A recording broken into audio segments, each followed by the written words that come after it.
Hey, welcome to another episode of Midnight Quest, where tonight we will be continuing our hero's new journey to solve the mystery of the Talisman of Lore. Tonight we will be following a group of heroes as they continue to explore Melar's maze, searching for some sort of secret they must have missed last time, looking to solve the mystery of why Tiaga the Warlock can no longer remove the talisman from her person. So, we've got a pretty decent long quest tonight, but it should be possible to get done in a single stream, so let's not waste any time. Let's get this thing set up and let's get moving. As always, the very first thing we need to do is pick the heroes that are going on the quest. Now, our regular viewers know, but just in case you happen to be new here and watching this for the very first time, we currently have 12 heroes in the ranks, but only 4 can go on a quest at a time. So, we have these Beatles cards, which line up to a character randomizer sheet on the wall behind me. And we are going to draw the top 3 of these cards and see what heroes those line up to. Our first hero tonight, why does this camera look weird?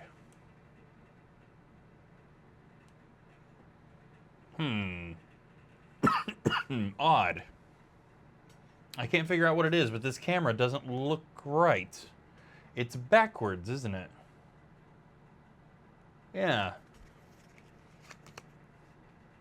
It is backwards. Why is it backwards?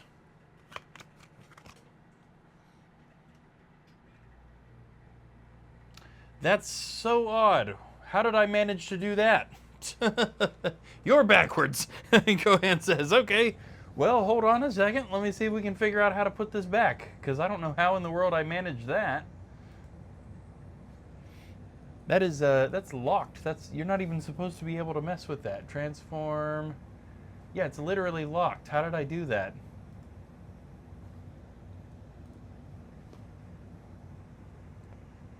Transform. Flip horizontal. There we go.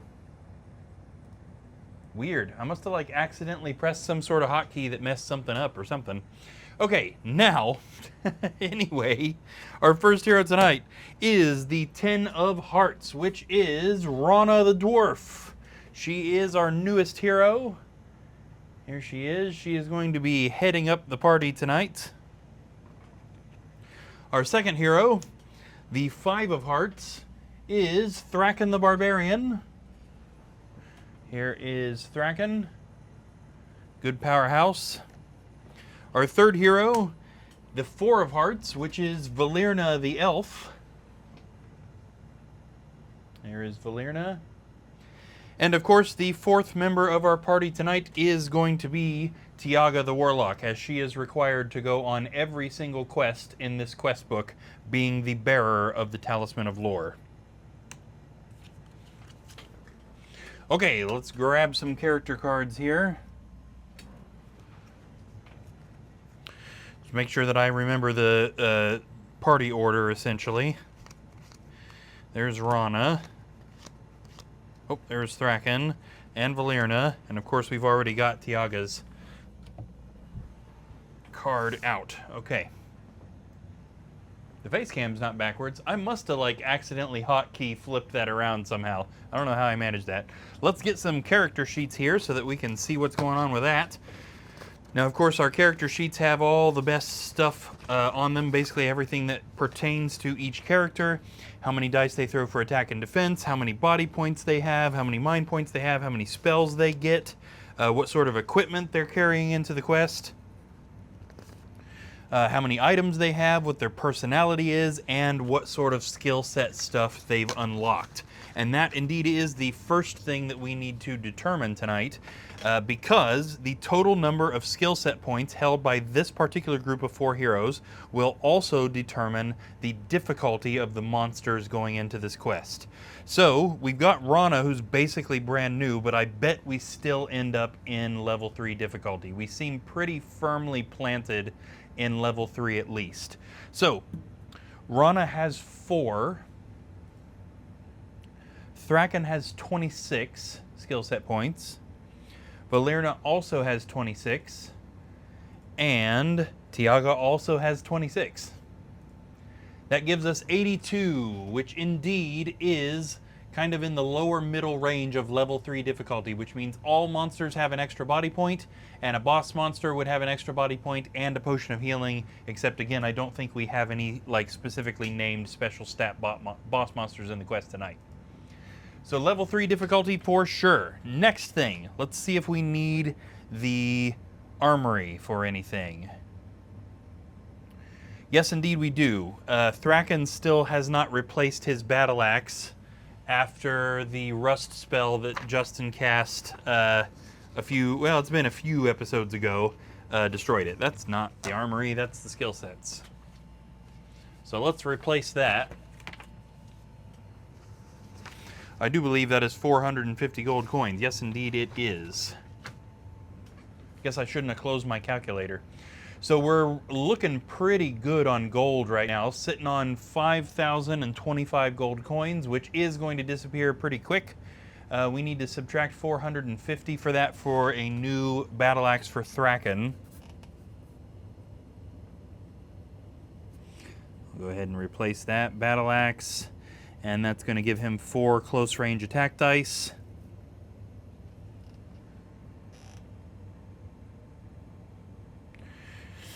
Okay, and it kind of looks like everybody else is sitting pretty good. Yeah, nobody's got tier 2 armory. There are a few people in this party that could have it if they had more skill set in combat. But yeah, that's as good as we're getting right there. Okay. So that's going to take us down to 4,575.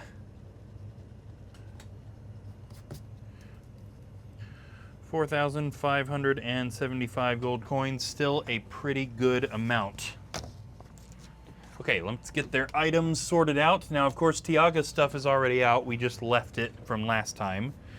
Rana has anti-poison quills and 2 potion of rejuvenations.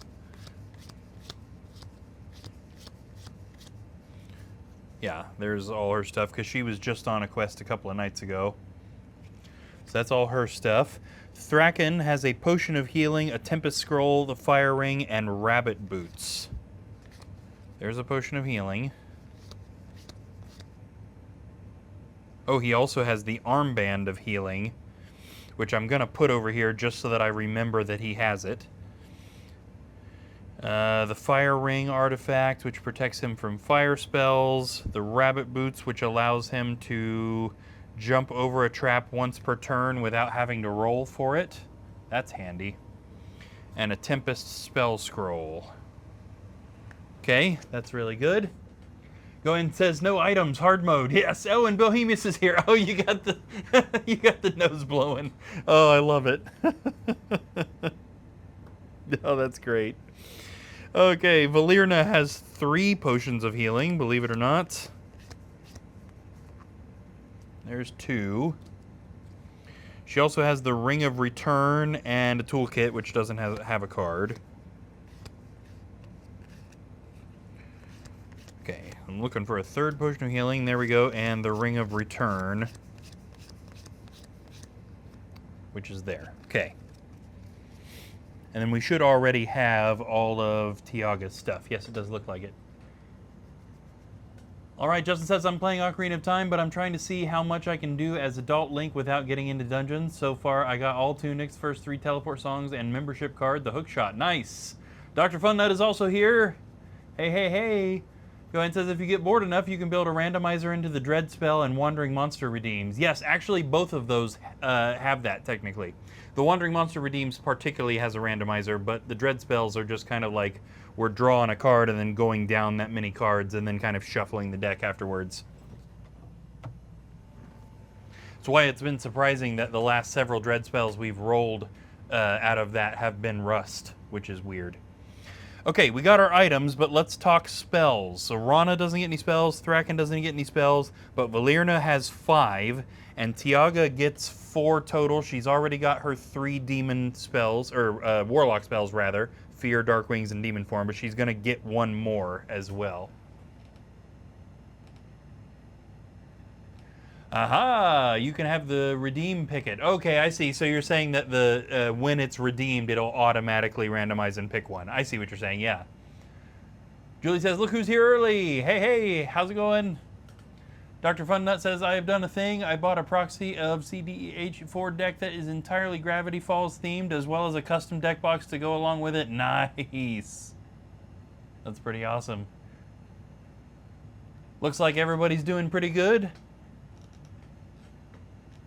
Hope you're all doing good as well and ready for a theoretically exciting quest tonight. I hope so anyway. It's always exciting when we're doing a new book. Let me get all the spells out here. What sort of fancy stuff does Valerna have? She's got tier 2 spells, she's got darkness spells, and she gets to pick 2 out of the 5 by name. Okay, so the one extra spell that Tiaga gets, she gets to pick it. Last night we picked her Consuming Flame, and it didn't really do anything.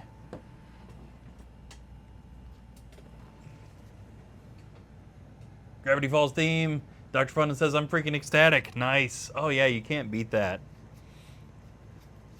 I need to watch that show. I've heard several times that it's really, really good, or that it was really, really good, because it's not on anymore, right? But I've never actually seen it. Okay, I'm going to take a peek at the tier 2 spells here. Right, still got the calculator up. Get out of here. There we go. I'm going to grab the board camera and pull this over here. So the tier 2 spells that Tiaga and Valerna both have access to are kind of nice for when we're picking spells, kind of determining what we want them to do. I do really like Consuming Flame. It's honestly surprising that it didn't really do anything in the last quest. I think we just got unlucky with that roll. So I think we're going to stick with that. I think Tiaga's going to keep this Consuming Flame along with her regular ones.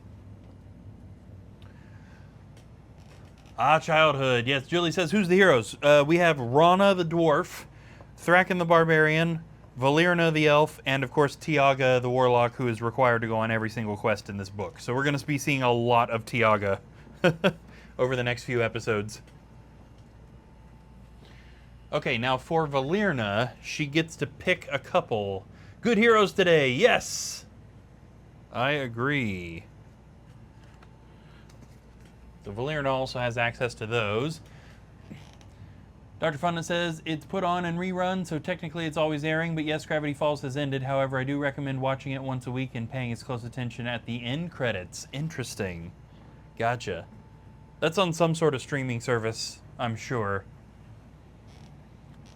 And Julie says, Tiaga, cutie warlock. I mean, everyone is great. Just don't bring in Robert or Ragnar. Yeah, there you go.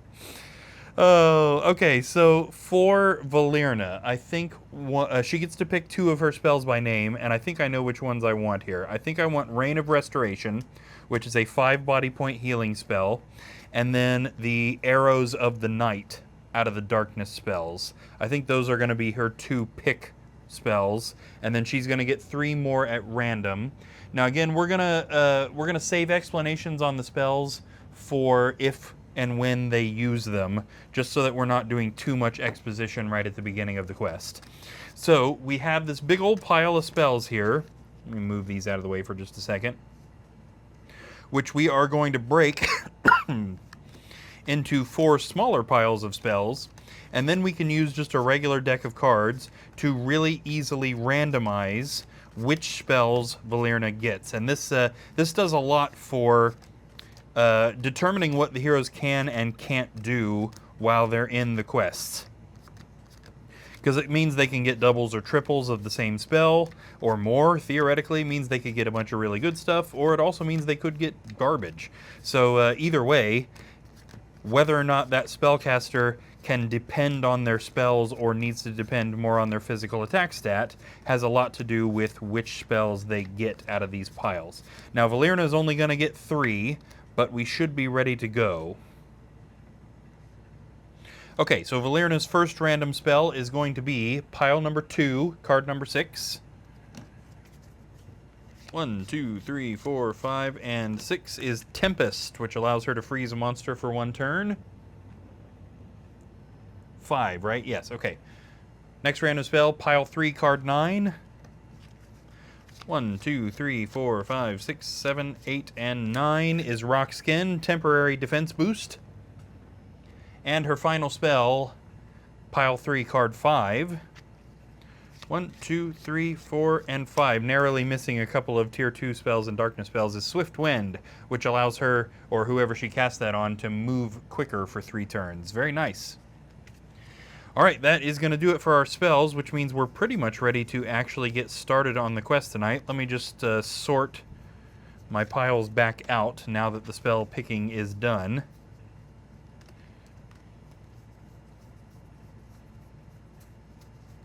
There we go. Where did our darkness spells go? There's one. There should be one more. It must be in this pile, I guess. There's tier 2, there's darkness. There we go. Okay.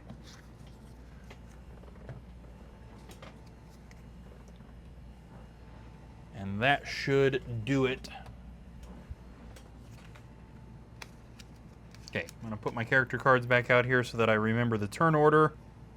We might be seeing some different dice in the dice camera tonight too, so I've tried to devise a system where I can actually utilize more of the insane number of dice that I have.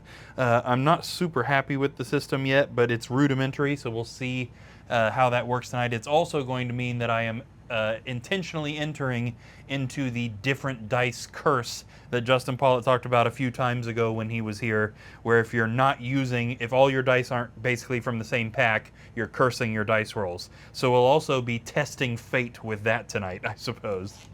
Okay, let me get the background music started. We'll read the quest text, and then we will go.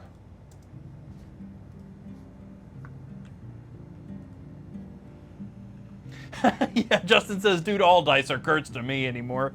It's because you rolled those conflicting ones that one time. It's just like cursed you for a long period of time.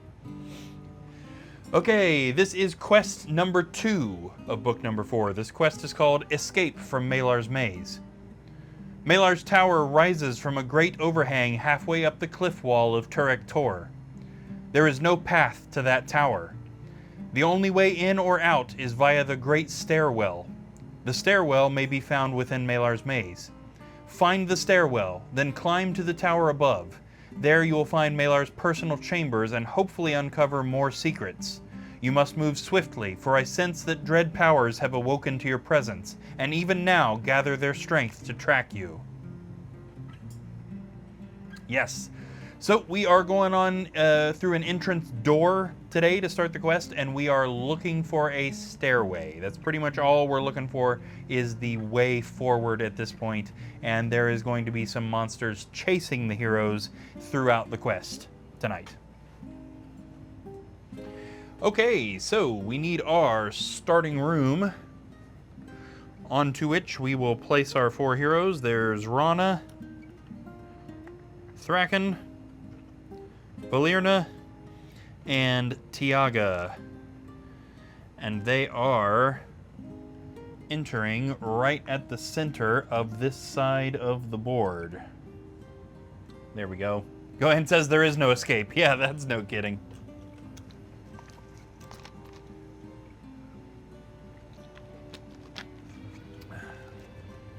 No escape ever for anyone. Okay, since we are utilizing an entrance door, we also are immediately treating that door as being open, which means we need to populate everything that the heroes can currently see, except we have nothing to place. So this is also one of those kind of big open quests that's going to cause the heroes to be searching in a lot of different directions. So they can go down, they can go up, or they can go straight out from the door, and all of those ways are open, and there is currently nothing to place down as far as what they can see. So we are starting with Rana, the dwarf, our newest hero in the ranks right at the moment. Ooh, I did almost forget one more thing. I noticed it on the skill set sheet and then forgot to do anything about it. Thraken has the Trapsmith skill. Okay, this is something he unlocked through machinery skill set, which means that if at any point he is adjacent to a trap, I have to tell him about it. Okay, so Rana now has several options because she can search for traps in this hallway, search for secret doors in this hallway, search for traps in this hallway, search for secret doors in this hallway, or ignore all of that and just move. So let's see what she's gonna do. 1, 2, 3, 4, 5, 6, 7, 8. So she is searching secret doors in this hallway directly out for them. Or from them, rather. We actually can't see this entire hallway. This does go all the way up to the center room here. And in that space, from right in front of the door all the way to here, there are no secret doors. Second action for Rana. Traps the long hallway, secret doors long hallway, traps in the hallway she just searched, or ignore all of that and move. And she is doing also secret doors in the long hallway. Does she like secret doors? I forgot to look at her personality. No secret doors in the big hallway either. This is just gonna be a walk fest. She actually likes searching for treasure. We might want to keep an eye on that, because if she keeps consistently searching for secret doors, we might want to swap that out. Okay, Thraken. We've still got a little bit of searching that can be done before anybody can move, so Thraken, or before they have to move, rather. Is he gonna do traps in the big hallway, traps in the little hallway, or just move? He is going for just move. Can't blame him really a whole bunch there. 1, which direction is he gonna go? So we've got 3 directions. We'll go low roll, medium roll, high roll. 6 is a medium roll, which means he's going straight down that hallway. 1, 2, 3, 4, and unfortunately we're gonna stop him right there because he did the cardinal. Oh, no. Roll it back, because again I have managed to forget that he has the trapsmith spell, or skill set, which means I am required to tell him before he steps on the trap that's right there that there is a trap right there. Okay. So I guess we're gonna stop him there and make him search for traps, right? Because who wouldn't? He's got the action. He knows there's one right in front of him. We might as well determine what it is. So we're gonna stop Thraken and have him search this hallway for traps. And there are 3. So first off, we've got a pit trap clear at the end here. But more importantly, we have a new type of trap that we have never seen before on the show called a swinging blade trap. And that is what he just about stepped on just there. There's another one of those right there, and those are kind of nasty. So it's actually kind of a good thing that I remembered that trapsmith skill, and he theoretically avoided stepping on that. Okay, moving on to Valerna the elf, still back here in our entrance room. We have search for traps down the long hallway or move. And she is indeed going to search for traps in the long hallway. Probably because she just saw what happened to Thraken and was like, ooh, I'm not making that mistake. There are no traps in this hallway from corner to corner. No traps at all. Now there's nothing left to search. It's all about moving. So Valerna is headed out the doorway. 1, is she going to go up, follow Thraken, or down? It would be dumb of her to follow Thraken because she doesn't have the action to try and disarm that trap. Okay, she's gonna go up. So 1, 2, 3, 4, 5, 6, and 7. So not far enough to actually see anything new, but she's on her way. And finally, we have Tiago the Warlock still in the entrance room, and we have only a couple options here because she could just go ahead and cast her demon form. So is she going to cast demon form or just move? She's just moving. She's saving that demon form for something. We don't know what it is yet. 1. Okay, which direction is she going? Is she following Valerna, following Thraken, or going down? She's actually going to follow Thraken. 2. Now, 3, 4. She does actually, she has the ability to disarm that trap, so maybe she's trying to do that. Yeah, I guess that's what we're going for. So 1, 2, 3, 4, and Tiago is going to attempt to disarm that swinging blade trap. She just needs a shield of either color, and she is successful in removing that trap. It's almost a little bit surprising. gotta get used to this drawer.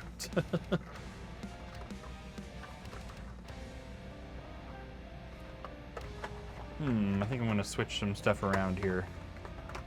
Discovering an inefficiency in my sorting. There we go. Okay, there are no monsters on the board, so we are back to Rana the dwarf. And again, there's nothing to do except go ahead and move. So I suppose we'll have her follow Valerna. 2, 3, 4, 5. So we got 2 heroes going this way and 2 heroes going up. And right now we're ignoring the down path. Oh, you know what? I removed that door, but I just remembered there's a mechanic that's going to require us to keep that there. So we'll go ahead and keep that there for now. All right, nothing that Rana can search for, so her turn is over. It is now time for Thraken, who is going to continue walking down this hallway. 1, 2, 3. Now here's another interesting thing about Thraken. He's got those rabbit boots.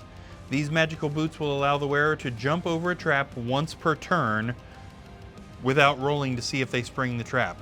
So he can actually just bypass this trap without springing it, which is nice. Now Tiaga can't, but at least he'll be able to get up here to this pit trap to kind of see what's going on.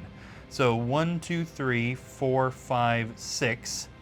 And now he can't jump 2 traps in a single turn, so he's still going to have to deal with this pit trap. But perhaps more importantly, he can see the rest of this part of the hallway now. There's nothing new to place, but he is adjacent to it, which means he can search it. So is it going to be for traps or secret doors? Secret doors. Okay. So I'm going to put down a couple of walls here just so that we can define the area he's searching. There is a wall here and there is a wall here. And from this square around to this square, there are no secret doors. So this also pretty much confirms that this area is a dead end. So no regular doors or else he'd be able to see them. No secret doors because he just escaped. No point in stepping in there or searching for traps because there's no reason to walk down there. Now they know. Okay, Valerna the elf. Headed up that hallway there.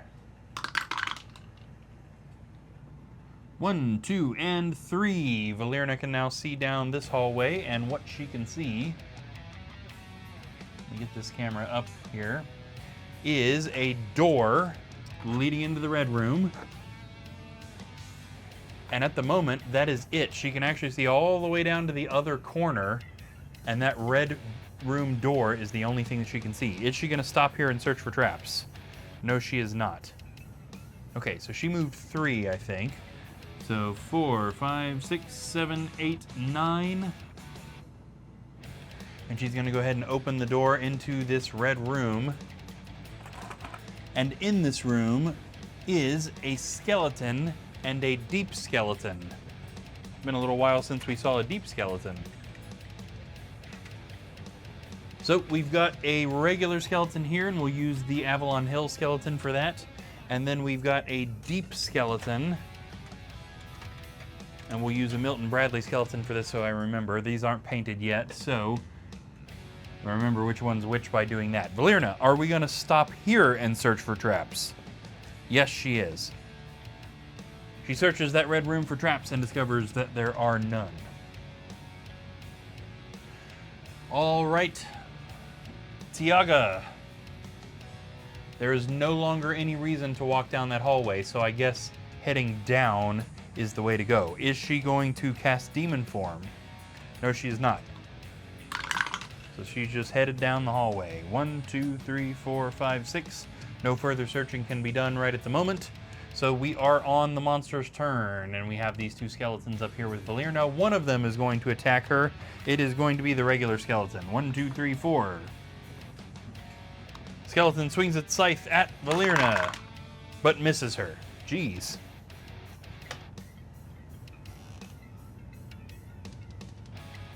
Yeah, that's annoying. Okay.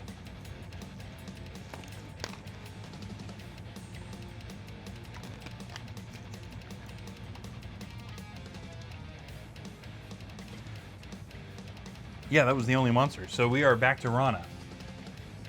Everybody doing okay today?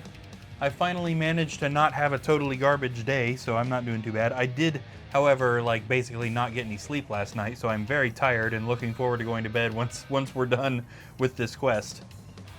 We're gonna move Rana.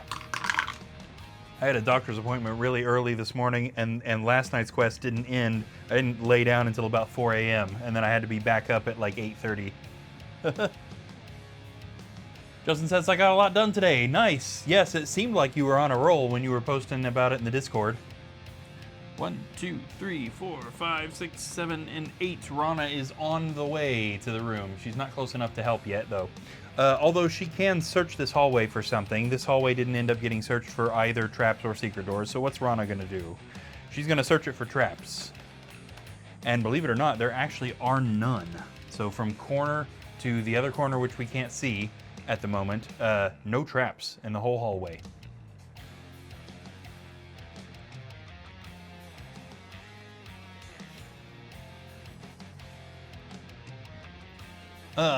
Moving on to Thraken. Yeah, Thraken is on camera here. He's right over here. He just needs to turn around. And again, he can use his rabbit boots to jump over this swinging blade trap. 1, 2, 3, 4, 5, 6, 7, 8, and 9. Did we move him? Yeah, we moved him off camera. So he ended up down there by the entrance door. So both him and Tiago are headed down this hallway now. Justin says 5 clips made, desk clean, 2 quests written, living room, dining room, deep clean, played hero quests with Sarah and Xavier, little Zelda in between. Yeah, that is a good day right there. That is a day full of getting stuff done, that is for sure. Nice. Now, in those 5 clips that you mentioned that you made, did you also include the one that I asked for? Because I almost feel like you had said you did 5 clips before that. So does that actually make it 6 clips? The Gramino one-shotting the Witch Lord clip? Yeah. So 6 clips actually, even more than you thought you did. We are at Valerna, who's attacking a skeleton. What's she got going on attack-wise? So she's got a long sword, which allows her to attack with 4 dice if she's at full body points, which she is. It'll drop down to 3 when she's no longer at full body points. So it's kind of like a Master Sword in the original Zelda and a couple of the other games, that sort of situation. She's also got a short bow, which will allow her 3 attack dice at long range. However, she has close range on the skeleton. So, Valerna swings her longsword at the skeleton, hitting it with a 3. And the skeleton does not block anything. It is dead. Sarah cleaned the craft and paint table. Nice. Yeah, both you guys were on a roll.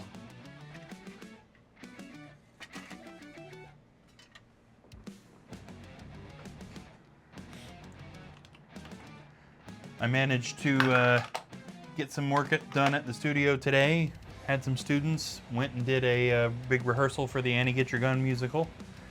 That went as well as you could expect the first full cast and orchestra rehearsal, which is to say that it was rough, but they usually are. Opening night is a week from Thursday.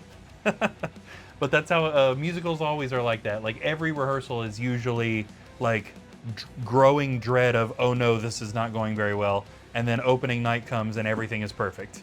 And then usually the second night is back to being bad because everybody inevitably does the sigh of relief a little too hard and relaxes a little too much and messes up a whole bunch the second night. But then the third night is, again, the pendulum swings back the other way. I messed up a bunch last night, I gotta pay better attention, and then the third night's usually better. Okay, Valerna killed that skeleton. She's got one more action. She knows there's no traps in there, so we'll go ahead and draw for her to either search this room for secret doors or go ahead and walk in there.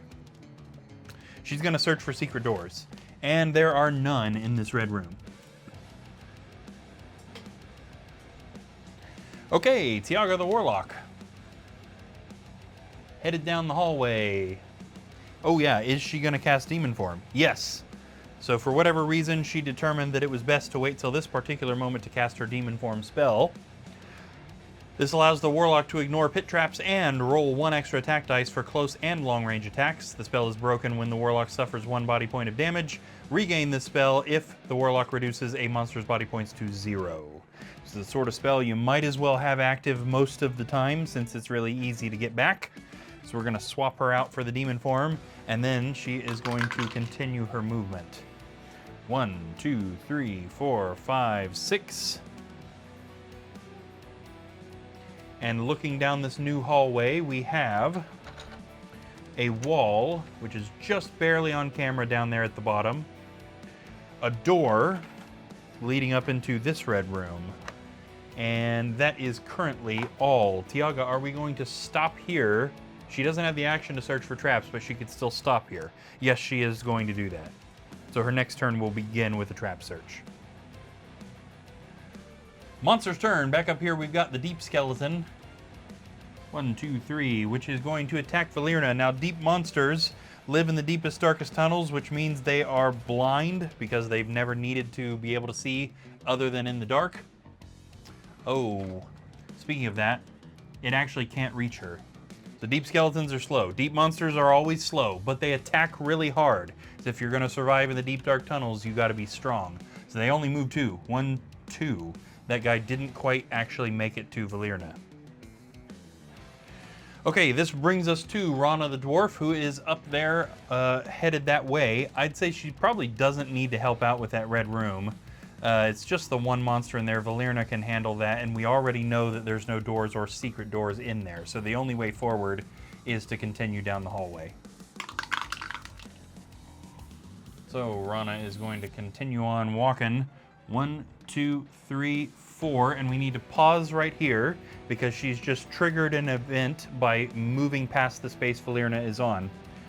The clanging of metal and growing rumble of boots on stone echo from the halls behind you.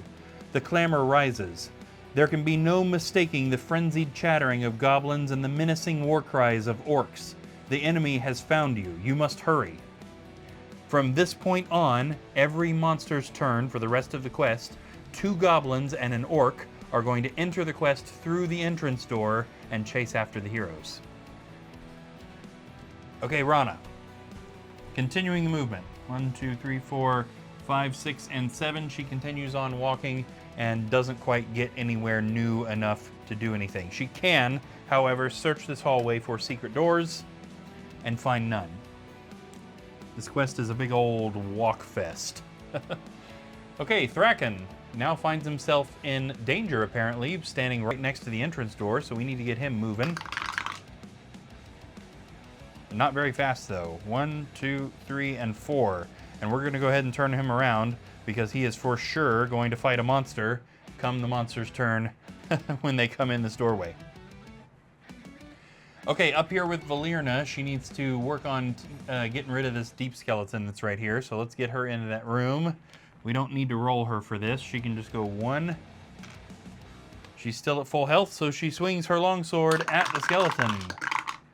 Jeez, hitting it with a critical hit of 4. Okay, just confirming my suspicions. Yes, indeed, this is a critical hit, a skilled strike, and that deep skeleton is super dead. Out it goes. Okay, she moved and attacked, so that's it for her. Moving back down this direction, we have Tiaga the Warlock, who is theoretically... Oh yes, we need to start her turn with the trap search because she stopped there very specifically to do that. Okay, so from Tiaga's position to the wall right here, there are no traps. With the rest of her turn, is she secret door searching or moving? She is also going to do the secret door search in this hallway, and in that same defined area, no secret doors. All right, it is the monster's turn, and although we have no monsters on the board, because we have a war party of monsters following the heroes, as I mentioned, 2 goblins and an orc are going to be entering that door every monster's turn for the rest of the quest. So this is an important thing we need to remember, that at least in my mind, the heroes are only going to deal with these monsters in self-defense. because they're not going to stop. So there's no point in stopping to fight them all until they all die. These monsters are going to chase them until they exit the quest. So if they happen to be adjacent to one, we'll attack it, and if not, we'll ignore them. Okay, so 2 goblins and an orc, and these are all just mountain, so mountain goblins and mountain orcs. And the first one is going to enter 1, 2, 3, 4, 5 and attack Thraken, swinging a fist and hitting the barbarian with a 1. Thraken's got Borin's armor, right? Yeah, he's got good defense. He blocks, but look at that, just barely. That's kind of wild.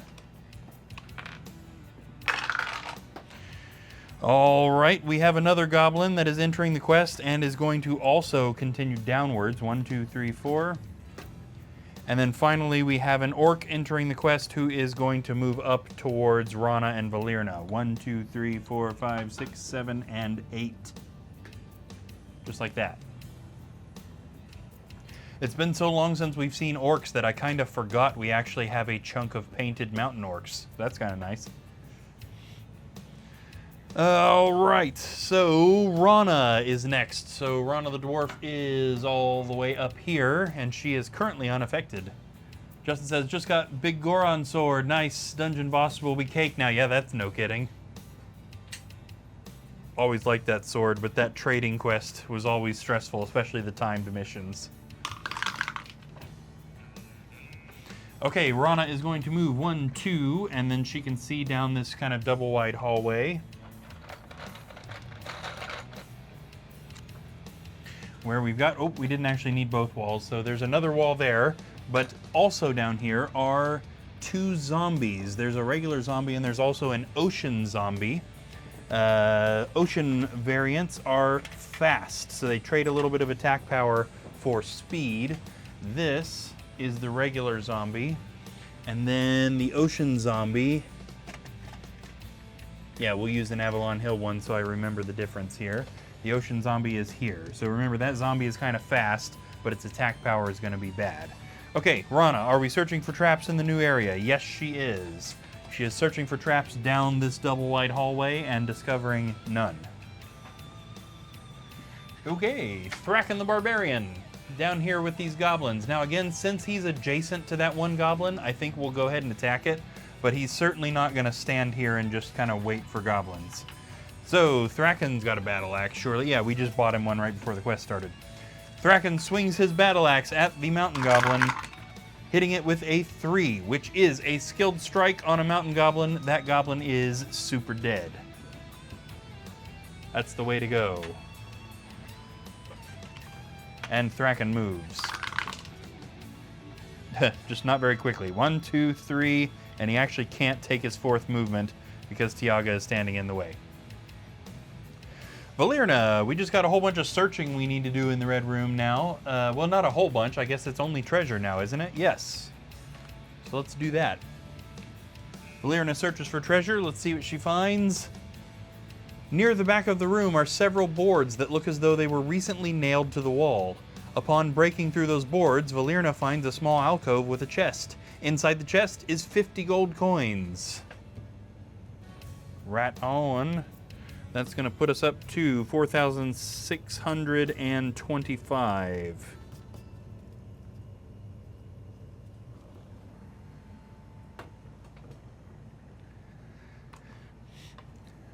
And then she can move. Yeah, there's only one action. So I guess we'll have her follow Rana. 1, 2, although we'll face her the wrong way because she is inevitably going to end up fighting that orc right there at some point. And then that takes us down to Tiaga, who could blast at that goblin before she moves. So do we want to do that? Or do we want to save her attack power or second action, theoretically, for anything else that might be happening here? Well, we better card this. Okay, is she attacking the goblin? Red for yes, black for no. Yes, she is. 1, 2, 3, 4, 5, 6. And it's a good thing that it is just barely in range, because I definitely should have checked that before I asked the question. Okay, she fires a blast of demonic energy at the mountain goblin, hitting it with a 2. The goblin does not defend, which means it is dead. Vaporized, indeed. And now we move her down towards that door. 1, 2, 3, 4, 5, 6. And she is going to open the door into the red room and discover a skeleton, a deep skeleton, and a skeleton archer. We're getting into the reaches of Melar's maze now, where there's a whole bunch of undead. So, oops. Because I'm not to them yet. Skeleton.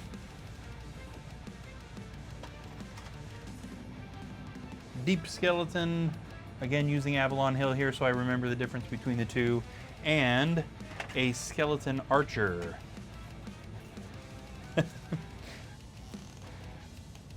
You underestimate my,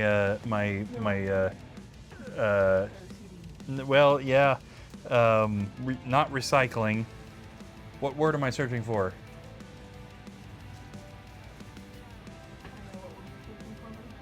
Oh, stupid brain fog. I can't ever come up with words.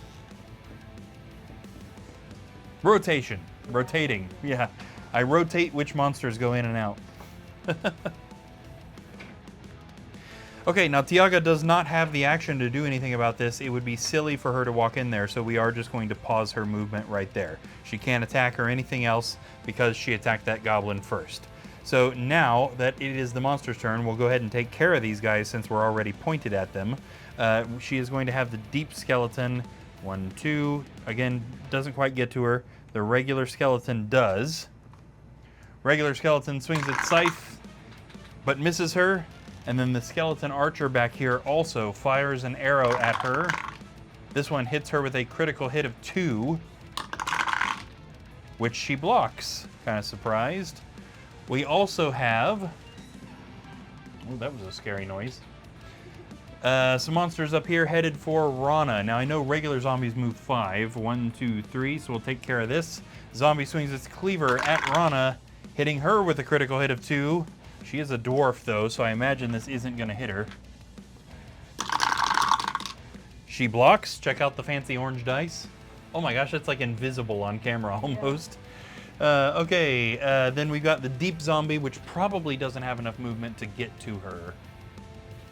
Yeah, those also only move 2. So 1, 2. We'll move it upward, but it's not going to quite get there. Okay, in other news, these monsters' turns are actually doing something. We've got an orc here. 1, 2, 3, 4, 5, 6, 7, 8. Just barely rolled enough. What am I saying? The monsters don't roll.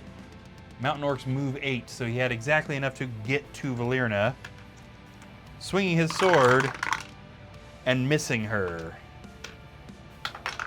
We also need to add 2 more goblins and another orc to the quest. I've got so many monster drawers open right now.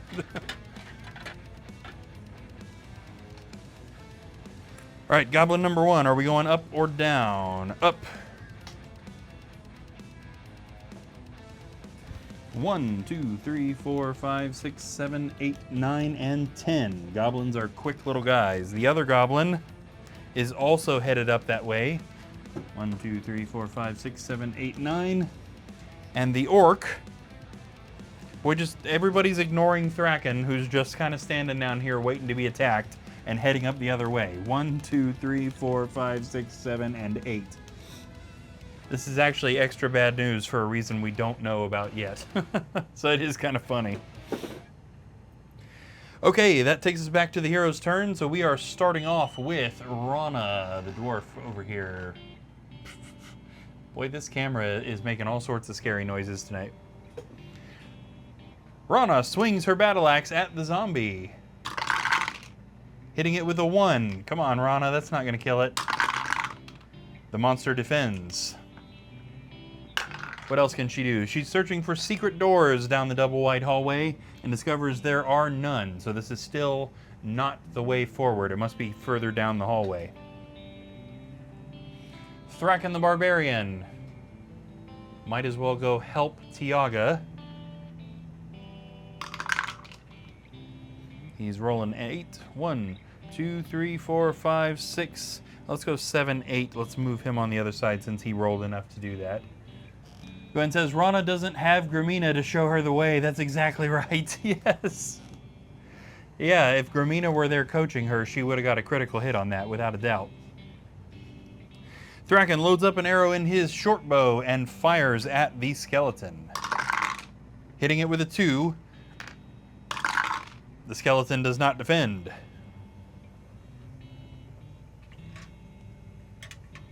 There we go.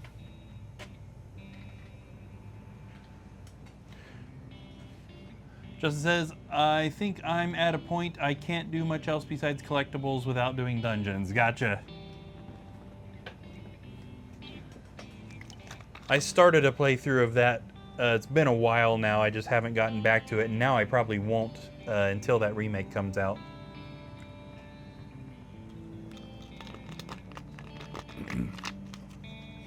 Plus, I've beat that game so many times before that, like, it makes more sense to play a game I haven't really played. You know what I mean? There are so many other games that I'd like to mess around with, but I also, you know how it goes. I know Ocarina, so I'm comfortable with it, and so I'm probably just going to play that again instead of playing new stuff. Justin says, I play this game like 3 times a year. I'll play the remake too. Yeah, nothing wrong with that. All right, Valerna up there fighting that orc. Let's see what we got here. She's still at full health, isn't she? Yes, she is. She swings her long sword at the mountain orc, hitting it with a 1. Come on, Valerna, that's not going to kill it. It doesn't block, but it's not dead.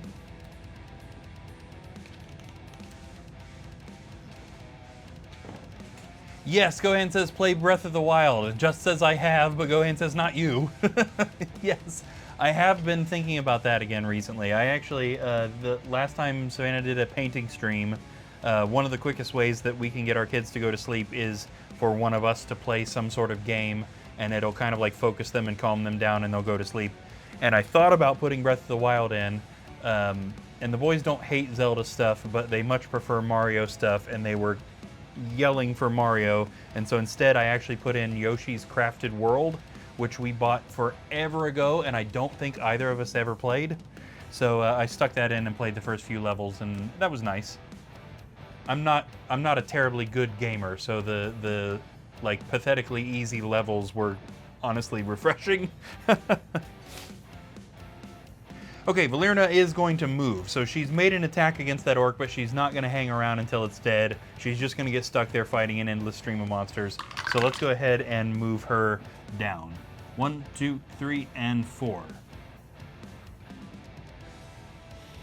Okay, that brings us down to Tiaga the Warlock, who is down here at this red room and trying to clear it. Now, she hasn't searched it for anything, so is she going to search for traps? Yes, she is. And there are no traps in there. I'm kind of surprised. And then we're going to have her fire. I think we are going to move her this direction, though, because that doesn't take her out of line of sight of the skeleton, the deep skeleton. But also, it means that Thraken can get in there close range where he has more dice. So she is going to fire at the deep skeleton, sending a blast of demonic energy at the skeleton, and hitting it with a 2. Which it does not block. Very nice.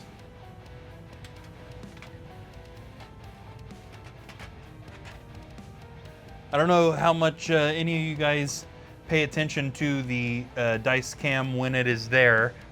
If any of you are, how are we feeling about the multicolored dice? Because I'm still not 100% sold. I want to use them because they're all just sitting there, and I've got a bunch of different colors, and some of the dice sets were not cheap. And I got them from a collector standpoint. I want to use them, but I also don't want to be annoyed every time I look into the dice cam, and I don't want any of you to be annoyed if they don't match up. How are we feeling about it? You guys have to let me know as we progress through the quest. Gwen says, when we search, no traps, no search traps. Each hero needs their own set. Oh man, I don't think I have enough different dice for that. That would be neat though. That would be neat though. Okay, where was that? That was Tiaga, so it's the monster's turn then. Yeah. Okay, so we're already pointing down here at this poor skeleton who had some other monsters with him and now finds himself alone. Who's he going to fire at? He is going to fire at Tiaga. So 1, 2, 3, we'll just move him there. The skeleton shoots at the warlock, hitting her with a 1, which she blocks. Justin says, doesn't bother me at the moment. Might be a paint for videos if they don't show well. Yeah, oh yeah. They seem to be showing okay, because that's actually why I switched to the Avalon Hill dice instead of the classic dice. I still much prefer the Milton Bradley dice, but these just simply show up better on camera. Okie dokie, up on the other, speaking of cameras, we've got Rana, who is currently fighting a zombie and is about to be fighting 2 of them. The zombie in front of her swings its cleaver, hitting her with a critical hit of 2. She blocks 1 and not the other, dropping her to 9 body points. 1 and 2. The deep zombie also attacks her, swinging its sword and hitting her with a 2. She blocks 1, but not the other. That's surprising. Dropping her to 8 body points. 126 says, crap, I keep forgetting you're on Eastern time. Yeah. It's almost 1, isn't it? Yeah, that's funny. Oh, that's great. So I'm guessing you must be a little bit west of me then. If you're an hour behind where I am.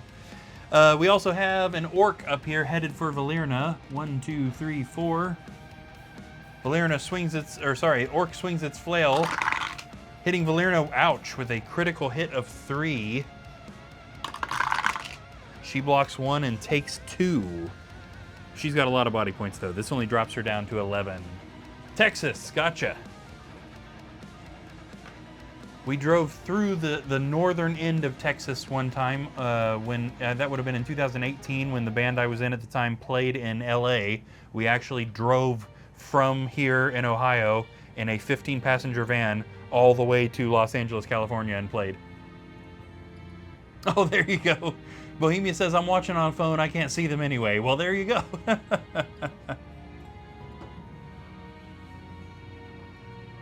126 says, seems more people know about this state than I thought. Sometimes makes me wonder. I-20 all across. Yes, I don't remember what road we were on, but I bet that wouldn't surprise me. We were in Texas for like 6 days. We were, yeah, it felt like, despite the fact that we just drove through the northern edge, we were in Texas for a long time. Or was it 30? It might have been. Whatever interstate would have connected, and we didn't go through much. It would have just been the northern part. 30 is through Dallas. We definitely didn't go through Dallas. Okay, moving some more monsters. They're not currently on camera, but they're about to be, so I'm just going to leave the camera where it is. 1, 2, 3, 4, 5, 6, 7, 8, 9. We know this guy is going to get right up behind the other guy. And then there's an orc. 1, 2, 3, 4, 5, 6, 7, 8, which doesn't quite catch up, but is close. My brain is crap on numbers. Yeah, same. Justin says, I lived in Texas for a small time, town called Belleville near Brenham. Interesting, I didn't know that. I didn't realize that you hadn't always just lived in Indiana. Okay, and of course, because it is the monster's turn, yeah, too many vills, that's for sure. We also live in a vill. 2 more goblins and another orc also entering the quest. I'm just going to start drawing from the same drawers instead of opening 700 of them. Okay, the first goblin is headed down. 1, 2, 3, 4, 5, 6, 7, 8, 9, 10, making it all the way to the corner. Of course, we know this goblin is also going down, so it's just going to get right behind its buddy. The orc is headed up. 1, 2, 3, 4, 5, 6, 7, and 8. Moved him just off camera. Wasn't enjoyable. I don't talk about it often. Well, there you go. And 1 in 26 knows Brenham. Nice. I lived all over, one could say. Then I was trucking for a little bit. Nice. I know some people who've done that for a living. They always talk about how the money is good, but the lifestyle kind of sucks. Okay, we are at Rana. Oh, 1 in 26 is on a 7-day stream streak. Nice. And much appreciated, of course. More yoinking. Yes. Alright, Rana is now surrounded by zombies and Valyria, so we need to punch a path. Now we know that this double wide doesn't have any other doors or secret doors in it, so really it benefits her the most if she's going to punch a path to punch through this deep zombie. Rana swings her battle axe, hitting the deep zombie with a 1. Come on, Rana. It doesn't block at least, but still. Hit harder than 1, you got 4 attack dice. Sheesh. 126 says, trucking isn't worth it right now. It's overrun with Indians that keep getting people killed, then dropping the company and just starting another. Ouch. That's funny, actually. So Merlin, that's in the chat occasionally, is one of my best friends in the whole world, and he was actually just hit by a semi driver, and honestly I'm not sure what the ethnicity the driver was, but he certainly was not Caucasian. It was Merlin's fault. The accident was Merlin's fault, but the driver of the truck just about didn't even stop. And if you'd seen the damage to the car, Merlin's van was in bad shape. It was a very, very lucky that he made it out of that.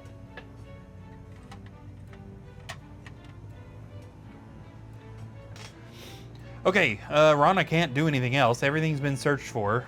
She doesn't have anything that's gonna kill that zombie the rest of the way. So I guess we are headed down to the barbarian. Old Thraken. Old Thraken. Yeah, Old Thraken, yeah. Okay, what do we got going on here? So they know there's no traps in there, so there's not really any reason to not run in there. 1, 2, 3. Thraken swings his battle axe, hitting the skeleton archer with a 2. Oh my gosh, it defended both. Look at that. 2 black shields, even though on these dice they're white.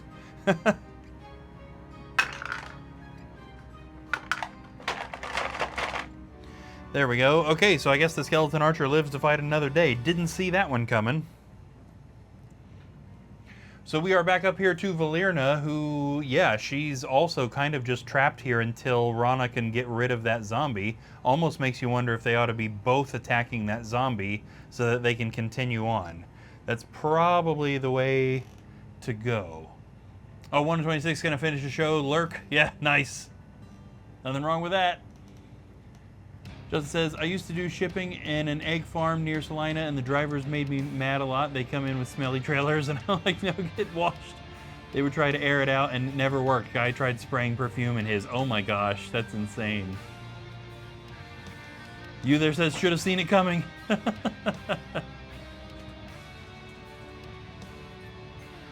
Yeah, I probably should have.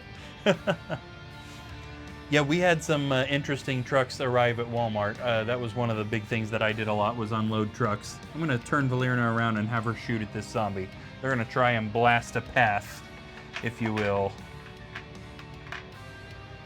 All right, Valyria loads up an arrow in her short bow and fires at the deep zombie, hitting it with a 1. You guys are never going to get out of here.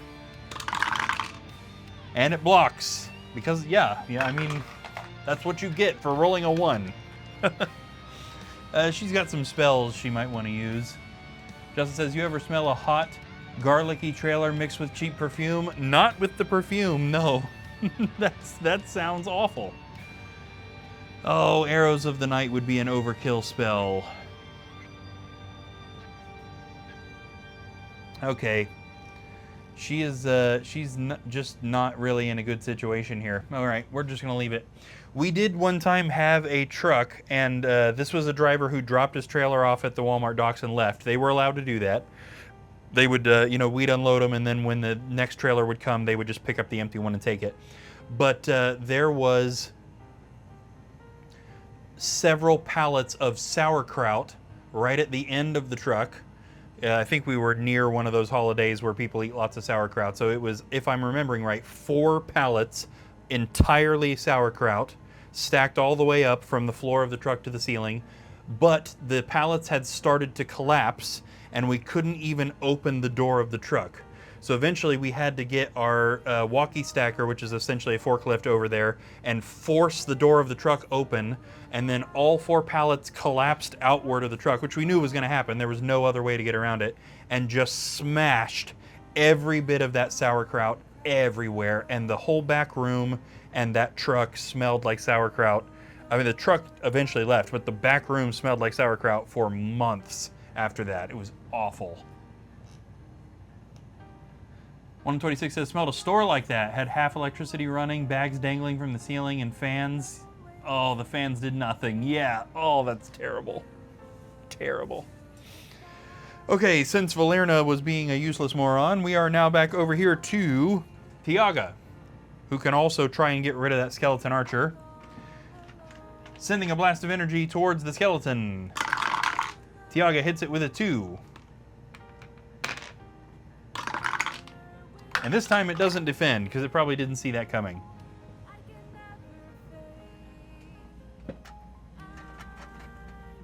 Good to see you, as always, you there. Hope you're doing good.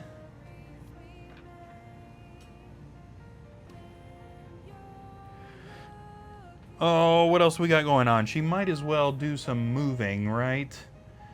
She's got another action, and I guess she could go into the room. We don't know yet if there's any sort of secret door going on in there, but Thraken can probably check that. Let's move her on further down the hallway and see what's going on. We still don't have a good idea of where they're going in this quest yet. So Tiaga is now moving 1, 2, 3, 4, 5, 6, 7, and then looking down this double wide hallway. And what we've got in this hallway... Uther says, that depends on your definition of good. Yeah, fair point. Fair point. I mean, clearly you're alive, which is a form of good. That seems to be the thing that students tell me a lot. When I come out to the waiting room, I'll often say something along the lines of, how's it going? And it seems pretty often now the students respond with, I'm alive.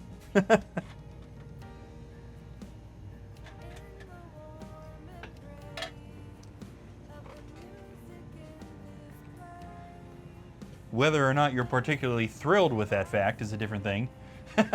Uther says, I can neither confirm nor deny that I am alive. Yes. Justin Paul says, stealing my line. Yes.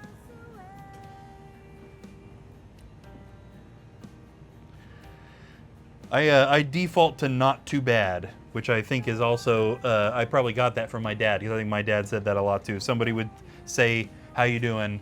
The default response is, not too bad. Which is just kind of a funny middle ground. Not really confirming or denying anything with that. Okay, now Tiaga knows now there's a door, a couple of zombies, walls. She can't do anything. She's already attacked this turn, so there's no searching she can do. In fact, now her movement wasn't over, right? 1, 2, 3, 4, 5, 6, 7. So actually, probably the most strategic thing to do here would be to move back 1 with her 8th movement, so she can only get hit by one of those guys instead of both of them. And indeed, it is the monster's turn. So let's go ahead and take care of these zombies while we're looking at them. 1, 2, and we'll just go ahead and move this guy up over here too. Zombie swings its cleaver at Tiaga, hitting her with a critical hit of 2. She blocks 1, but not the other. Unfortunate. Dropping her to 10 body points and stealing her demon form, at least temporarily.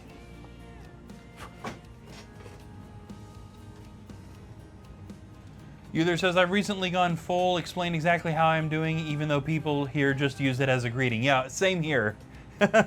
That's kind of funny. That's a great way to just grind conversation to a total halt, which is great. I think I saw something from a stand-up comic fairly recently that was saying something like that. Can we just accept that if anybody says, how you doing, they're not asking you how you're doing, they're just like giving you some sort of greeting, and the proper response is, I'm fine. Even if you're not fine, don't you dare say anything beyond that.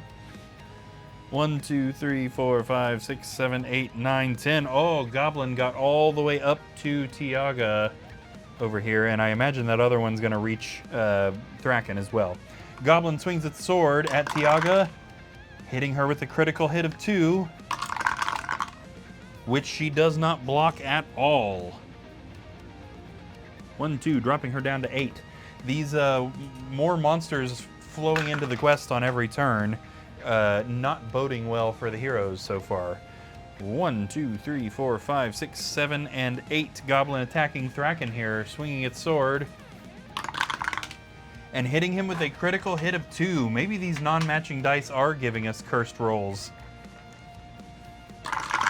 Thraken defends, and he does defend it. Yeah, oh man, I really like these dark dice, but I can't even hardly tell what that is. It's a white shield, but that is really hard to read. Yeah, on camera it's like impossible.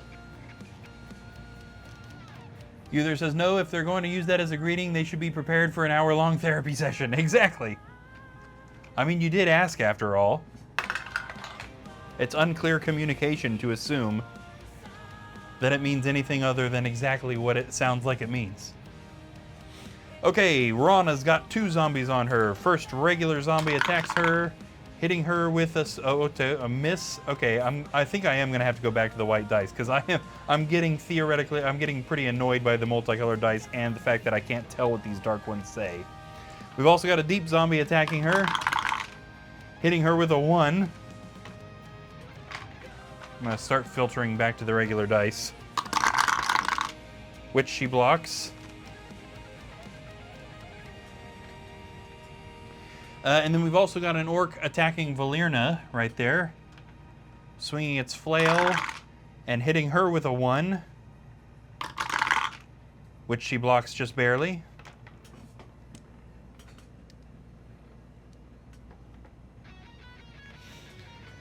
We've got some more movement we need to do. We can move this orc up. We've also got another orc coming up the hallway. 1, 2, 3, 4, 5, 6, 7, 8. Yep, I knew he wasn't on camera, but I knew he was gonna be. And then, of course, we have yet another 2 goblins and an orc entering the quest.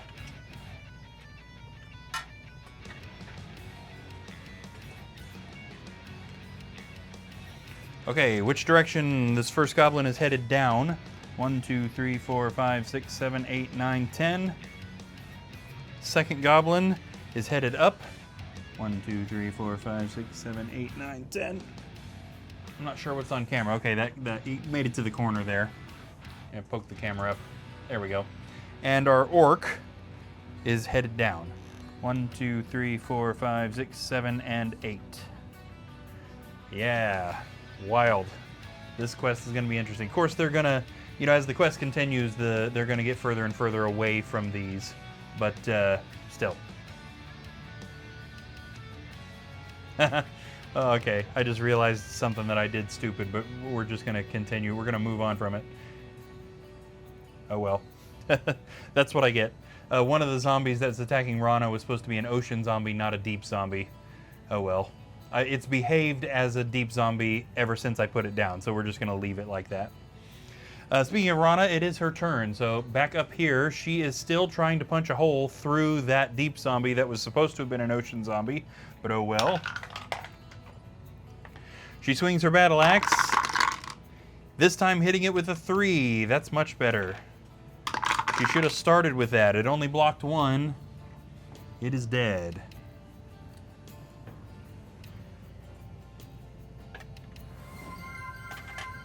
Uh-oh, why do I have a feeling that's a wandering monster? Yeah. All right, Bohemius redeemed a wandering monster. Who's it attacking? Who shall it attack? Are we replacing the zombie that Rana just got rid of? Is that what happened? Let's see what monster we're getting. We're going to draw a card here and see what we roll for. Queen of Diamonds is a Deep Femmer. Flanking. Ah, so I imagine, yes, we're replacing that zombie that Rana just got rid of then, I imagine.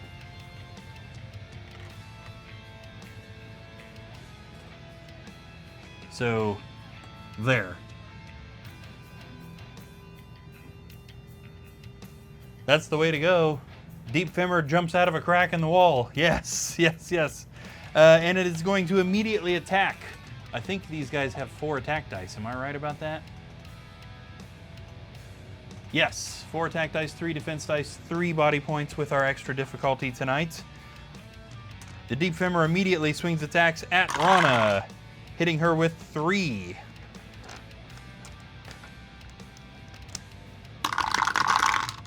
And wow, she actually blocks him.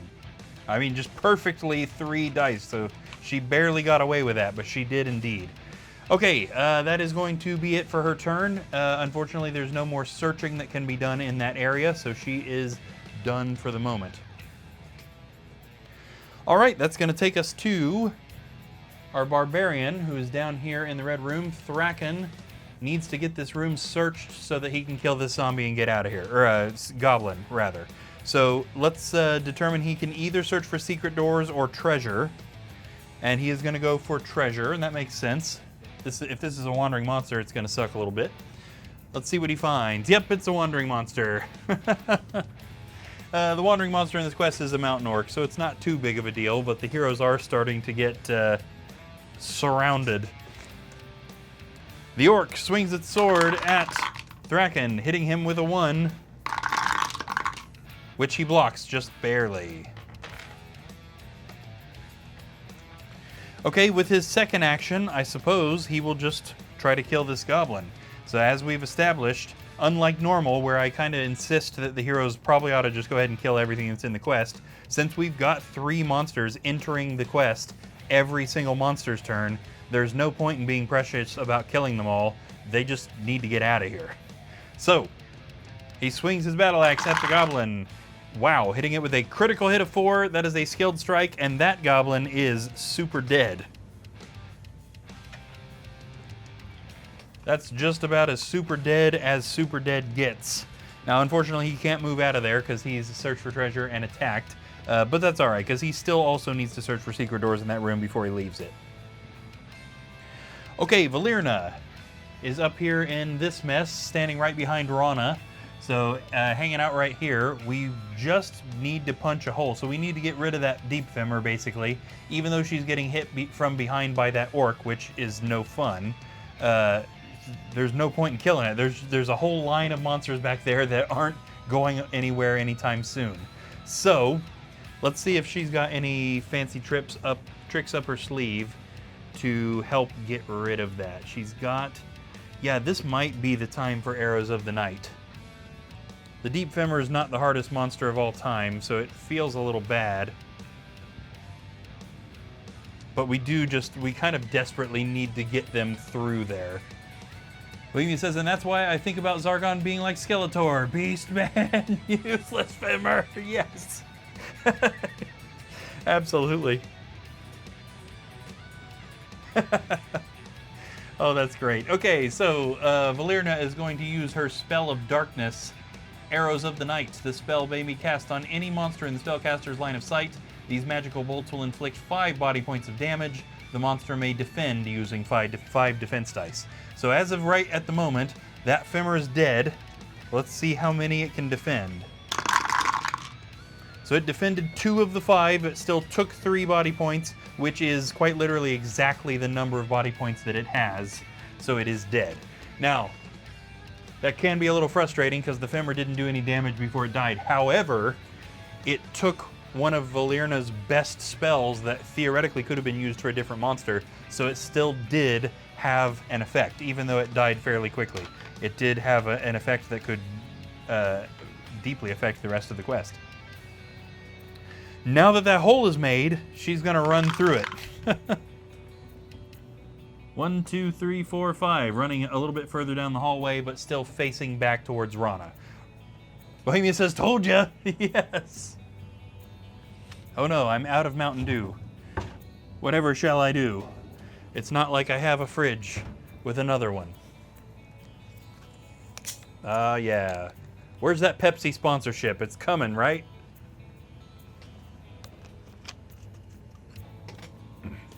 Somebody call Pepsi. Midnight Quest is fueled by Mountain Dew. Okay, back down to the Warlock we go. Ooh, we're just about reaching a point where Tiaga is beyond where this camera can go. Okay, Tiaga is right here. It's kind of hard to tell her apart from some of the monsters, but we also kind of just need her to punch through the wall and get up into the further parts of this quest. So, let's see if she can get rid of this zombie right here. Yeah, she is locked in place. That's unfortunate because she attacks better from long range. Well, I guess we're going to do what we can do. Tiaga swings her wooden staff at the zombie, hitting it with a 1. The zombie blocks. Now, she's got that consuming flame spell, which would theoretically get rid of those guys, but again, that just feels like a spell that would be better used for more difficult monsters.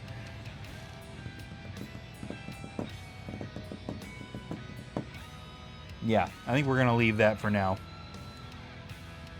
Okay, it is the monster's turn, and we are gaining a rather unmanageable amount of monsters on the board, with those monsters coming in at every single turn of the quest. So we're already pointing at this situation, so let's take care of it. The zombie swings a cleaver at Tiaga, hitting her with a critical hit of 2, which she does not block, dropping her down to 6. The goblin behind her swings its sword, hits her with a 1, which she blocks. Over here, that orc right there was a wandering monster that was triggered on this turn. It's already attacked this turn cycle, so it can't do anything again. However, 1, 2, 3, 4, 5, 6, 7, 8, 9, we do have another mountain goblin coming in here to attack Thraken, swinging its sword and hitting him with a 2. He blocks 1, but not the other. This is actually the first damage he's taken this quest, dropping him to 11 body points. We also have an orc coming down this hallway. Let's see if it makes it in there. 1, 2, 3, 4, 5, 6, 7, and 8. Doesn't make it in there, but it's still put itself in a threatening position. Okay, up on our other camera, we just have a zombie on Rana, and we're going to have an orc on Rana as well. So the zombie swings its cleaver at the dwarf, but misses. The orc here swings its flail at her. Ouch, hits her with a critical hit of 3. And wow, she blocks again, just barely blocking that attack. And then we're just going to move all these other monsters up as they continue to filter themselves down the line. We've got another goblin joining, 1, 2, 3, 4, 5, 6, the back of the line. And we again have 2 goblins and an orc entering through the entrance door of the quest.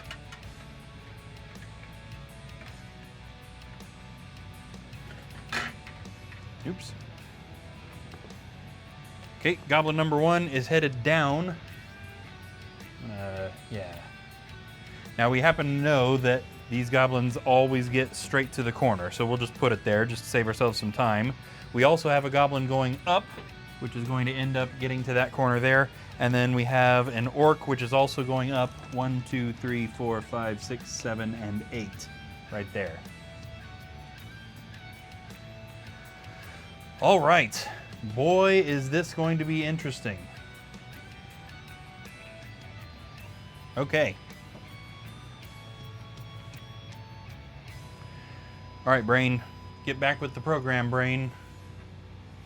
We are at Rana, and now that the pathway is open, again, I don't want to be too precious about them killing every single monster. I would normally insist they do it, but since this this stream of monsters is theoretically never ending until I run out of them anyway, we are going to let her do kind of a hit and run. She'll just kind of see if she can kill this zombie, and then she's going to move. She swings her axe at the zombie, hitting it with a 1. That's not going to kill it. It didn't block. It's a little bit surprising, but it's not dead. She then moves 1, 2, 3, 4, 5, and 6, headed down the hallway. It is her that the monster should be hitting, though. She's got significantly more defense dice than Valerna does. Okay, Barbarian. Thraken is down here kind of in a bad situation. So I suppose we need to do the last thing here, which is searching for secret doors. So once he has done this, there are no secret doors in this room. They now know there's nothing left to do in that room. He just needs to get out of there. So let's work on blasting a path through this doorway. Even though he's surrounded by monsters, we might as well try and kill that guy so that he can get out of there. Putting an arrow in his short bow, he fires at the orc, hitting it with a 1. And it doesn't block, but it's still not dead. This is definitely a mechanic that was meant for monsters who have regular amount of body points. Hey, Cody's on a 10-stream streak. Awesome. I imagine you've just temporarily awoken. Am I right? Thanks for tuning in, man. Okay, and that is all Thraken can do. So we are back up to the other mess. Cody says, woke up. I'll have up channel points passing back out. Yes, absolutely. Can't blame you there. Okay, Valerna is kind of in a similar situation that Rana was in. We need to move her, but we might as well just kind of send some shots at these orcs while we're here. So we'll have her, 1, 2, 3, 4. Yeah, that orc is within range. We'll have her fire at that orc and then move. So putting an arrow in her short bow, she fires, hitting that lead orc with a critical hit of 3. The orc does not defend anything, so that is actually 1 monster down. And then she moves. 1, 2, 3, 4, 5, 6. Still doesn't quite make it to the end of the hallway. Oh yeah, my face is blocking her, isn't it? Yeah, there she is. So not quite to the end of the hallway, but getting there. And finally, for the hero's turn, we are back down here to Tiaga the Warlock, who is still kind of in a bad situation down here with these zombies. Now, she did manage to damage this guy, so maybe she can get the rest of the way there right now. Swinging her wooden staff, she hits the zombie with a 1, but the zombie blocks. Unfortunate. Okay, we've got some stuff for if we end up getting kind of desperate. She's got the Consuming Flame spell, which theoretically should kill both of those guys, but I don't think we're quite that desperate yet. Zombies are only the 3rd hardest monster in the whole game. There's no reason she shouldn't be able to take it out. It's just too bad she can't fire at it instead of having to do close range. This goblin behind her is kind of messing that up. And even if we turned her around to kill the goblin, another monster is just going to take its place. So she's got to punch her way through this wall, basically. Okay, the increasingly convoluted monster's turn. Again, we'll just start right here with Tiaga. Zombie swings its cleaver, hitting her with another critical hit of 2, which she doesn't block. Okay, I think we are going to do something about this. We're going to have her cast her Dark Wings spell. Cast a spell on an enemy's turn after you've suffered damage. Reduce that damage to 0 and move instantly to any unoccupied square that you can see. Just because that was a kind of nasty hit. And also, we can straight up just transport her right there. So now she's kind of away from the blockade. I would put her in front of the door, but she couldn't see that square from where she was standing. And also she ignores that damage. This also means that this goblin can't hit her, but this zombie can. Zombie swings its dagger at Tiaga, hitting her with a 1. She still doesn't block. She's not in a blocking mood tonight. Dropping her to 5, I guess.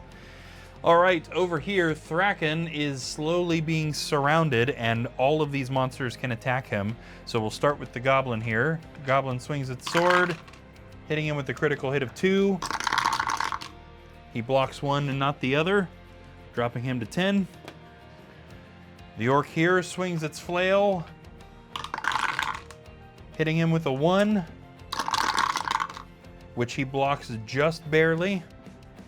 Orc over here swings its sword at him, hitting him with a 2. He blocks. And then 1, 2, 3, 4, 5, 6, 7, 8, 9, 10. This goblin didn't quite make it to him. Justin says, yeah, big Goron sword, messed up Phantom Ganon. Without a doubt, nice. I think we are just going to move this goblin right here. Okay. I know that wasn't on camera. I just moved a goblin slightly. And then we have this war party here giving chase. So first off, we'll do the zombie because it's slow. 1, 2, 3, 4, 5.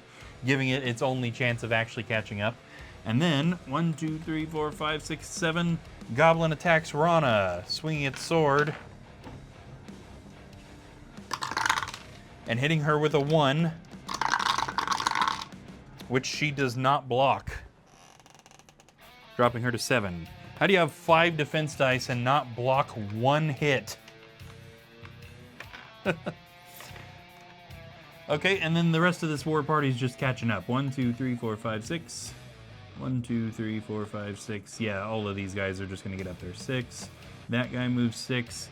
And we've got 1, 2, 3, 4, 5, 6, 7, 8, 9, 10. A goblin getting up here. 1, 2, 3, 4, 5, 6, 7, 8. There's an orc that just barely made it onto camera. And of course, we have our next wave of goblins and orcs also entering the quest.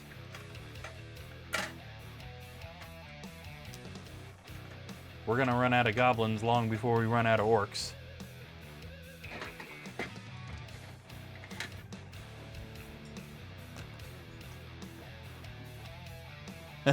The cleanup for this quest is going to be killer. I'm going to have so many monsters to put away. First goblin is headed down. 1, 2, 3, 4, 5, 6, 7, 8, 9, 10. Second goblin is also headed down. So we'll just put him right behind his buddy. And the orc, oh, everybody's headed down this time. 1, 2, 3, 4, 5, 6, 7, 8. Okay. No new people attacking heroes, so we are in good shape there. And we are at Rana. Here we go. Let me grab a drink here.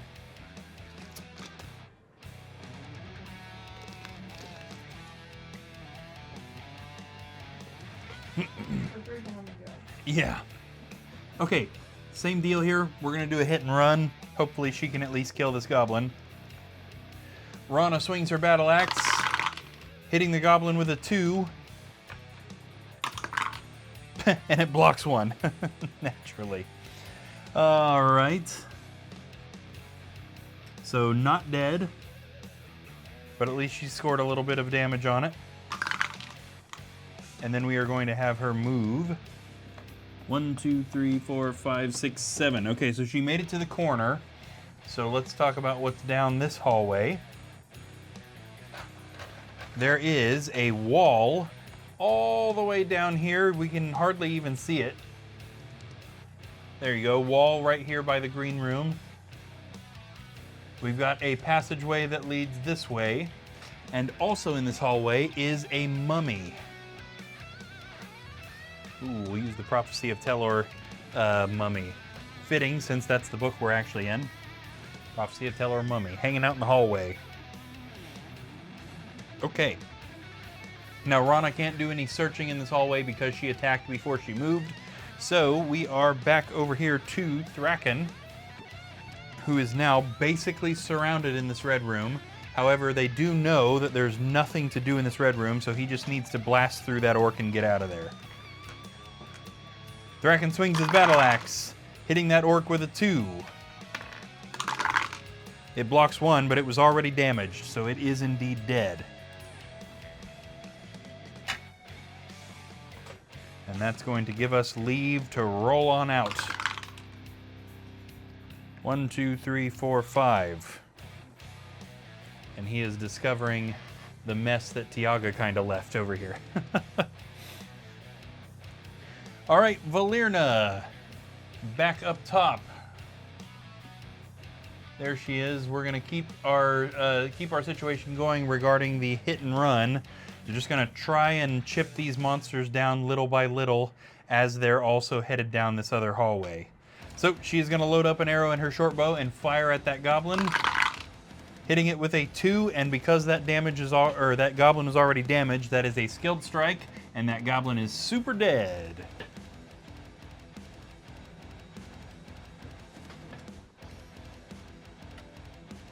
And then we'll go ahead and move her. Now somebody's gonna have to not hit and run in order to search this new hallway for traps, unless they're just not gonna do it. 1, 2, 3, 4. Is she going to stop here? Yes. Okay, so at the beginning of Valerina's next turn, we'll force a trap search before she does anything else. And she's going to end her turn right there. Okay, and then we need to come back down here for Tiaga, who is now on the other side of this zombie that she's been trying to kill. I think we will go ahead and try and finish it off, if nothing else, just for the sake of her getting her demon form spell back.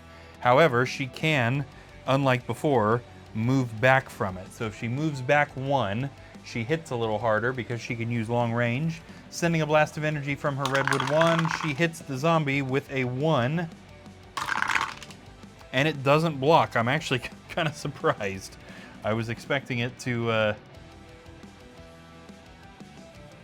survive that. Had she not damaged that? I could swear she had already damaged that zombie, but there's no damage marker down there.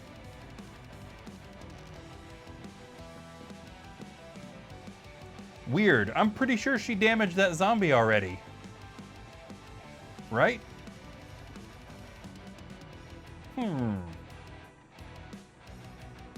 Odd.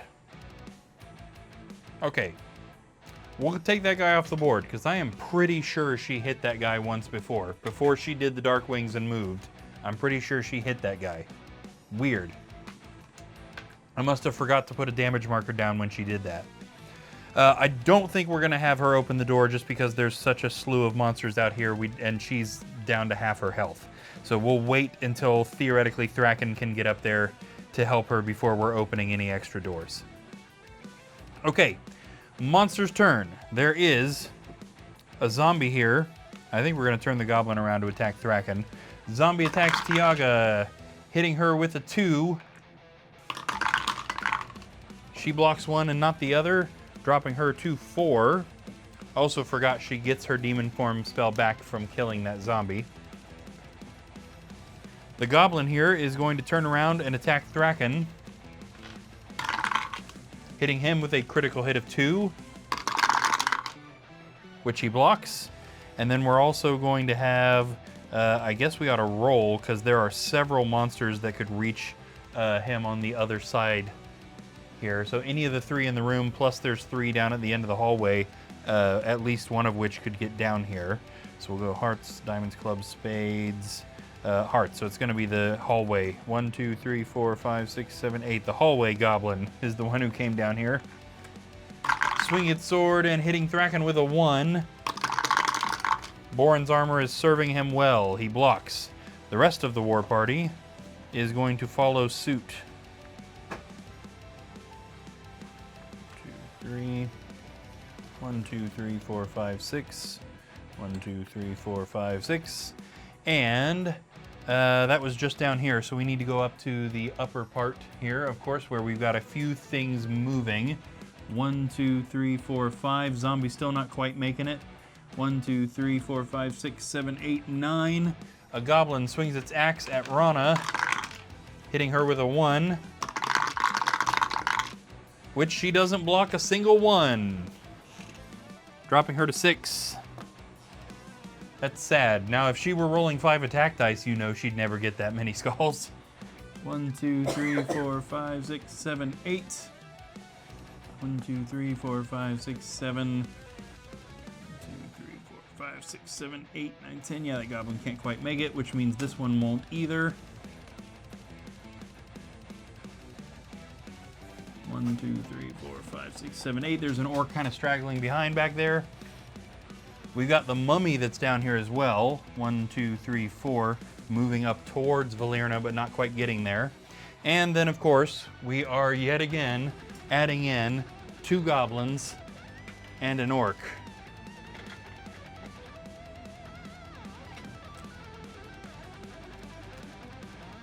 One, 2, 3, and we'll just go ahead and move him to the corner. We know he's going to get there. The next goblin is also headed down, so we might as well just put him there.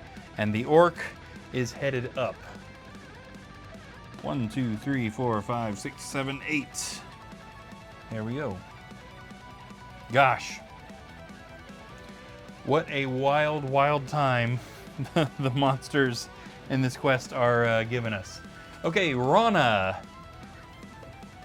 Yeah, we're going to let Valerina do that trap search, so that shouldn't be a big deal. The big question here is, do we want to send Rana up to that mummy instead of attacking this goblin? I do think that's probably strategically the best move. As long as Rana gets a decent movement, which she does. 1, 2, 3, 4. Luckily, none of those spaces are trapped. And Rana is going to make an attempt at knocking out this mummy. Swinging her battle axe, she hits the mummy with a 3, which is theoretically enough to kill it if it doesn't defend. And believe it or not, it does not. Mummy is out of there.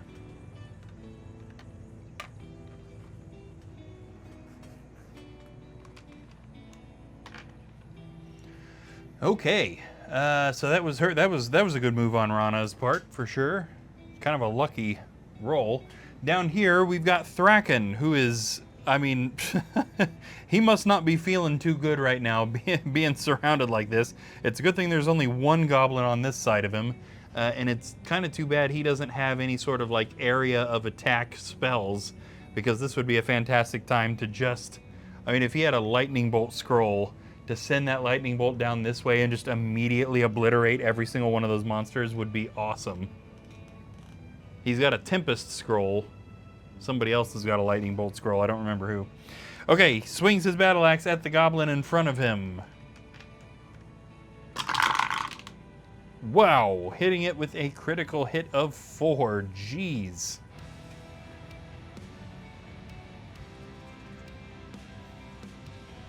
I wonder what this damage marker up here was for. Is that the zombie damage marker I was searching for earlier? Probably. Okay, that is a critical hit, skilled strike. That goblin is super dead. Get out of here. Where once stood a goblin is now an empty tunic and a bloodstain. And off he moves. 1, 2, 3, 4, 5, and we'll just kind of position him here next to this zombie. If that's on camera. There we go. And then we'll probably let Tiago go ahead and open this door since they're both up here and ready to go now. Ooh, is that strategically smart, actually, now that I think about it? Putting him there guarantees him being blocked from going in there to help her if she opens that door, being that she's last in the turn order.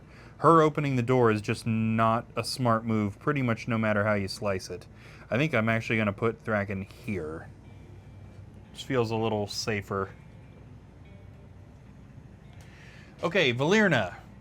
We're going to start her turn off with a trap search. Moving down this new hallway that they are in. So from the corner all the way up to that wall, there are no traps. And then I think we'll let her shoot. That particular goblin I think is safe for her to shoot, but nothing else in that line will be. Putting an arrow in her short bow, she fires at the goblin, hitting it with a 1, which it does not defend. Not dead, but damaged.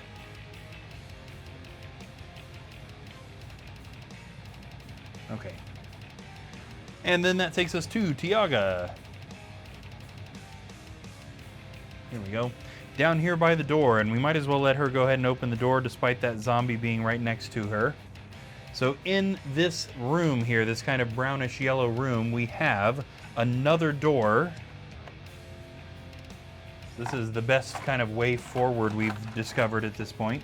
However, unfortunately, also in this room is a Dread Warrior.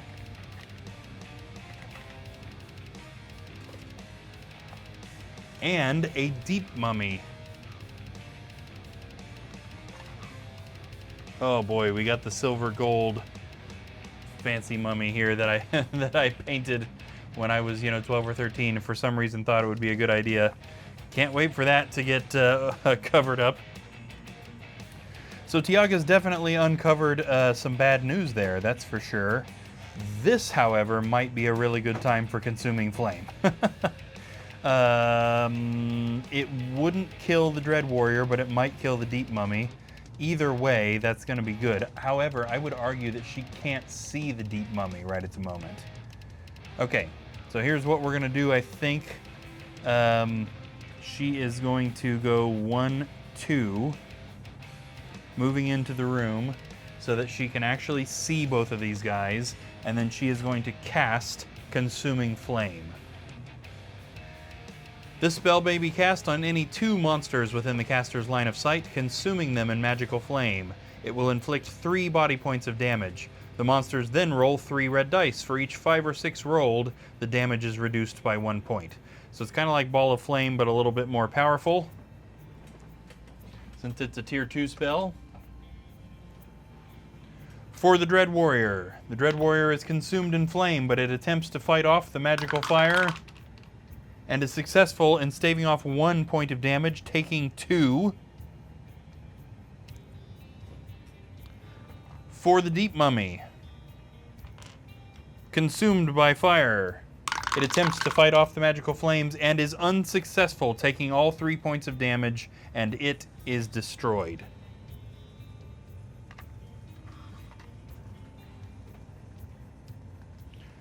Not bad. At least that spell had a little bit more effect this time. When she used that last night, it basically didn't do anything. And that brings us to the monster's turn. Okay, I'm actually dreading monster's turn now just because there's so many monsters on the board right now. 126 says, what's the max damage anything can take? Are we talking about monsters here, I assume? Like, what's the most body points a monster has? It depends on our difficulty chart. In just kind of regular Hero Quest, just the average monsters that you run into on a day-to-day, if we're not talking about the difficulty chart that I added, I think it's 3. 3 body points is the most that you see. In basic Hero Quest monsters, no added difficulty. Now, boss monsters have more body points than that. And some of the later on harder monsters that you run into have, like the mountain ogres that we've seen occasionally with redeems. I've lost those. Where are those? Those things have 6 body points, even at lowest difficulty. Some of the bosses have like 8. We're gonna hit a boss that has 10 body points later on.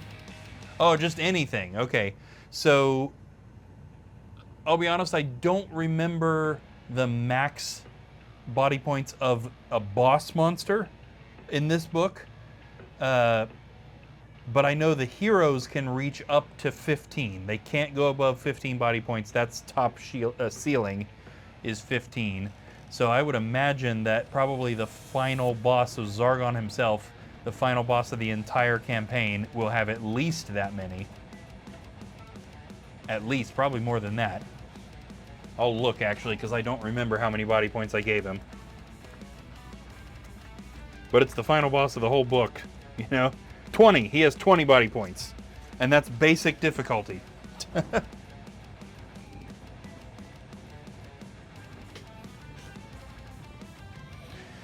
All right.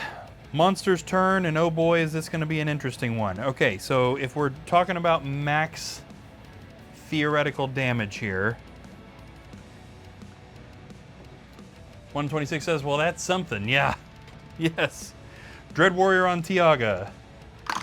Swings its mace and hits her with a 3.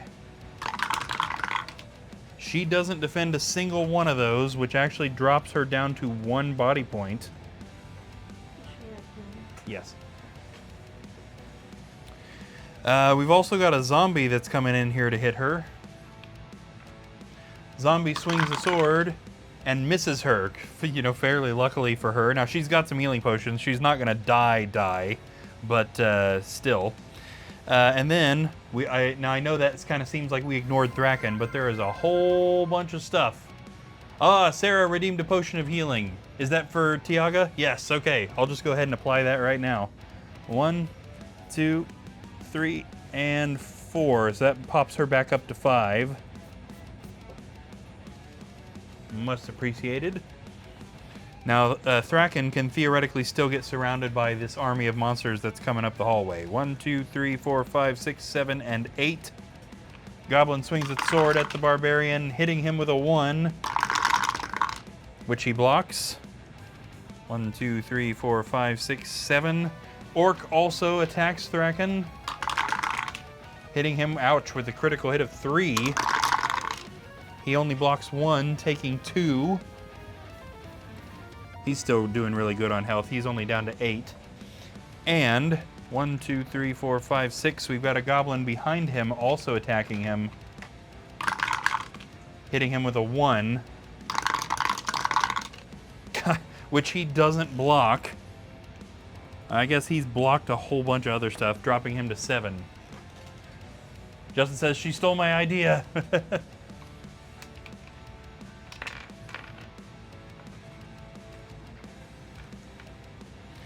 And then we're just going to march the army up. 1, 2, 3, 4, 5, 6. I know these guys aren't on camera mostly. 1, 2, 3, 4, 5. 1, 2, 3, 4, 5. And then 1, 2, 3, 4, 5, 6, 7, 8. Yeah, these guys are both going to get up here. So we've got lots and lots of monsters lining up down the hallway that are just going to be plaguing these guys and chasing them all throughout the whole rest of the quest. Until I run out of Orcs and Goblins. Because this can only be the mountain guys is what's chasing them. So once we're out of those, and that will still be plenty. And as they're killing them, it's also refilling the ones that can re-enter the quest. So it's kind of a weird catch-22. Okay, that was this part of the board, so let's go back up to over here, where really the only thing we can do is this goblin on Valerna. Goblin swings its axe, but misses. Okay, useless goblin. And then we're just kind of marching the army up.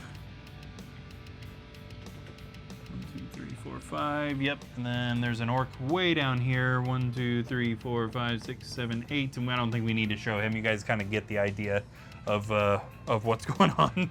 And then yet another 2 goblins and an orc enter the quest. Whoops.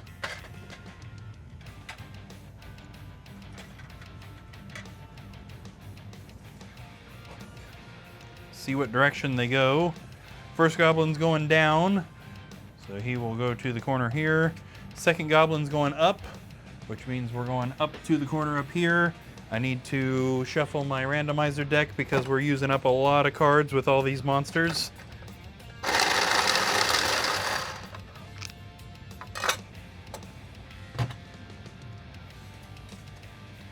The orc is also going up. Oop, right up to there. All right, it's gonna take us over to Rana the Dwarf, which is right up here is where she is. So we might as well let her shoot at that goblin and then move. She loads up an arrow into her crossbow and fires at that goblin, but misses. I mean, nobody ever said that Rana was the greatest shot with a bow. 1, 2, 3, 4, and 5. Now looking down this passageway, we can see a wall.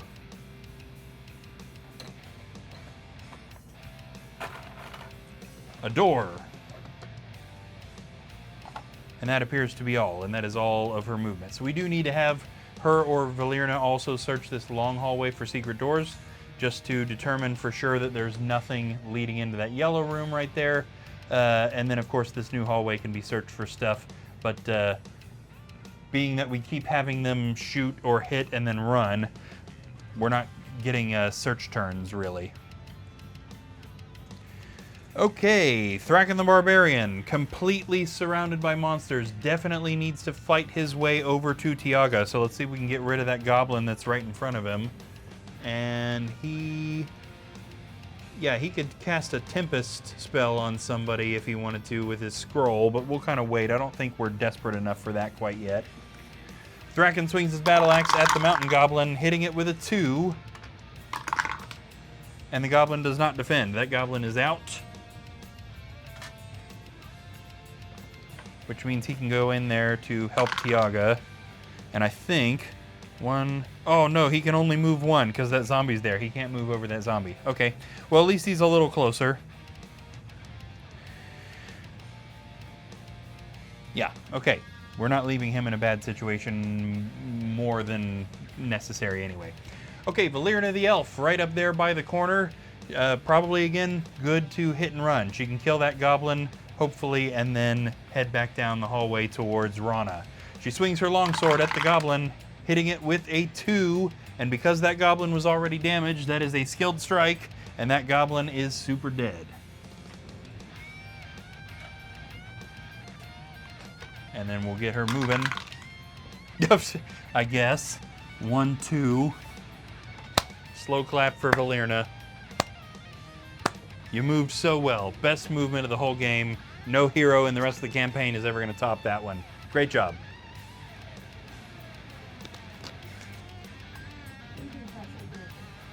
Me, passive aggressive, never. All right, coming back down here to Tiaga. Now, Tiaga is definitely not in great shape. She does, however, have her demon form back. So, or is it a better move to cast Fear on that Dread Warrior?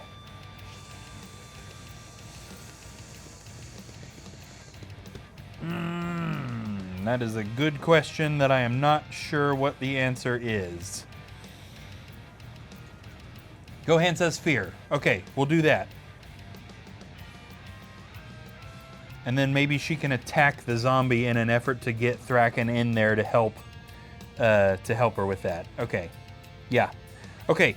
She is going to cast Fear on the Dread Warrior. The spell causes any one monster to become so fearful that their attacks are reduced to 1 attack dice. The spell can be broken on a future turn by rolling 1 movement dice for each of its mind points. If a 6 is rolled, the spell is broken. And that is going to be cast on that Dread Warrior right there, which is going to give her a little bit of insurance. And in the meantime, she can make an attempt at killing this zombie. She's probably not going to, but she could get lucky. She swings her wooden staff, hitting the zombie with a 1. Definitely not going to kill it.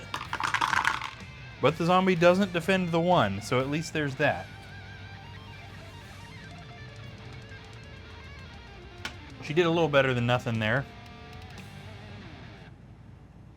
Okay, monster's turn. So, we'll just start off right with that Dread Warrior because it can only attack her with a 1. Swinging its mace, it misses her. However, it can now roll to see if it can break that spell. Let's see how many mind points does the Dread Warrior have. 3. So not a great chance at spell breakage. We're going to roll 3 movement dice, and if he gets a 6 on any one of these, that spell is gone. Okay, he got 2 6s. Well, she at least got 1 good turn out of it. Now the zombie that's standing there, is it going to attack her or Thraken? It is actually going to attack Thraken. That's a little bit unfortunate, being that he's going to be surrounded just about. But he's got better defense than her. Zombie hits him with a critical hit of 2. He only blocks 1. Dropping him down to 6. He also has an orc swinging a sword, hitting him with a 1, which he blocks. Goblin also swinging a sword at him, hitting him with a critical hit of 2, and he doesn't block either one of them, dropping him down to 4. Ooh boy, this quest is definitely getting a little bit spicy. These constant wandering monsters are definitely an interesting mechanic. And then of course, we're just going to be moving our small army of monsters forward. 1, 2, 3, 4, 5, 6, 7, 8, 9. And that is it for this side of the map. However, we still have this whole side of the map to do also. 1, 2, 3. So we've got an orc swinging a flail at Valerna, hitting her with a 1, which she blocks. And then we're just kind of moving the whole flock up here. Can't see these squares very well from my current position. There's some monsters off camera you guys can't see. I'll move them. 1, 2, 3, 4, 5, 6, 7, 8. 1, 2, 3, 4, 5, 6, 7, 8, 9, 10. 1, 2, 3, 4, 5, 6, 7, 8. So suffice it to say, I guess you can kind of see where a couple of those ended. There's more monsters coming down the hall. And then, you know, we also have 2 more goblins and another orc entering the quest. as well.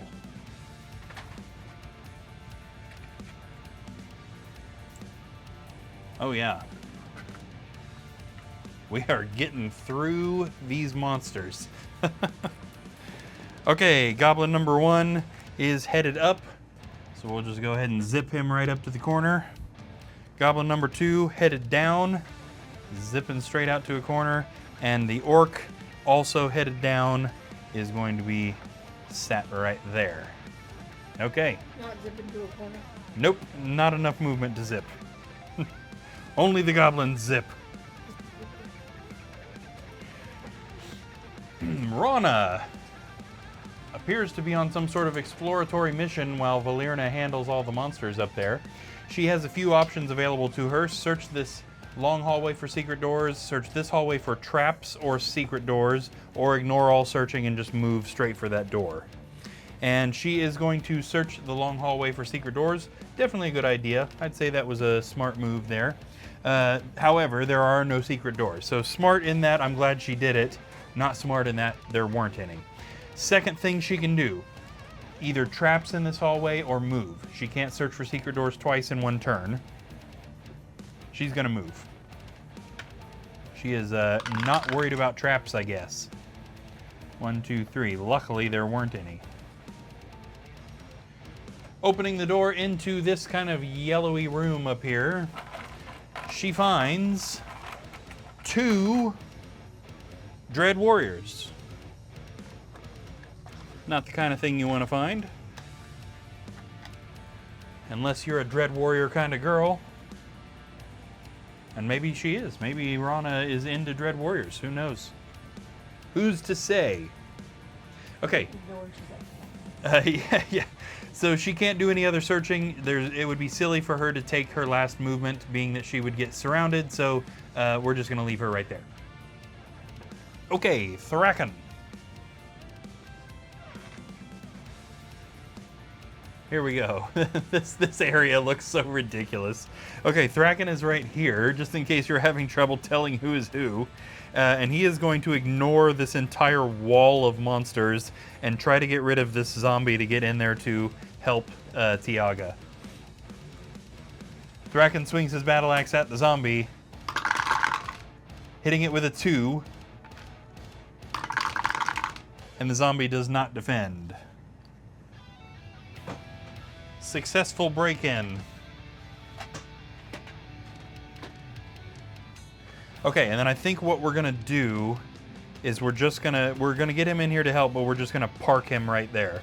Because if we take him in like this, all these monsters are gonna stream into the room and just totally surround them. So we're just gonna have him block the doorway, essentially, so that none of them can come in.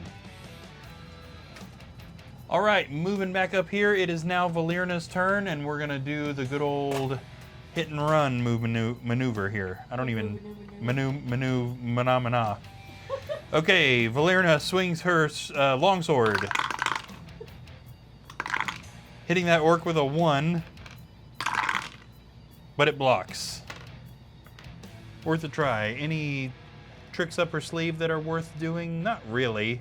She's got a rock skin she probably could have cast at some point. But for now, 1, 2, 3, 4, 5. She is moving.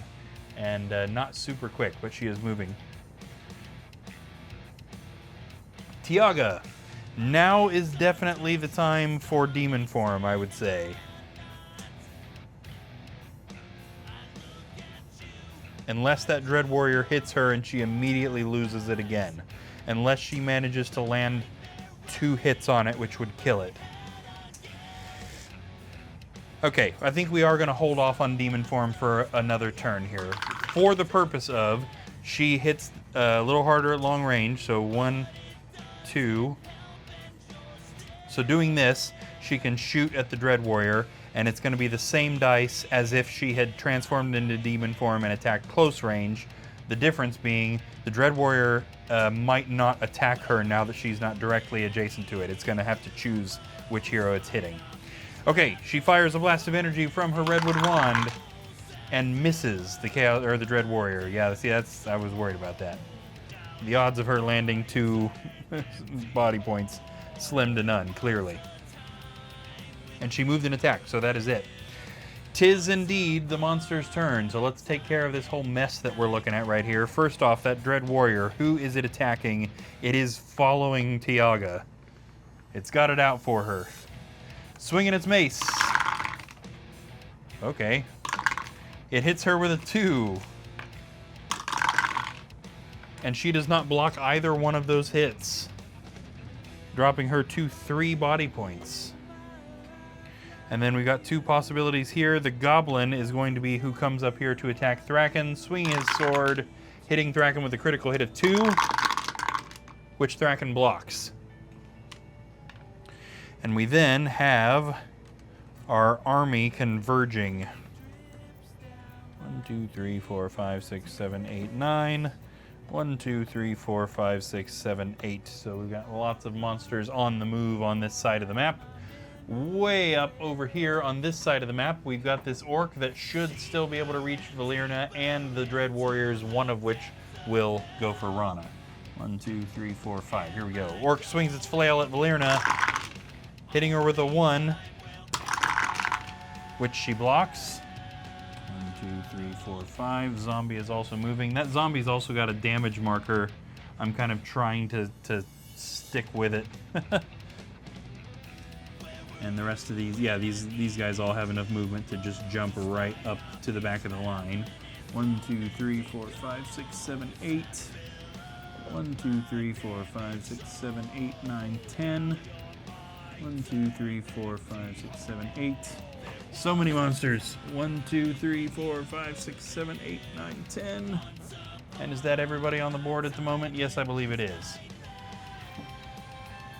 Okay, I am going to remove the entrance door. We've still got monsters coming in, but I need to put stuff on my Milton Bradley board over there where the entrance door is. So we all know where it's at.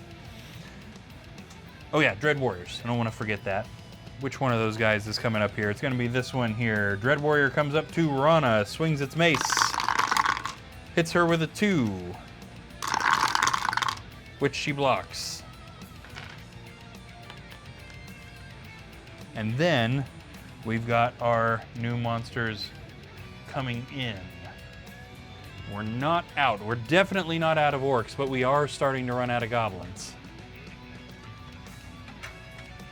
I got a lot of mountain orcs. All right, goblin number 1 headed up, zipping to a corner. Goblin number 2 also headed up, so zipping near to a corner. And the orc is headed down. 1, 2, 3, 4, 5, 6, 7, and 8. There we go. All right, this has got to be just about a record for the number of monsters we've had on the board at once. Back up here, we are now at Rana. We need to determine what is going on with her attacking these Dread Warriors. And we are going to have to be really careful about them getting trapped in that room. Are you using any of your archers? No. No, okay. Yep. You want all of them? Yeah.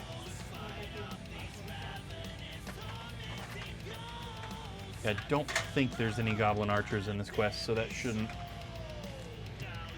be a problem.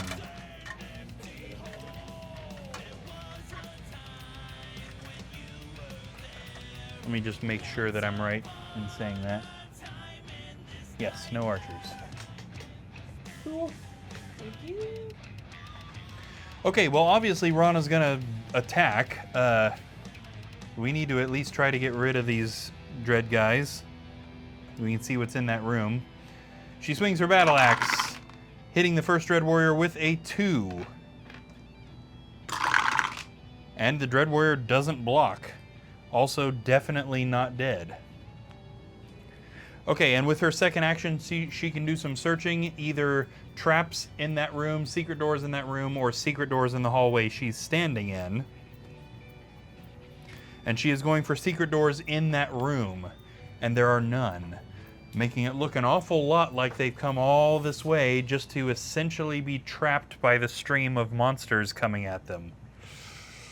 That sure would be bad news, wouldn't it? All right, back down here. Thraken finally in the room and able to help. However, The moment he moves away from that door, he is inviting a massive stream of monsters to come into the room and surround them. So much as I would like him to move directly up to that Dread Warrior, I think we're going to have him shoot instead. He does have that Tempest spell scroll, which might come in handy. We are going to activate his Armband of Healing. I almost forget about this every time. This is an artifact he picked up in the last quest he was in. Once per quest, the wearer may call upon this magical armband to heal 2 body points. So this is going to put him back up to 6 because he's getting a little bit low. So again, that's once per quest, so he can't do that again this quest. Are you going to be using tomorrow's quest? I don't think so. Sorry, I don't want to do it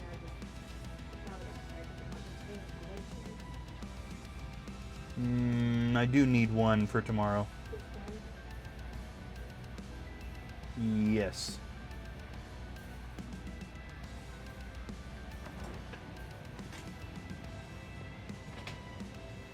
Okay.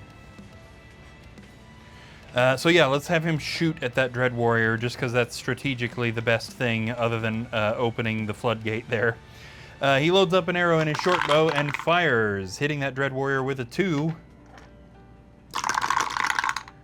And the Dread Warrior defends one and takes the other, so it's still not dead, but it's really close.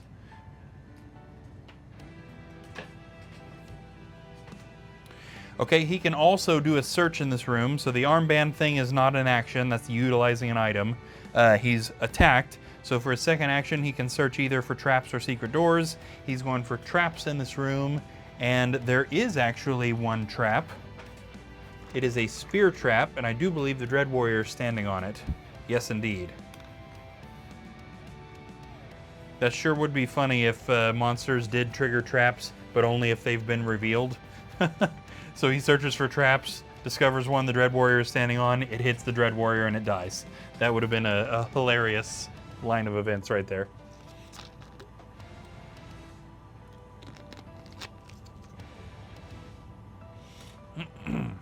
Okay, we are back up to Valerna, who is just kind of trying to manage this line of monsters. We'll go ahead and give her another hit and run attempt, basically. She is going to swing her longsword at the orc, hitting it with a 1, which the orc blocks. That orc is just not going down. She just can't seem to get anything on this guy. And then, let's see, do we move her? She is adjacent to the Rana's hallway, which means she could do the secret door search there. So we either move her in there with Rana in an attempt to help with the Dread Warriors and also fend off the attacks from this army of monsters, or she could search for secret doors and, if there is one, potentially open another whole room full of monsters. So that's probably not the best idea based on her current location. We should probably move her over there to Rana. Yeah, we do need to roll to get her up next to her. 1, 2, actually, this is interesting, 3, 4, 5. If we do this, this does unfortunately mean that Rana is going to be the one getting hit by the Dread Warriors and whatever monster makes it up here. But Rana's got more body or defense dice than Valerna, and Valerna attacks with 3 regardless of if she's close range or long range. So again, strategically, hopefully that makes a little bit of sense. And back over here, we are at Tiaga, who is still trying to get rid of this Dread Warrior, and she can either move and fire or cast Demon Form and attack close range. And I still, for the same reason as last time, I still think that's a bad idea. Man, the Wall of Stone spell that she could have picked would have been really good in this quest. Thraken could move, she could cast the Wall of Stone right there in that doorway, and the monsters would have had to destroy the wall in order to get through it. I should have thought a little harder about that. Okay, I think we're just going to move her and then have her fire again. Sending a blast of energy at the Dread Warrior from her Redwood wand. She hits it with a 2.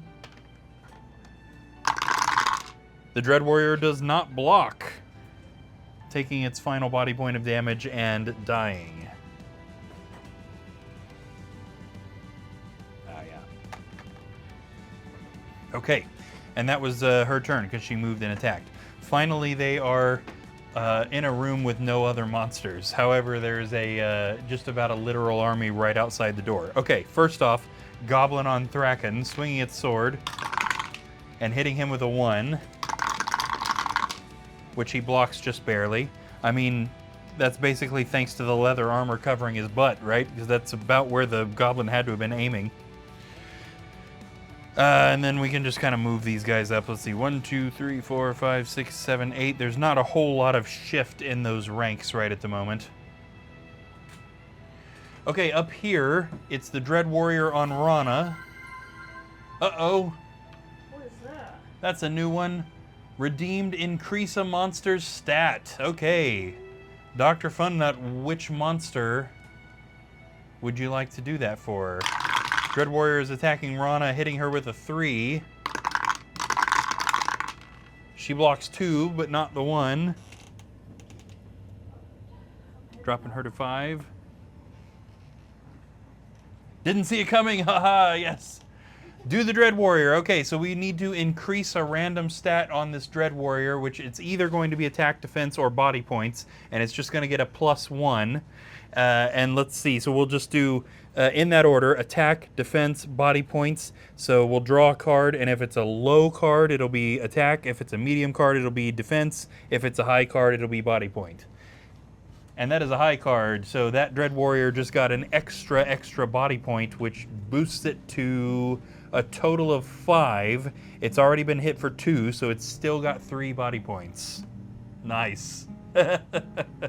That's awesome. I think that's the first time that redeem has been used, so thanks for that, Dr. Funna. That's awesome. And also good to see you, Merlin.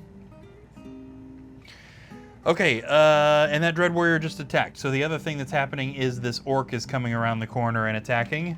Orc swinging its flail at Rana and hitting her with a 2. And she didn't block either one of them. That's insane. This drops her to 3 body points. Now again, she's got some potions, so she's not like really in danger. But that's insane. 5 defense dice and not a single white shield. Dr. Funna says, I waited a bit to use it. Give the hero some hope. Yes. Yes. All right, and then basically for the rest of the monster's turn, we just need to 2, 3, 4, let the monsters move up into position. 1, 2, 3, 4, 5, 6, 7, 8. Sorry for the arm shot. 1, 2, 3, 4, 5, 6, 7, 8, 9. 1, 2, 3, 4, 5, 6, 7, 8. 8, yeah, Orc. 1, 2, 3, 4, 5, 6, 7, 8, 9, 10. Got another 1, 2, 3, 4, 5, 6, 7, 8, 9, 10, and then his buddy's just going to be right up behind him. And we need to get a couple more monsters in the quest, entering right there at that center point on the side here. Couple more goblins. And an orc. All right, let's see where they're headed. The first one is headed to the bottom of the map, zipping straight to the corner. Second one is moving to the top of the map. How very evenly spaced of them. And the orc is also moving up, which is gonna stick him right there. Okay. We are just about out of goblins now until the heroes start killing them. But, I mean, there's plenty of monsters on the board, and they're still gonna be triggering more as they move throughout the quest. Oh, Kavoth is here. Redeemed a potion of healing. Very nice. Any particular hero you'd like to give that to? We've got a dwarf, a barbarian, an elf, and a warlock. There are a few heroes that could theoretically use that. My choice. Awesome. Who's lowest right now? Rana and Tiaga are both pretty low, but Rana's got a couple of really good healing potions, and Tiaga doesn't. So let's do that. We'll give this to the warlock. 1, 2, 3, and 4 boosts her right back up to 7 body points, which is very nice because we have one mess of a quest going on right here, Kavoth. I'm not sure how long you've been here, but if you can see what's going on here, every monster's turn we're having more monsters enter the quest. So this is a never-ending stream of monsters. No point in trying to kill them all. The heroes are basically just trying to find the way out at this point without dying. All right, Rana, who Rana and Valerna here sure look backed into a corner. He says, just got here doing work stuff at the moment. Nice, nothing wrong with that. Okay, let's see if Rana can get some more damage on that Dread Warrior guy right there. So this Dread Warrior is the one that Dr. Funnut gave an extra body point to. So Rana swings her battle axe, hitting him with a 3. Now if he doesn't defend anything, this actually will kill him. That's even with that extra body point, he's got 3 body points left. And he does indeed defend 1, taking 2 and surviving to fight another turn. Now Rana doesn't have any special tricks up her sleeve other than the 2 healing potions she's got, so we'll kind of leave it at that. Now her second action, however, could be spent searching for traps in this room or secret doors in the hallway that she is standing in. And she's going for traps up there in the green room. There are none. Getting all the searching out of the way. Okay, that brings us to Thraken the Barbarian, who is pretty much going to have to open the floodgate there to do anything, but he could also search this room. And the searching needs done before they worry about, because if he moves out of that doorway, this room is done for. So let's just have him take the rest of his turn to search the 2 things that need searched. And the first thing he's going to search is for secret doors. And there are none in this room. So the other thing he is going to search is treasure. Let's see what he finds. Thraken found a heroic brew and took home all the winnings. A heroic brew when drank will allow a hero to attack twice in a single turn as 1 action. So that is very handy for him. When he decides to drink that, he'll have a good time, that's for sure. Okay, now that I've finished having a stroke in the middle of a sentence, we are moving back up here to Valerna the elf, who is also going to fire at that Dread Warrior now, which is almost dead. Kind of not really too much point in trying to fire at these guys. Yeah, although getting the zombie up there would mean less attack dice hitting Rana every turn. So that's actually a little bit more strategic, I think. Okay, let's actually do that. Valerna is going to fire at that orc, shooting an arrow and hitting it with a 1, which it blocks. She can't kill that orc. We should have had her shoot at the Dread Warrior because for some reason, Valerna just cannot kill that orc. Okay. She's also got some spells that she could theoretically cast. We could Tempest that Dread Warrior so that it misses its turn. We could also Rock Skin Rana since she's getting hit on a lot of different sides. The Rock Skin spell would probably be wasted if that were the case, but I feel like she should do one or the other. Tempest the Dread Warrior or Rock Skin Rana. Let's see. We should probably card that, shouldn't we? Okay, Tempest Dread Warrior is going to be red, Rock Skin Rana is going to be black, and we got black. So she is going to cast a defense up spell, essentially on Rana. The spell may be cast on any one hero. That hero may use 1 extra defense dice when being attacked. The spell is broken when the hero suffers 1 body point of damage. So she's just going to give Rana a little bit of a boost since she's stuck in there getting hit a whole bunch of times. And that brings us back down here to our Warlock, who can theoretically open that door and head out into whatever is next. She can also recast her demon form, which is probably not a terrible idea. Let's go ahead and do that first. Okay. Tiaga is again turning into her demon form, which allows her to jump over pit traps like they're not there and also gives her an extra attack dice close and long range. She is now going to open this door that she is standing next to. And out here, we've got another couple of walls creating a very tiny hallway and another door. Okay, Tiaga, are we searching for traps? Yes, she is. Are either of those 2 squares trapped?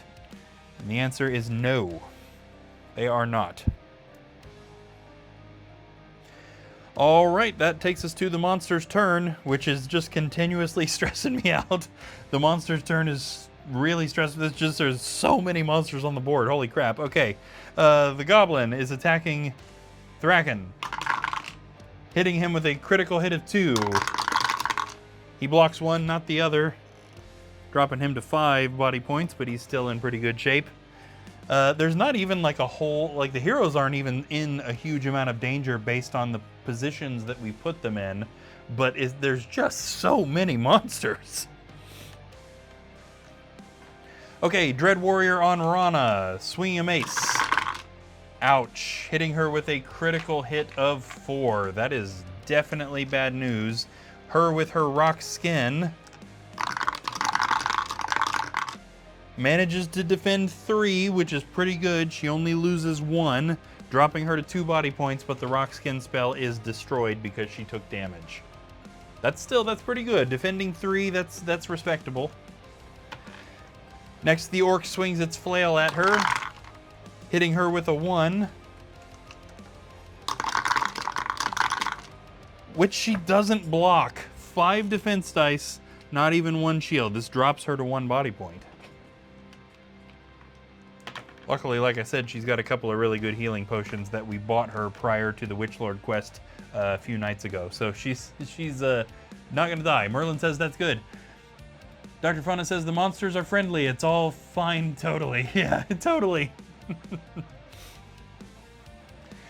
Okay, and then I just need to basically continue moving the monsters up to the back of the line here. 1, 2, 3, 4, 5, 6.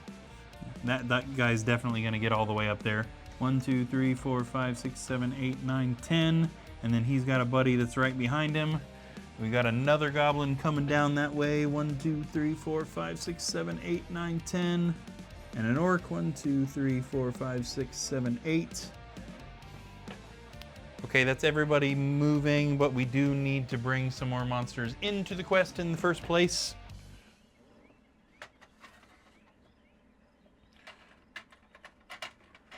Okay, yeah, we did actually have a couple more drawers of goblins, so we're not as close to totally out of goblins as I thought we were. 2 goblins and an orc entering the quest. First goblin is headed up. Now we know that their 10 squares get them to the corner, so we'll just save ourselves some time. The other goblin that we're bringing in goes to the bottom. And the orc is also going up to the top. 1, 2, 3, 4, 5, 6, 7, 8. All right. Believe it or not, there is only a few more rooms in the quest. So I know it's approaching 2:30. I'm hoping to end somewhere around 3. We're probably going to go a little past 3, but we should still be able to finish. As long as the heroes aren't getting too many garbage rolls. Okay, Rana, can we finish off that Dread Warrior? Rana swings her battle axe at the Dread Warrior, hitting it with a 2. Certainly possible. It's only got 1 body point left. And indeed, it does not defend. Finally, it is out of there.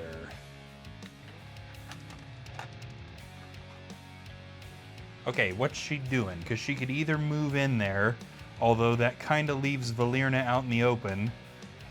Their current situation is actually better than moving in there, although somebody's going to need to go in there to search for treasure. Okay, probably she ought to do the secret door search. Dr. Funnut says she was dreading that warrior. Yeah, no kidding.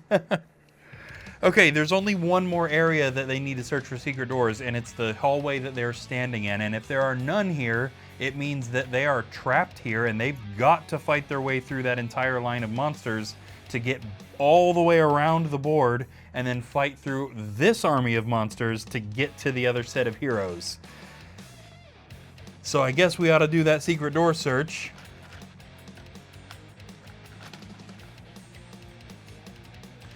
And indeed, there is one, because although Hero Quest can definitely be a little bit masochistic sometimes, it's not quite that mean.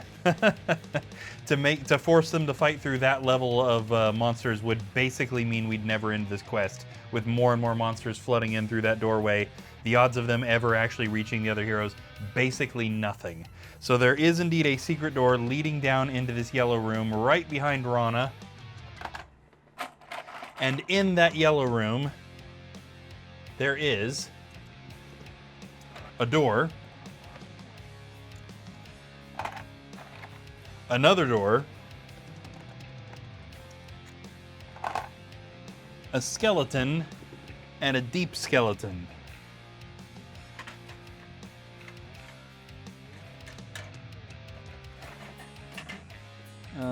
Deep skeleton here. Except I want a Milton Bradley one just so that I can remember the difference between the two. Okay, regular skeleton here, deep skeleton down here. And another door soon, yes. Yeah. Gotta get that another door. That's the best doors there. Okay, now that Rana has unfortunately opened up another portal full of monsters, we are now jumping down here to Thraken the Barbarian. And there's nothing left to do in this room, so kind of the only thing to do here is to open the floodgates and hope that they can get far enough away from this mess to not get surrounded. So he's gonna go ahead and move 1, 2, 3, 4. He is then going to open the door into this purple room, so you can kind of see how we're connecting up into everything. In this room, we find another door, and that appears to be it. Thraken, are we stopping to search for traps? No. See, 1, 2, 3, 4. He can only go in one more, so 5. Now that he's in this purplish room, he might as well do some sort of search, and he can do any of traps, secret doors, or treasure. And he is going for treasure. So we're just getting the hard one out of the way first, I guess. Let's see what he finds. Wow, under a loose stone in the floor, Thraken finds a small chest. Inside are 300 gold coins. That's wild. There's only 2 of those cards in the treasure deck. There was one. 4,925 is what that puts us up to. Woo, buddy. Okay, Valerna. We should have had him do a hit and run. I guess then he wouldn't have been able to search for treasure, so it worked out. Oh, right, okay. Valerna is up here, and she is still trying to kind of help out Rana by getting rid of that orc. Or she could actually see that Dread Warrior, so maybe it is better to just try and get rid of the harder hitter. I mean, either way, they're kind of in a bad situation. She could Tempest that Dread Warrior. However, okay, I think I know what we're gonna do. First off, she is gonna try again to kill that orc, because this orc has been a problem for her. She's been trying to kill it over and over. If she can kill it, this zombie attacks with less dice than that orc does, so it would be better for Rana in the long run. So let's try that again. Valerna loads up an arrow in her short bow and fires at the orc for the billionth time. Totally missing it for, again, about the billionth time. Jeez.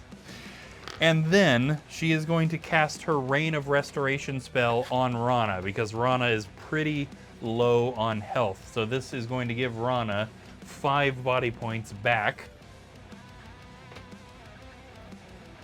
1, 2, 3, 4, and 5. Boosts Rana back up to 6 points because she was getting down there pretty low. I can't believe she missed that orc again. Valerna is not having a good offensive quest, that's for sure. Okay, moving back down here, we are now at Tiaga the Warlock, who definitely needs to get out of that room before the onslaught completely surrounds her. 1, 2, 3, 4. Is she gonna stop here and search for traps? Yes, she is. And I'm glad she is, because there are 2 traps in this room, and she just about stepped on the worst one. So, first off, swinging blade trap right in front of her face. Second off, pit trap right here. So both of these are avoidable traps, but it's good that they now know that they are there. Okay, Thraken's going to be a human shield again in that situation, but that's where we're at. Okay, it is the monster's turn, so let's get the monsters up here. Now, this hallway does force them to remain single file for the most part. So 1, 2, 3, 4, 5. Goblin on Thraken. Hitting him with a critical hit of 2, which he doesn't defend. Dropping him to 3 body points. And then we've just got 1, 2, 3, 4, 5. 1, 2, 3, 4. 1, 2, 3, 4, 5, 6, 7, 8. We'll just crowd them up in this room. 1, 2, 3, 4, 5, 6, 7, 8. 1, 2, 3, 4, 5, 6. 2, 3, 4, 5. 2, 3, 4, 5, 6, 7. 1, 2, 3, 4, 5, 6, 7. Yeah, we'll just stick with that. 1, 2, 3, 4, 5, 6, 7. 2, 3, 4, 5, 6, 7. Yeah. Go ahead and says, is it a mash? Yeah, no kidding. 1, 2, 3, 4, 5, 6, 7, 8, 9. It definitely is a mash. A monster mash. 1, 2, 3, 4, 5, 6, 7, 8, 9, 10. If this were still Witchlord and we were dealing with a bunch of undead, it would have been a graveyard smash even. Okay. Up here with Rana, she is going to be in bad shape here. So luckily, Valerna healed her, and she's also still got a couple of healing spells because she is about to get attacked on 3 sides. The first of which is going to be this Dread Warrior swinging its mace and hitting her with a 2. Which she blocks. We've also got the Orc swinging a flail, hitting her with a critical hit of 3. She blocks 2 and takes 1, dropping her to 5. Oh, Savannah's gifted a potion of strength. Go ahead and says, do you want more undead? Never. And then we've got skeletons as well. We've got this. I don't know what a wandering monster will bring, but yes. Oh, Savannah says whoever needs it. Probably Rana. We've also got a skeleton attacking Rana back there. Misses. That's totally okay. 1, 2. That deep skeleton is very slow. So when we get back to Rana, we'll do that. And then it's just all about bringing up the monsters up here. 1, 2, 3, 4, 5, 6. Yeah, there's no need to count those out. They're all going to make it. 1, 2, 3, 4, 5, 6, 7, 8. That orc is moving up. We've got another goblin here. 2, 3, 4, 5, 6, 7, 8, 9, 10. Good lord. 1, 2, 3, 4, 5, 6, 7, 8. Gosh. Yeah. And then we've got a couple more monsters entering the quest, of course. Where are we at? Okay, we're still... we got a few more turns of goblins coming in anyway. We'll still be sending in 1 orc after we run out of goblins, because I doubt we're going to run out of orcs, but it's possible. Okay. First goblin is going down to the bottom. Second goblin also going down to the bottom. And the orc also going down to the bottom. So all 3 monsters that time chasing after... Thraken and Tiaga. All right, that is going to bring us back to Rana fighting that Dread Warrior. She now has a potion of strength thanks to Savannah's Redeem, so she's a little bit stronger, working on getting rid of that guy. We are going to have a problem when it comes time to search that room for treasure. I don't mind if they don't kill all the monsters in this particular situation, but I would hate for them to miss searching treasure. Excuse me. Rana swings her battle axe, strengthened by the potion. Hitting the Dread Warrior with a 2. 2 out of 6. And let me guess, the Dread Warrior blocks them both? No, I'm actually kind of surprised. Took both hits, but definitely not dead. Oh, that's ridiculous. Okay. Actually, I was going to say no further searching can be done, but Rana is also adjacent to this room, so she can actually search this room for either traps or secret doors, and it's going to be secret doors, and there are none in that room. All right, Thraken the Barbarian. On down here in the purple room, we have done most of the searching that needs to be done. Are we doing secret doors or are we doing a hit and run? Yes, he's going to do a hit and run. Let's see if we can get rid of this goblin. And then, unfortunately, he's going to unplug the door. But if they both make a mad dash, they should be able to make it. He hits that goblin with a 3. Yes, which is indeed a skilled strike. That goblin is super dead. There we go. And then let's mad dash for the door so that we don't get surrounded. Unless he gets a really bad roll. Yeah, no, that's all right. 1, 2, 3, 4, 5. He opens the door out into the hallway, and we're going to have to switch cameras. Here we go. Sorry for the really rapid movement there. That was very jarring.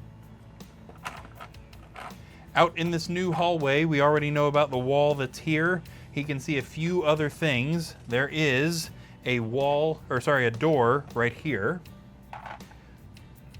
Okay, that's actually the only door he can see. There's also 2 skeletons out here.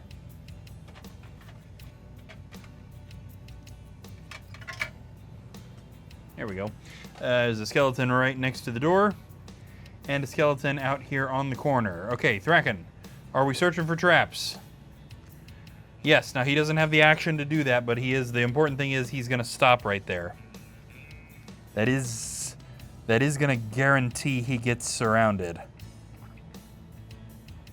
Okay, actually that's a bad idea. Let's go ahead and move him out into the hallway. Luckily that particular square is not trapped. And then as long as Tiaga doesn't get a garbage roll, we're blocking the flow yet again. Okay, back up to the other situation. That's right, we're already on the right camera. We are now at Valerna, and I'm hesitating to have her attack that orc again because she doesn't seem to be able to kill it. Maybe she ought to be trying to blast her way into this bottom room, I guess, because that is kind of their escape route. So maybe she ought to be trying to clear that. I don't know. If she could kill that orc, it would help out Rana. It's just really frustrating she keeps missing it. Okay, one more turn. If she doesn't kill that orc this time, we're not attacking it again on the next turn. Valerna loads up an arrow in her bow and fires at that orc, hitting it with a 2 finally.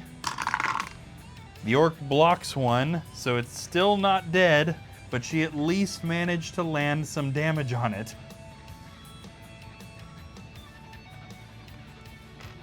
And then I think with her other turn, or other action, she is going to cast Tempest on that Dread Warrior, which means that it is going to miss its next monster's turn.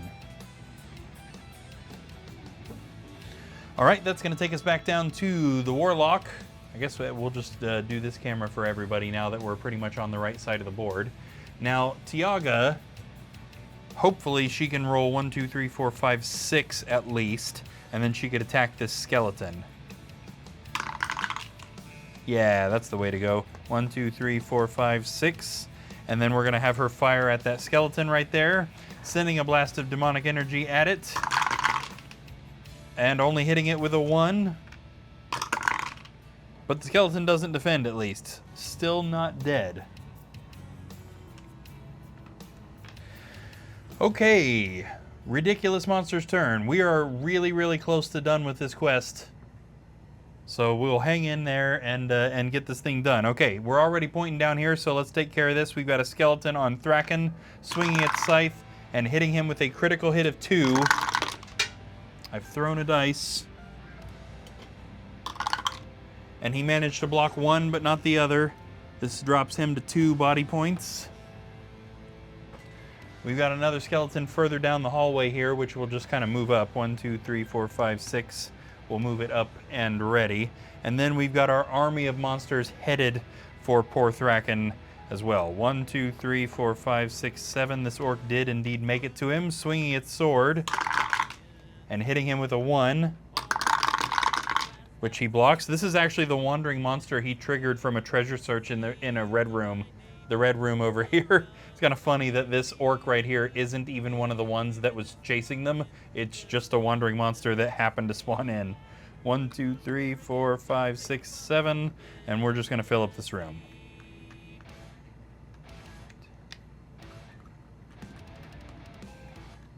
one of those times that I wish we had fast forward on the stream.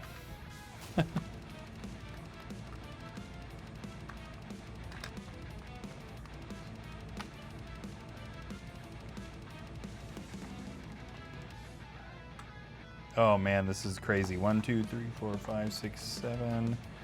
1, 2, 3, 4, 5, 6, 7, 8.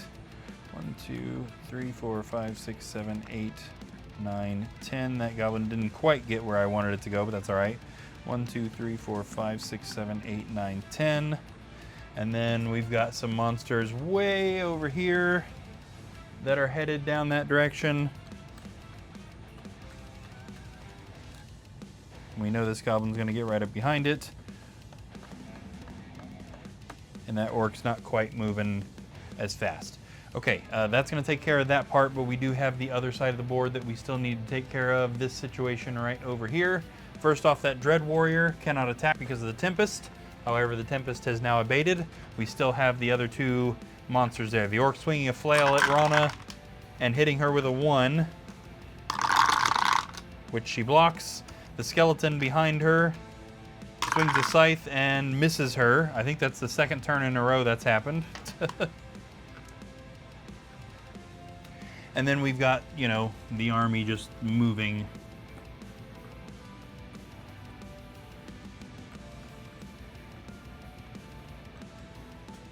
One, 2, 3, 4, 5, 6, 7, 8. Ah, geez. Okay, and then finally for the monster's turn, we've got another little bit of monsters coming in.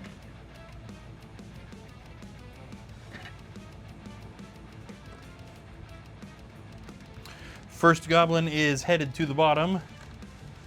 Next goblin headed to the top.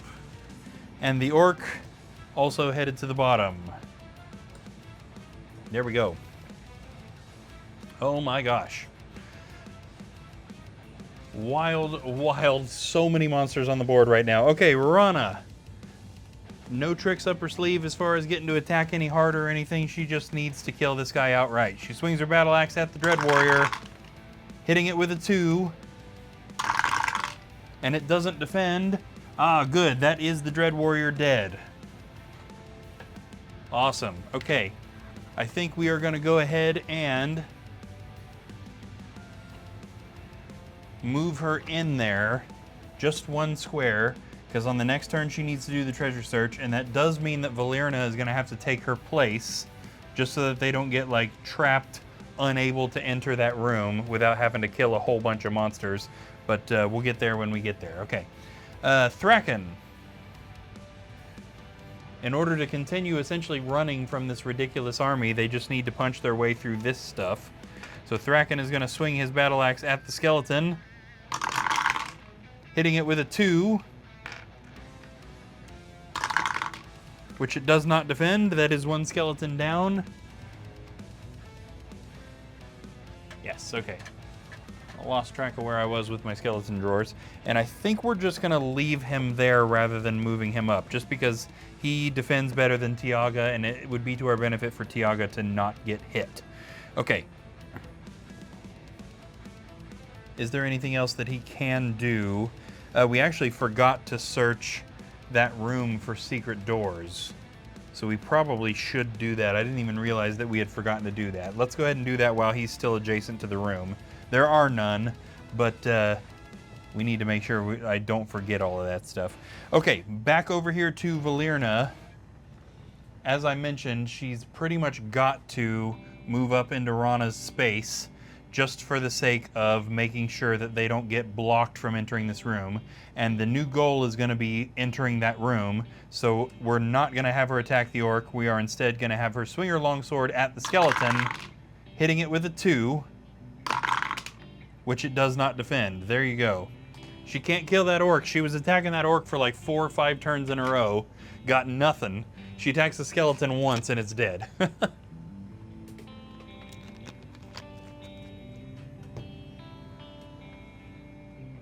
I see we got quite a few viewers at the moment. Hope everybody's doing good. How's it going? Don't be afraid to throw something in the chat if you're interested. If you're confused about what's going on, if you got any suggestions or questions about lore, questions about game mechanics, Questions about what in the heck you're looking at, just kind of in general, don't be afraid to throw it in there. All right, we are at Tiaga, I do believe. There we go. Our warlock is now firing at this skeleton, trying to clear out our hallway here. Sending a blast of demonic energy at the skeleton. She hits it with only a 1, unfortunately. And it does not block. It's not dead, but it is damaged. Okay, now she's got another action here. What are our options? She's out of magic. She doesn't need to heal. I guess she might as well search, excuse me, the hallway they're standing in, either for traps or for secret doors. And it's going to be for secret doors. And this is from the space she is standing on all the way to that corner right there. There are no secret doors. And that brings us yet again to the monster's turn. So since we're already facing this way, let's go ahead and take care of that. Skeleton swings a scythe at Thraken, hitting him with a 1, which he does not block, which is garbage. This actually brings him down to 1 body point. Now, again, he does have a healing potion, so don't worry, he's not going to die. But he's only got the 1. He's only got that 1 healing potion. He's also got the orc attacking him, swinging its sword, and hitting him with a 1, which he blocks just barely. We need to get him on a heroic brew next turn so that he can clear out some more of this. Ooh, boy. Okay, and then as far as the rest of this part of the map, we just need to kind of fill in the monsters. 4, 5, 6, 7, 8, 9, 10.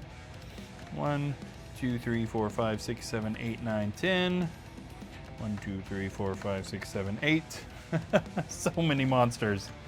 1, 2, 3, 4, 5, 6, 7, 8, 9, 10. 6, 7, 8. Okay, and then let's go ahead and take a look at the other part of the map up here.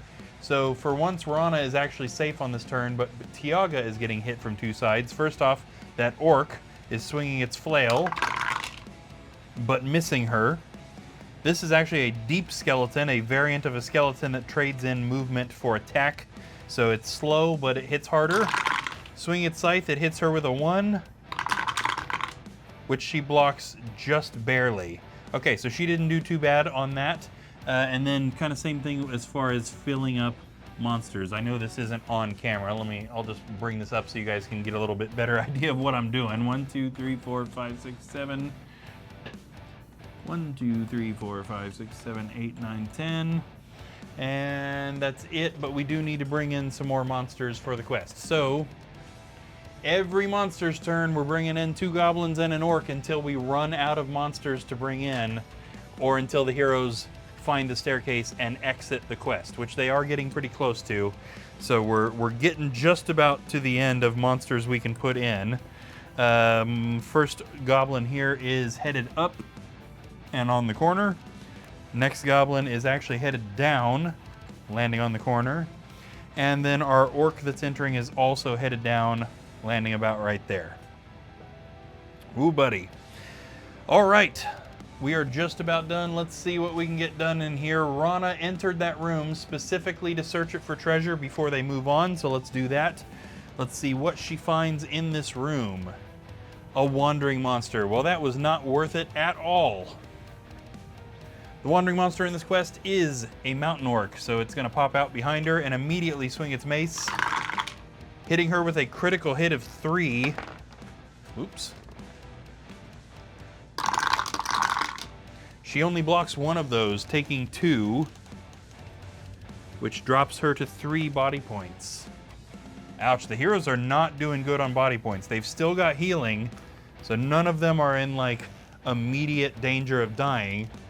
Yeah, all of them have at least 1 healing potion, but they are definitely in bad shape body point wise. Okay, now she only did that 1 action, which means she still has an available action. She could try and kill that orc, but I mean, what's 1 orc when you have all of this nonsense going on? Honestly, their best bet is to continue trying to punch through this wall and get into that room. So I think we're actually going to have Rana use her other action to shoot at that deep skeleton. Loading up an arrow in her crossbow, she fires, hitting the deep skeleton with a 1, but it blocks. Well, it was worth a try. Okay, that's going to bring us over to Thraken the Barbarian. And we also are trying to blast through a skeleton here. At least it's just a regular skeleton this time. Thraken swings his battle axe, hitting that skeleton with a 3, and because it was already damaged, that is a skilled strike. That skeleton is super dead. Out you go, skeleton sir. If it was a sir. And then Thraken is either going to search this area for traps or move. So let's see what he's going to do. He is going to search for traps. And honestly, that's fine. Not only is there a trap, but him moving away from that kind of unlocks all of this nonsense. Yes, good old super dead emote. That's the way to go. That fancy moving super dead emote is one of the perks of being a Midnight Quest subscriber, by the way. If anybody watching is not subscribed and is interested, it is pretty cheap. I'm not sure how much it is, honestly, but it's pretty cheap. And you get access to some cool stuff. You can skip the ads. You can get all those fancy emotes. Coming up fairly soon, I think there's going to be some subscriber-only streams as well. They won't be like quest streams, but it'll be extra channel-related stuff. And of course, that's always super appreciated. That's awesome. Okay, let's move on. Tiaga the Elf. Not Tiaga the Elf. Valerna the Elf. Subscribe to my channel, he says. Watch as I screw up the names of the heroes that I came up with the names for. Okay, still trying to get blasted through this. She is swinging her longsword at the deep skeleton, hitting it with a critical hit of 3. That's the way to do it. In fact... Oh no, that deep skeleton was not damaged. It's probably dead though, right? Yeah, I didn't block a thing. That deep skeleton is still dead. Not super dead this time, but regular dead. It's double dead though, right? Because it's a skeleton. I don't know. All right, Valerna, are we searching for traps or are we just moving in there? Actually, I'm going to force her to search for traps first because, again, in the same way that moving Thraken would be a bad idea, her moving without Rana being able to move just unlocks this whole area being bad shape. Are there any traps in the yellow room? The answer is no. No traps in there at all. So on the next turn, we're going to kind of mad dash the two of them in there, and then they'll continue on. We're going to end up with some heroes. They're not converging together quite fast enough. There's gonna have to be some like fighting through the thicket of monsters for sure. All right, moving on. We have Tiaga. I keep trying to switch the camera, but I don't need to. I just need to move this one. Okay, now Tiaga, because she's in demon form, she can totally just ignore that pit trap like it's not even there. So I think we're gonna go ahead and do that. 1, 2, 3, 4, 5, and we'll have her open this door and check out what is in this room. In this room, no further doors, which sucks a little bit. There is a Dread Warrior and a Chaos Warrior in this room.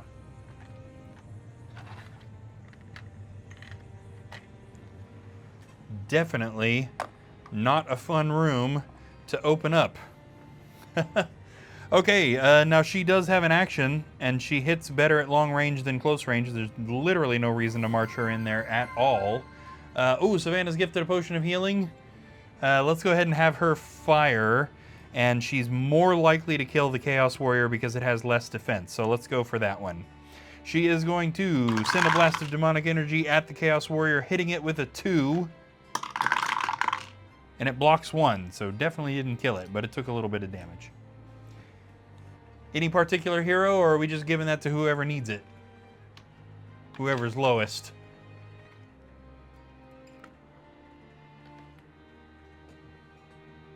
It is indeed the monster's turn, so this could be relevant.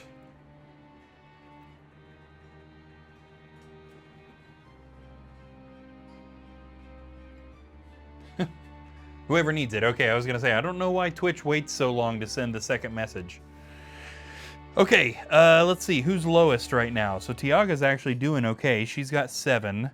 Valerna is also doing okay right at the moment. Oh, that's right. Thraken is like literally almost dead. Thraken and Rana both are not doing amazing, but Thraken definitely needs this gift more than Rana does.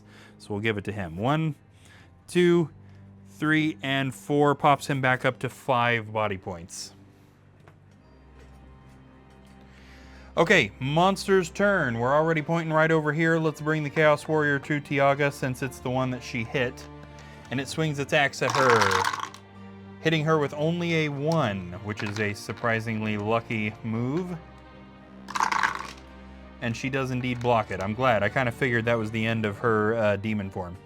We also over here have an orc on Thraken. The orc swings its sword, but misses him. A surprising turn of events. The dice are on the team of the heroes, apparently. 1, 2, 3, 4, 5, 6, 7. 1, 2, 3, 4, 5, 6, 7, 8, 9, 10. Forgive me as I fill in our monsters. 1, 2, 3, 4, 5, 6, 7, 8. 3, 4, 5, 6, 7, 8, 9, 10, and 1, 2, 3, 4, 5, 6, 7, 8. I know I'm not pointing at some of the monsters that I'm moving just there with the camera. You guys probably get the picture, okay? So on this side of the map, we've got an orc on each one of the girls over here. So let's take care of the orc swinging a flail at Valerna, hitting her with a 1, which she blocks. Then this was actually a wandering monster triggered on this turn. So this monster is already attacked on this turn cycle. It will get to attack again on the next turn if it survives that long. 1, 2, 3, 4, 5, 6, 7, 8, 9, 10. We've got a couple more goblins walking up to the line. 1, 2, 3, 4, 5, 6, 7, 8, 9, 10. And for probably one of the last monster's turns, we've got more monsters entering the quest.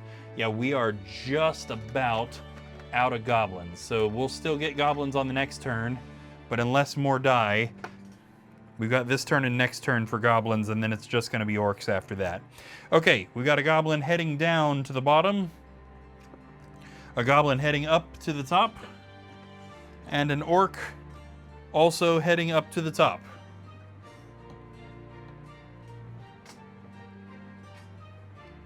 And we are back to Rana. Okay, Mad Dash into the Yellow Room is the name of the game. They know, actually they've already done everything in the Yellow Room except treasure. So they basically just need to get somewhere where they can't get surrounded, or they need to just go ahead and open a door and make sure that they're fighting monsters one at a time at least, rather than getting completely surrounded in the room. Or somebody needs to just block the doorway. That's probably the way to go. Let's get Rana blocking the doorway. In fact, we don't even need to roll her. We can just go 1, 2. This is going to allow her to do the final thing that needs done in this yellow room, which is searching for treasure. Let's see what the deal is with that. At the far end of a crooked shelf, Rana finds a wooden box containing 25 gold coins. Very nice. That's going to put us up to 4,950. And yes, I know that seems like a lot. I promise that will go very fast, and then we'll be back down to 0 coins in no time. But the other good thing about this is Rana is blocking this doorway. Only one monster can get up there once Valerna goes in, and Rana's got good defense dice and a couple of good potions. Okay, that's going to take us down to Thraken, who might as well try and kill that orc, I suppose. He would really be best served attacking close range on that Chaos Warrior.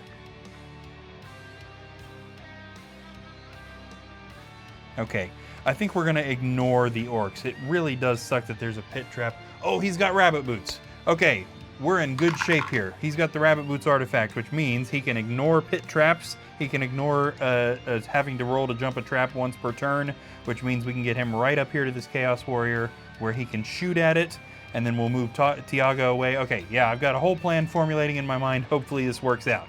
For now, Thraken loads up an arrow into his short bow and fires at the Chaos Warrior, hitting it with a 2. The Chaos Warrior blocks one but not the other, taking another point of damage, still not dead.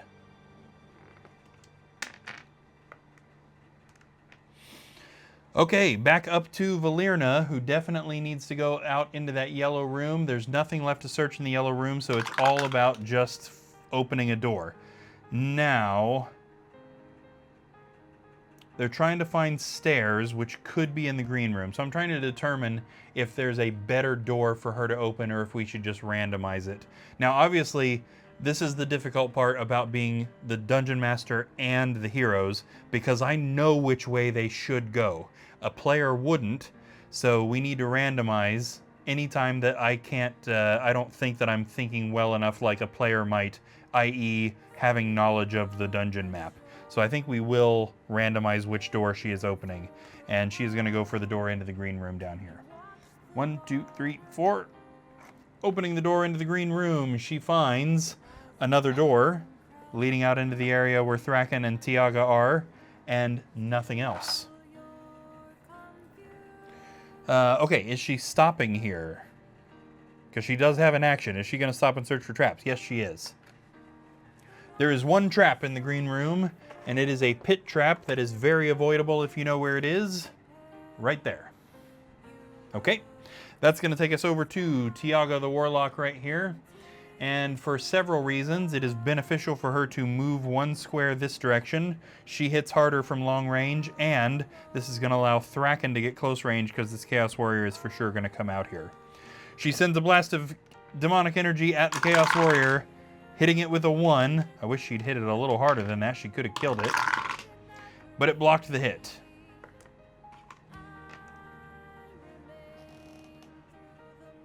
$126 says, I think I'm going to quit playing video games. Like, for tonight or, like, permanently? Monster's turn. Let's get this Chaos Warrior going. Who's he attacking? He is going to attack Tiaga.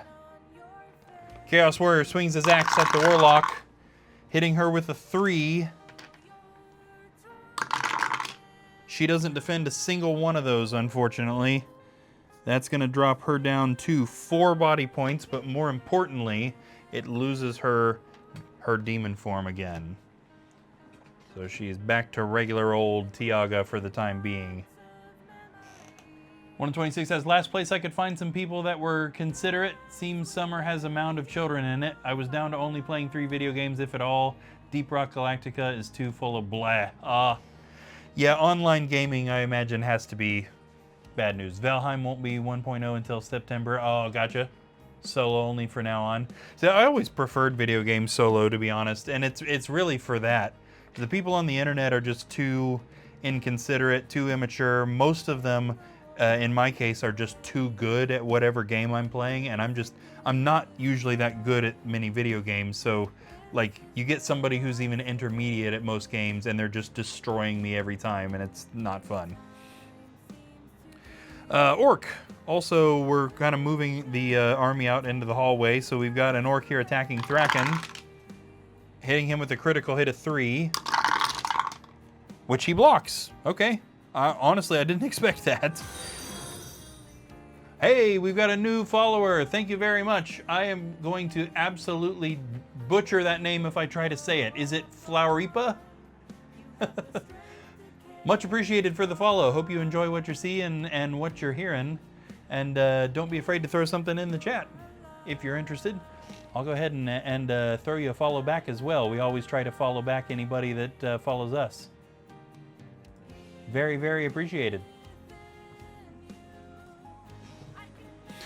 All right. We're just getting the army of monsters out here, essentially. And then we'll just fill up the hole we made, basically. All of these monsters. This is the absolute most ridiculous quest for sheer number of monsters. 4, 5, 6, 7, 8. Just because of that mechanic. 1, 2, 3, 4, 5, 6, 7, 8, 9, 10 of monsters entering the quest on every monster's turn. 1, 2, 3, 4, 5, 6, 7, 8. 2, 3, 4, 5, 6, 7, 8, 9, 10. Okay, let's take a look at the other side of the board now that we've got all of that done. So obviously we're just going to get one of these orcs attacking Rana. It's going to be the Wandering Orc coming up here.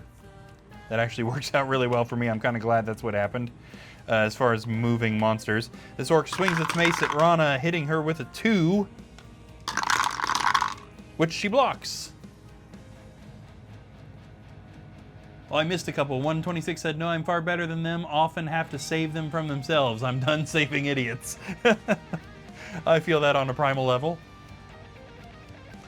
Okay, and then the rest of the monster's turn is just going to be us getting some of these straggler monsters up. 1, 2, 3, 4, 5, 6, 7, 8, 9. 1, 2, 3, 4, 5, 6, 7, 8, 9, 10. 1, 2, 3, 4, 5, 6, 7, 8. And a 126 says, the real problem is that I see the inconsiderateness, if that's a word in real life. Perfectly able people and their children driving around wheelchairs for people at Walmart. People can't seem to signal when they're changing lanes anymore. Yeah, that's a pet peeve for me too, yeah. The number of times I have yelled, use your turn signal while driving. Yeah, I can't stand it. It's such a simple thing.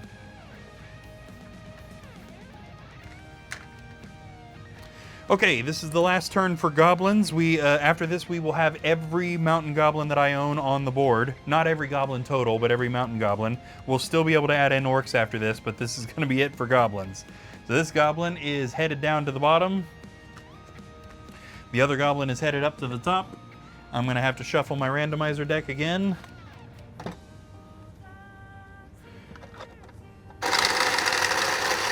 All these extra monsters needing randomization right when they enter is causing us to go through a lot more cards than normal. And our orc is also heading down to the bottom. Okay, and then after this we're going to be adding in orcs, but not goblins, excuse me, unless they kill a goblin, and then basically it's just going to re-enter the quest from the beginning. The only benefit to killing it is going to be that it kind of got it away from them for a little while. And we are back to Rana, the dwarf.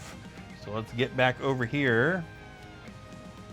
Yeah, so they basically need to ignore that whole line of monsters. I mean, they could do some hit and runs, but what they're really looking to do now is just find that exit and get out of there.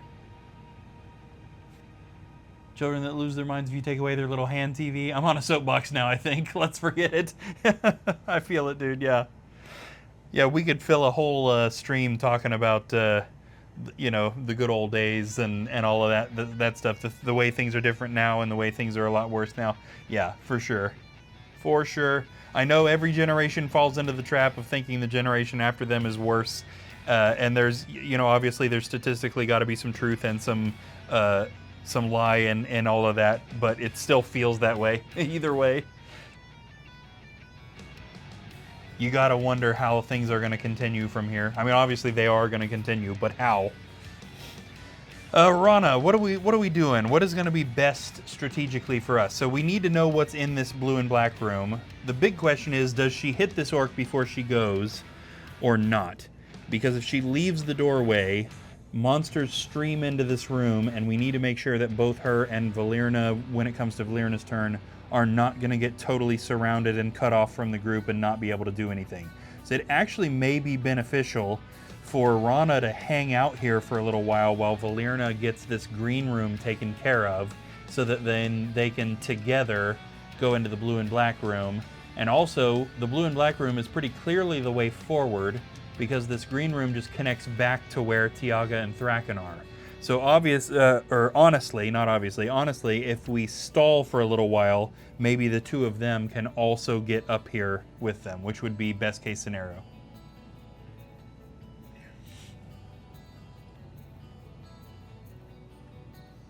Oh, true, yeah.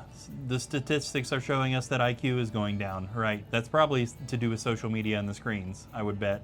At least in part, probably big part.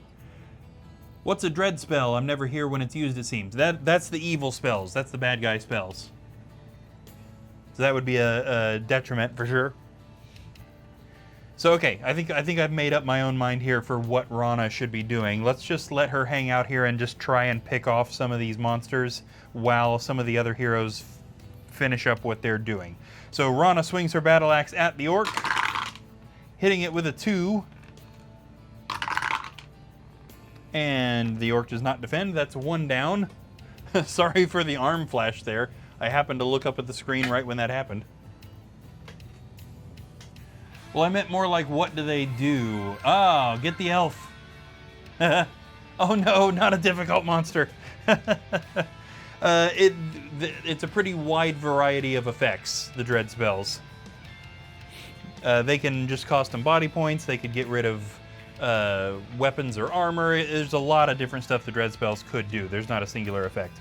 Okay, difficult monster on the elf. So we've got Dread Warrior, Chaos Warrior, Doom Guard, Gargoyle, and Ogre. I lost the last thing there. And what we are getting here is, by the looks of it, a Gargoyle. Well, that's definitely bad news. So 1 in 26 has spawned in a Wandering Gargoyle to attack Valyria the Elf. And luckily it only hit her with a 1, which she blocks.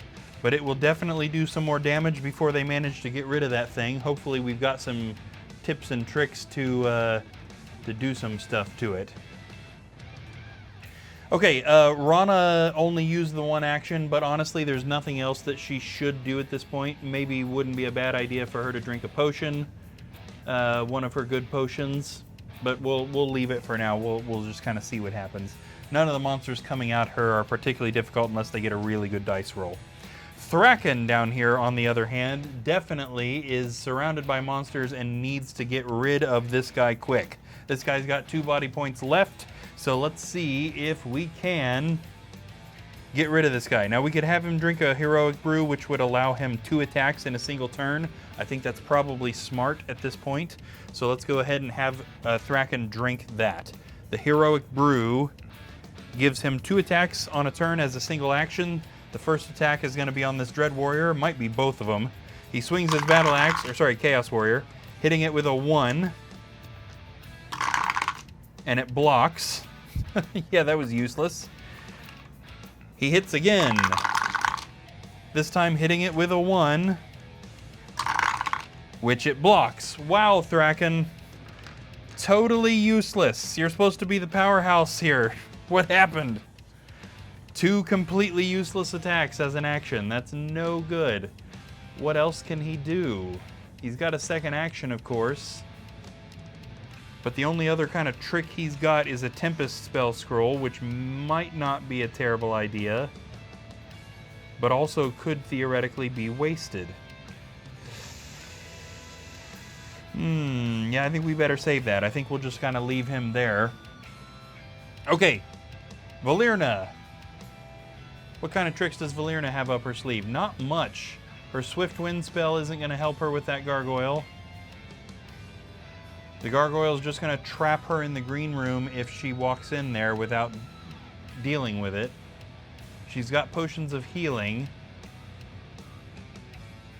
But that's basically it. Yeah, she's just going to have to fight the guy, I guess. That's just where she's at.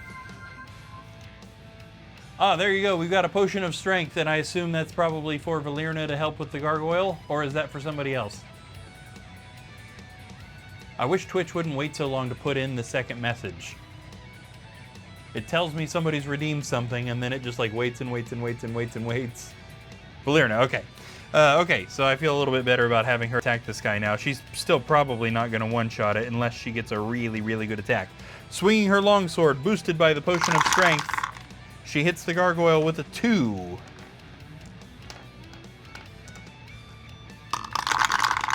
The Gargoyle does not defend either hit. Again, definitely not dead, but damaged. There we go. What else would be to her benefit? Yeah, honestly, she's all right at the moment. Another wandering monster. Ah, jeez. Well, so much for us being done with this quest anytime soon. Oh, geez. Okay, this is just the regular wandering monster. 3 of spades is not a regular wandering monster. 10 of diamonds, though, might. That is an ice abomination.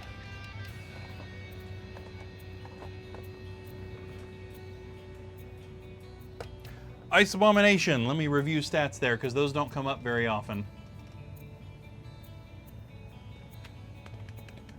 There it is. 3 attack, 5 defense, 1 body point. Thrust the spear at Valyria, hitting her with a 1, which she blocks. Okay. We might just have to finish this turn and finish this quest tomorrow, actually. We're frustratingly close to the end, but it's already 20 after 3. I barely slept last night, and we don't really know how long it's going to take to fight through the throng here, if you will. Yeah. Okay, we're definitely going to finish the turn at least. Okay, so Valerna got these two guys. She can still search for secret doors in the green room, and there are none. But all she needs to do is walk in there and search for treasure now. I'm just a little hesitant to send her in there because then she'll get trapped in there away from the group. Then finally we have Tiaga the Warlock, who is down here also trying to help with this Chaos Warrior. We are going to back her up one because she attacks better at long range. And she's going to send a blast of energy at the Chaos Warrior with her Redwood Wand, hitting it with a 1, which it blocks. Yeah, that seems to be how the end of the quest is gone. Just every damage they try to get is going to be blocked off. Can she do anything? No, she sure can't. Okay. She's got a healing potion if she ends up getting hit. Okay, let's do a monster's turn, and we'll probably call it for the night and finish this one tomorrow night. Okay, monster's turn. So we've got the Chaos Warrior here. We've got the Dread Warrior there. I didn't think about that. Moving her away kind of opened the door for both of those monsters to attack. Okay. Well, it is what it is. Chaos Warrior attacks Tiaga, hitting her with a 1. I'm surprised it wasn't worse than that. Which she blocks just barely. Dread Warrior is now open to come out here and attack Thraken, swinging its mace and hitting him with a 2, which he blocks. He's also getting hit by this orc behind him, which he gets hit with a 1, which he blocks. They're getting really lucky with blocks. 1, 2, 3, 4, 5, 6, 7. We're going to fill out our room here. 1, 2, 3, 4, 5, 6, 7, 8, 9, and it can't take its 10th movement. We've also got some off-camera monsters. 2, 3, 4, 5, 6, 7, 8, 9, 10, which are heading towards this area. 6, 7, 8, there we go. Blocking the night away, yes. That's for sure. Wasn't that a Van Halen song or something? Block the night away. Okay, we got an orc swinging a flail at Rana. Hitting her with a 1, which she blocks. By the way, both of these are wandering monsters that were spawned on this turn cycle. They've already attacked this turn cycle, so they won't attack again until the next monster's turn. So that actually is going to be all of the heroes. Oh, you know what I didn't think about was Rana killing monsters in this line means that I've got to move every monster up one by one. We're going to do it, but I sure did not think about that when I enacted this plan.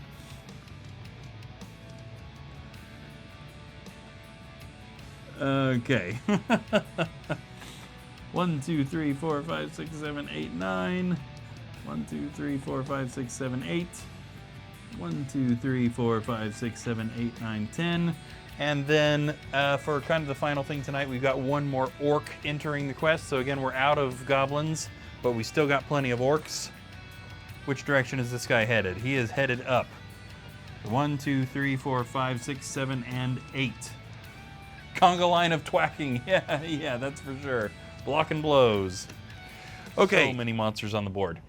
Okay, so we need to start with Rana up here, and we've got an interesting situation. So there is a door right here, and this is the only door that is at the moment unopened in the quest beyond this one right here, which just kind of connects this green room out to where Tiaga and Thraken are. Whoops, I moved Valerna.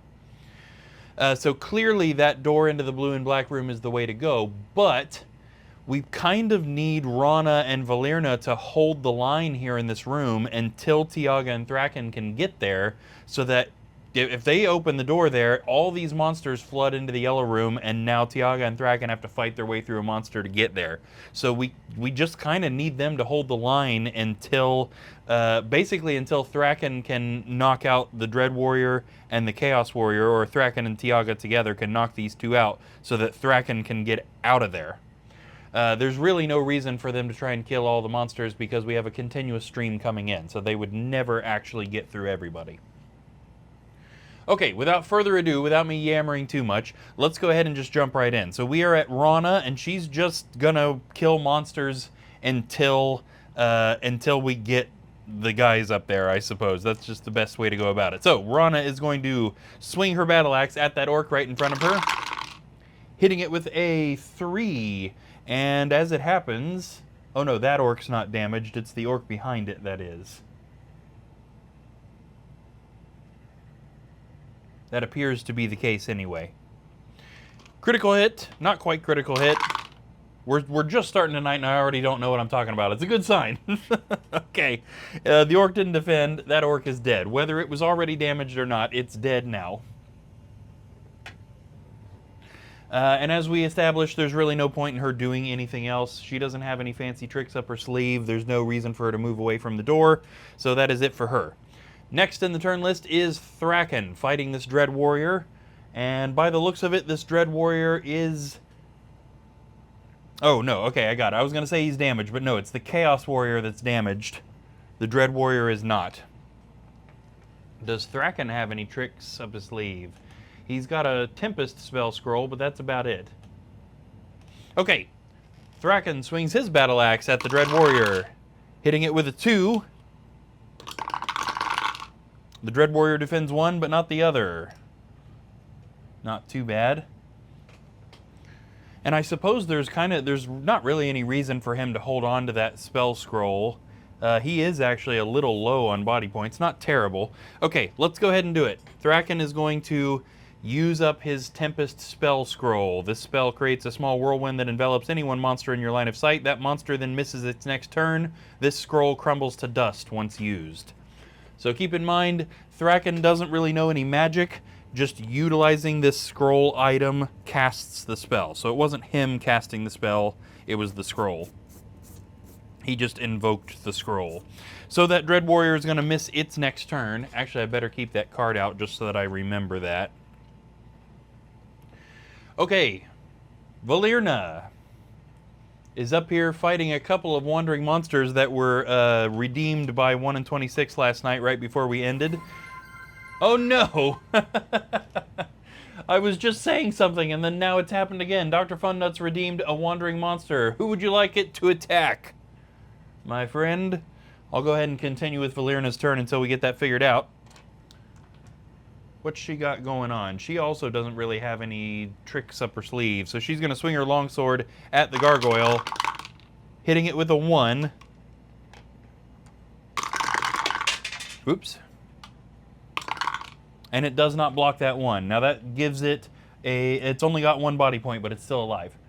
Dr. Funnut says, I promise I didn't know you were going to say that, but I... Nice. Oh no, what hero do you want to attack? That's funny. We've got a dwarf, a barbarian, an elf, and a warlock. We're going to draw cards and see what kind of monster we get. The 10 of clubs is probably not a monster that we've seen yet, so we'll wait on that. Queen of clubs is a hard monster. The ace of hearts, well, it is a mountain goblin. There you go. We're going to substitute a different type of goblin, though, because all of the mountain goblins are actually on the board already. So we'll do an ocean goblin, because why not? Oh no, yeah, last night's quest, I don't remember if you were in here or not last night, but last night's quest had a weird mechanic where 2 goblins and an orc enter the quest every single monster's turn. And so as you can see, all of those are monsters, all of those are monsters. And the heroes don't have to kill them all, but... Okay, you were here last night. Okay, I couldn't remember if you were here when that was happening. Okay, I've got us an ocean goblin here. Any idea which hero you would like that to attack? We can continue on while we're looking at that. So Valerna hit that gargoyle for 1. It's almost dead, but not quite there. And then down here at Tiaga the Warlock is attacking that Chaos Warrior, and unfortunately, she has lost her demon form, and at least right at the moment, can't get it back. Valerna, I think. Oh, yeah, okay, so the elf. Yeah. It's a V-A-L-Y-R-N-A, but I knew what you mean. Okay. Oh, yeah, all good, all good. It's not easy to tell when you're just hearing me say it, you know what I mean? Okay, the Ocean Goblin. Now, ocean monsters are fast. Yeah, no kidding. There you go. Justin's clip to showing off all those monsters. Yeah, that's no kidding. The ocean monsters trade in speed, or sorry, trade in attack power for speed. So their attack is a little weak, but they're very fast. So the Ocean Goblin takes a swing at Valerna, does actually manage to hit her for 1, and she blocks. That's still going to pose a threat, though, running around and doing other stuff. Okay, Tiaga the Warlock down here fighting the Chaos Warrior. Now, yes, I do think it would be to her benefit for us to do kind of our normal strats here, and we're going to move her back 1 and then let her attack. So this is going to... She attacks a little bit better at long range, so it's going to give her an extra attack dice. She fires a blast of energy from her Redwood Wand, hitting the Chaos Warrior with a 1. Wish it was a little better than that. And the Chaos Warrior doesn't defend, so it also only has 1 body point left, but it is not dead yet. Justin says, the character having lightning bolt would be so cool in this quest. Yes. Yes, it would. Gosh. Imagine if Valerna, or not Valerna, Tiaga or Thraken had Thunderbolt and just... or lightning bolt. Gosh. I tell you what, my brain apparently is not functioning tonight, because that's ridiculous. Okay, with that, we are at the monster's turn, and oh boy, have monster's turns on this quest been stressful, just because there's so much to do, and so easy to accidentally miss stuff. Okay, so we're already down here. Let's take care of this Chaos Warrior attacking Tiaga, so it's going to chase her a little bit. Swing its axe at her. Ow, wow, that's a crazy way to start the monster's turn for tonight. Critical hit of 5. Let's see what she defends. She did manage to defend as well as she possibly could have, but despite that, she still takes 2 hits, which drops her to 2 body points. She does have a couple of potions of healing, so she's not really in trouble, but ouch. That would have killed her if she hadn't defended anything, other than the fact she can drink the potions of healing to save herself. Okay, over here, Dread Warrior can't do anything because of the Tempest, but then the Tempest goes away. We do have the Orc behind Thraken swinging its sword and hitting him with a 1, which he blocks. And then let me just, I'm going to move the camera over here and we're just going to kind of fill in the army. So we've got some monsters over this area moving. 1, 2, 3, 4, 5, 6, 7, 8, 9. Got an Orc just off camera. 1, 2, 3, 4, 5, 6, 7, and 8. Okay, and then we'll come up to this side of the quest. Now every monster up here, except for that Ocean Goblin, is going to get to attack, because the Ocean Goblin already attacked this turn. So we've got a zombie, and then, unfortunately, the entire line of monsters that I just showed just kind of all scoot up 1.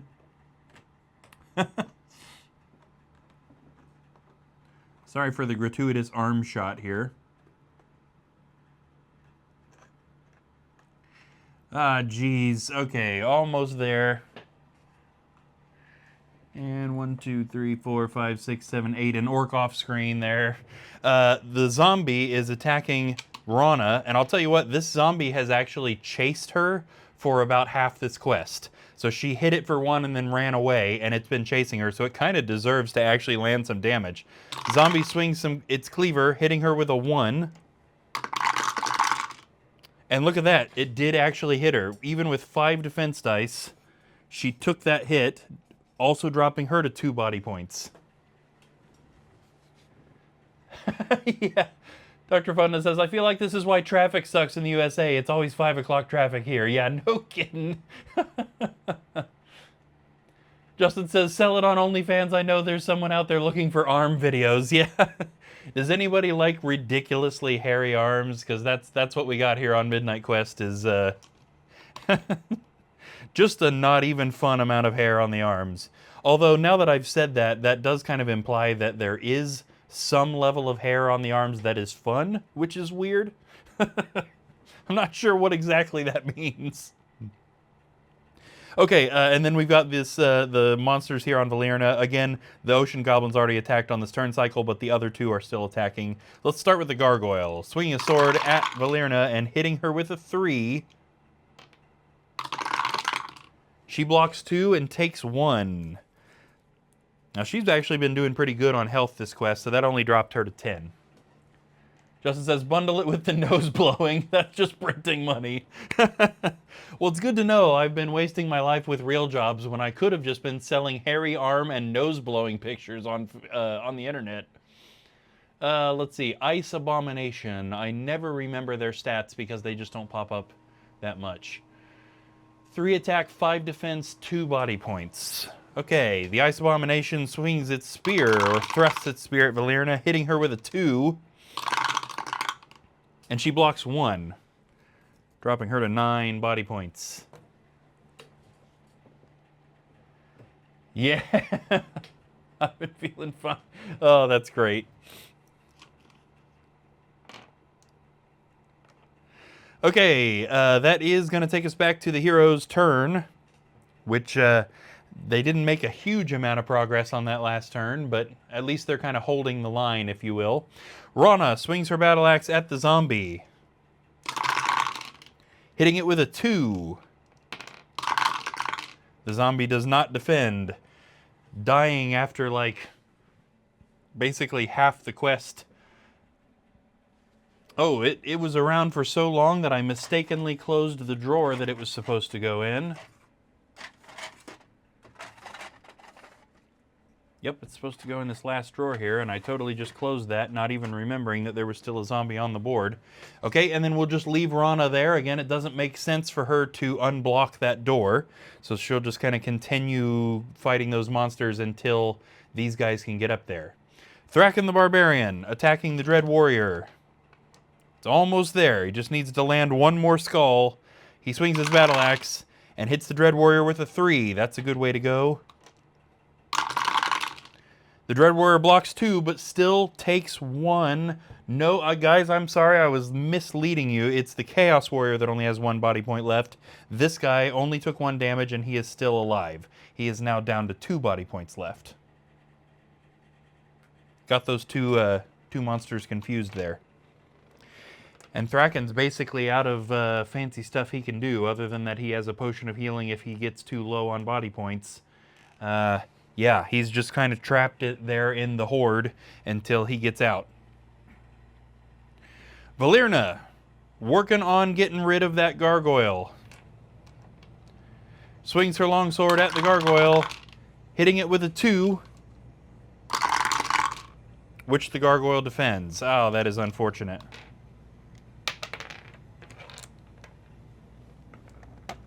Oops.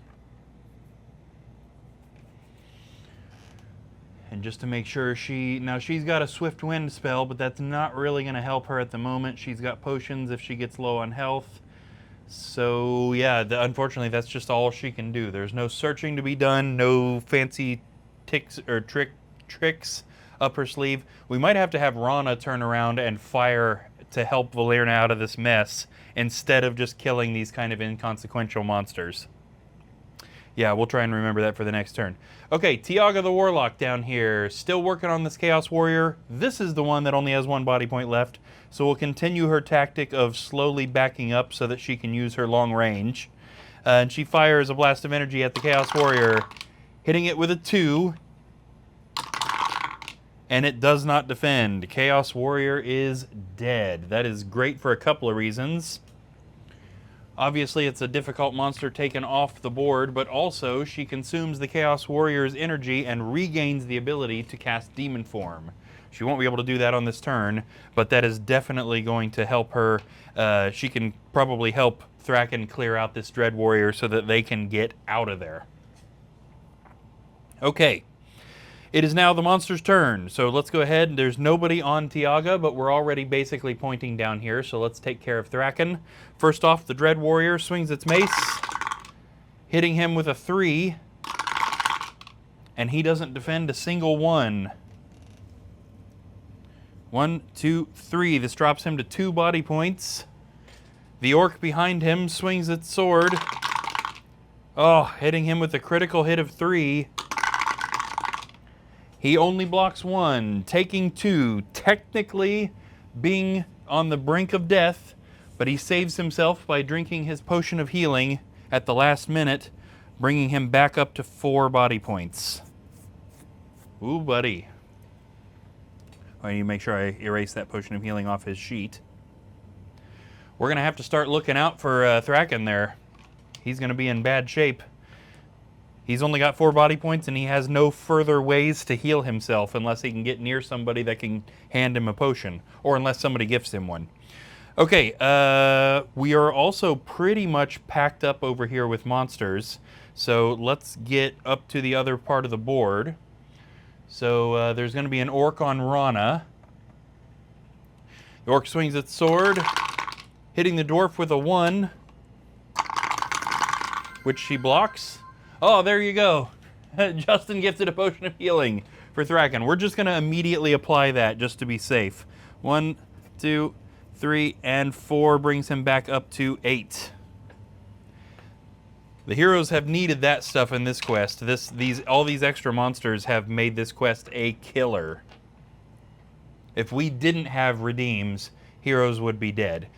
Even without the monster redeems that have happened a couple of times, heroes would be dead probably. It's hard to say, though, because the heroes are having to deal with the orcs and goblins that came into the quest naturally a lot more because of being held up by redeemed monsters. Not that that's really been a overarching issue in this quest, but obviously it holds them up a little.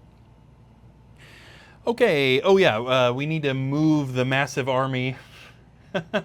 Each one of them doing the old, as Dr. Funnut said, the 5 o'clock traffic.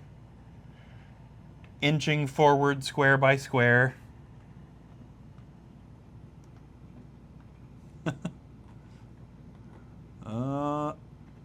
There we go. And there's one more orc off camera. 1, 2, 3, 4, 5, 6, 7, 8. Still didn't quite make it to the back of the line. Sarah says, you got to it before me tonight? Yes. And then, of course, we now have 3 monsters attacking Valerna. Now, she's got plenty of health still, and she has 3 potions, so she'll probably be fine. We'll take care of the Ocean Goblin first here, swinging its axe and hitting her with a 1. She blocks. The Ice Abomination thrusts its spear at her, missing her entirely, kind of surprising. The Gargoyle swings its sword, only hitting her with a 1. Wow, they took it easy on her. And she blocks. She didn't have a thing going on there, I guess. That's kind of wild. All right. Oh, and we also need to bring an orc into the quest. We'll actually bring in 2, because I think I forgot to do this at the beginning of the last turn. I'm realizing there's a couple of damage markers over there that I didn't update. Now, we can't bring goblins in anymore because there aren't any more mountain goblins, but we still have plenty of mountain orcs we could be bringing in. So we'll go ahead and bring in 2 of those guys. They enter the quest right here on this square, and they move 8, so we know that this guy is going to get right up to here, and if we bring in a second one, he's just going to come up right behind him. Okay, back to the hero's turn. Now, as I mentioned, Rana probably ought to start helping Valerna. Now, it's too bad we waited. We should have left that zombie there. If I had thought of this one turn earlier, she'd be getting hit with less. She could kill the orc, and then a goblin would be less of a threat. But I do think we need to help out Valerna. So Rana's going to turn around and fire an arrow at that gargoyle just to kind of help. Let's see what she gets. Firing off an arrow, she hits the gargoyle with a 1. Which it blocks, but just barely. There was a chance, but you never know. Rana's low on health too, isn't she? Yes, okay. I think we're going to have Rana drink one of her potions of rejuvenation. We bought these for her a couple of quests ago because it was a finale and she was brand new. These heal 6 body points. She had 2, so 1, 2, 3, 4, 5, and 6 pops her back up to 8, and she does have 1 more of those potions of rejuvenation. They're expensive, but especially when you got a new hero going into a difficult quest, it is handy to have. Okay, Thraken. Thraken has taken another shot at this Dread Warrior, swinging his battle axe and hitting it with a 2. The Dread Warrior does not defend, and that is the rest of his body points, so he is dead. Awesome. That means Thraken can start to actually make a run for it here. Oh, making a run for it apparently meaning moving a whole 3 spaces. 1, 2, 3. Jeez. Okay, whatever. Making a quote-unquote run for it. Thraken has moved down the hallway a little bit. I'd say Thraken is tired. That kind of seems like what it was. He's been down to no body points a couple of times in this quest, just about. He's been the one that's been kind of plugging the doors when the monsters attack, because he's got better defense than Tiaga. So I think he's tired. Valerna. Making another attempt at getting rid of that gargoyle. Swinging her longsword and hitting it with a 2. It doesn't defend either of those hits, which means it is dead. All right, good. So Rana didn't end up really helping there, but at least Valerna got rid of the really bad threat. Hey, Cody gifted a potion of strength. Awesome. Oh, and I almost missed, we've got a first-time chat. Crit Crafters, Hero Quest, yes. How's it going? Good to see you. Hope you're doing good. That is exactly what we're doing. I often ask first-time chatters if they're familiar with what game we're playing, but clearly you are. That's awesome. Cody says, whoever needs that potion of strength, you got it. Oh, much appreciated for the follow. Thank you, thank you. Cody woke up to gift a potion of strength, make sure the quest was going okay, going back to sleep. Totally understood. Thanks for popping in, man. Yes, Crit Crafters. Hero Quest OG, love it. Oh, yes. That is so awesome, man. Yes, same here. I grew up playing the Milton Bradley Hero Quest long before Avalon Hill got a hold of it. So, of course, I was a very excited attempt to be first in line when I heard that they were remaking stuff. So we've got all the good stuff. As you can see, we've got a good old Milton Bradley Goblin hanging out right here. We use a mix of the new stuff and the old stuff. All right, subscription too. Very, very much appreciated, Crit Crafters. That is awesome. I am also, just so that I make sure I don't forget, I'll hit you back there with the follow too. That's super awesome. Yes, we are currently playing the Prophecy of Telor book. We just started it. This is quest 2, the quest where we have like, you know, 1 billion orcs and goblins coming in, which the heroes have been struggling to get rid of, that's for sure. Do you also do streams and stuff? Definitely let me know what you do as well. I'm always interested in that, especially if you've got Hero Quest stuff at all related in your channels. All right, I also need to make sure I don't lose my place, because I definitely will. Okay, so Valerna killed that gargoyle, and she didn't have anything else. So everything's been searched in the yellow room. Everything has been searched in the green room except treasure. We don't want to move her out. So we are at Tiaga the Warlock. So down here with Tiaga, we are back there. So these guys need to run, right? So they got a huge amount of monsters over here following them, thanks to the quest mechanic of monsters entering the quest on every monster's turn, but there's no point in killing them because they're not going to stop coming in. So we just kind of need to make a run for it and hope they can find the staircase before they get overwhelmed. So I think we ought to just focus on getting her into this green room and basically out of there. Awesome, you also do streams.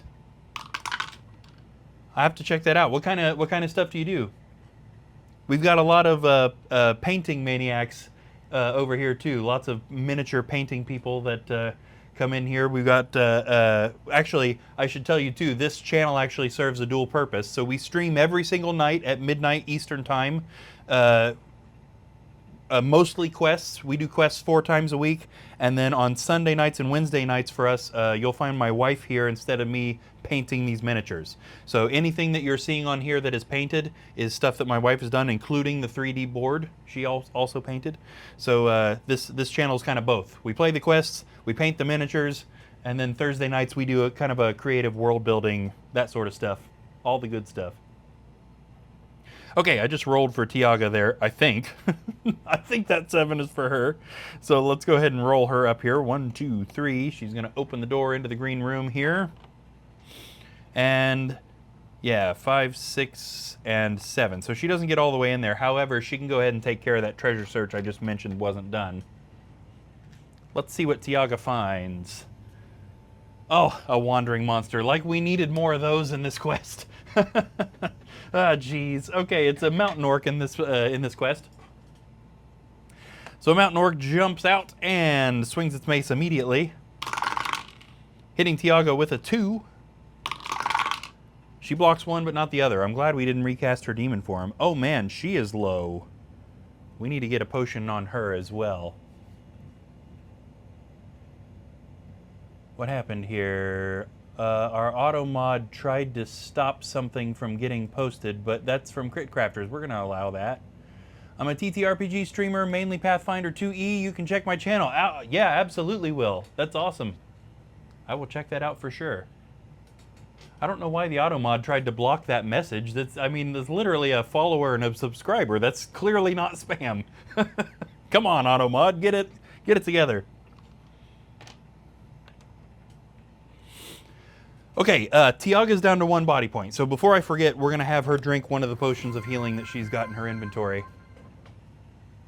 Oh, and a potion of restoration. Awesome. Tiaga, okay. I hadn't erased the potion of healing yet. We'll do that instead. The potion of restoration completely heals her right back up to full health. So that is going to bump her all the way back up to 11 body points. By the way, Crit Crafter, I'm sure that you've probably already put this together, but this is a heavily customized and homebrewed version of Hero Quest. So we've got a whole skill set leveling system and ways that the heroes can get them better, which also makes the monsters a little harder to kill.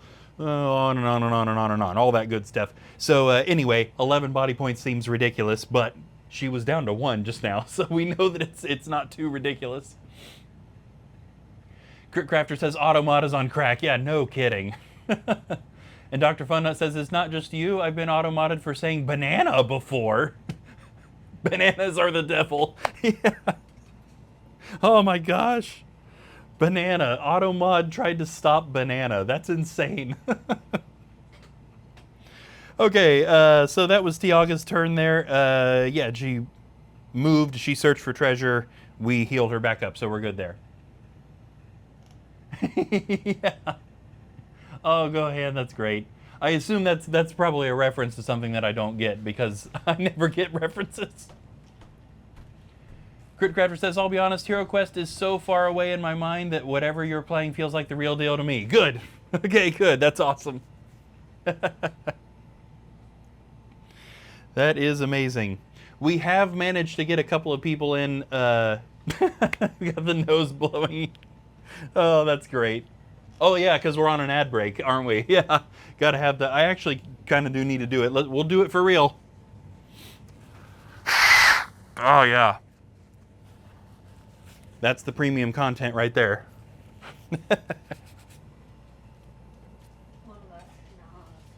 I blew my nose so hard now I'm crying. You know you did it right. If your eyes watering afterwards. Okay, it is the monster's turn. Come on, brain.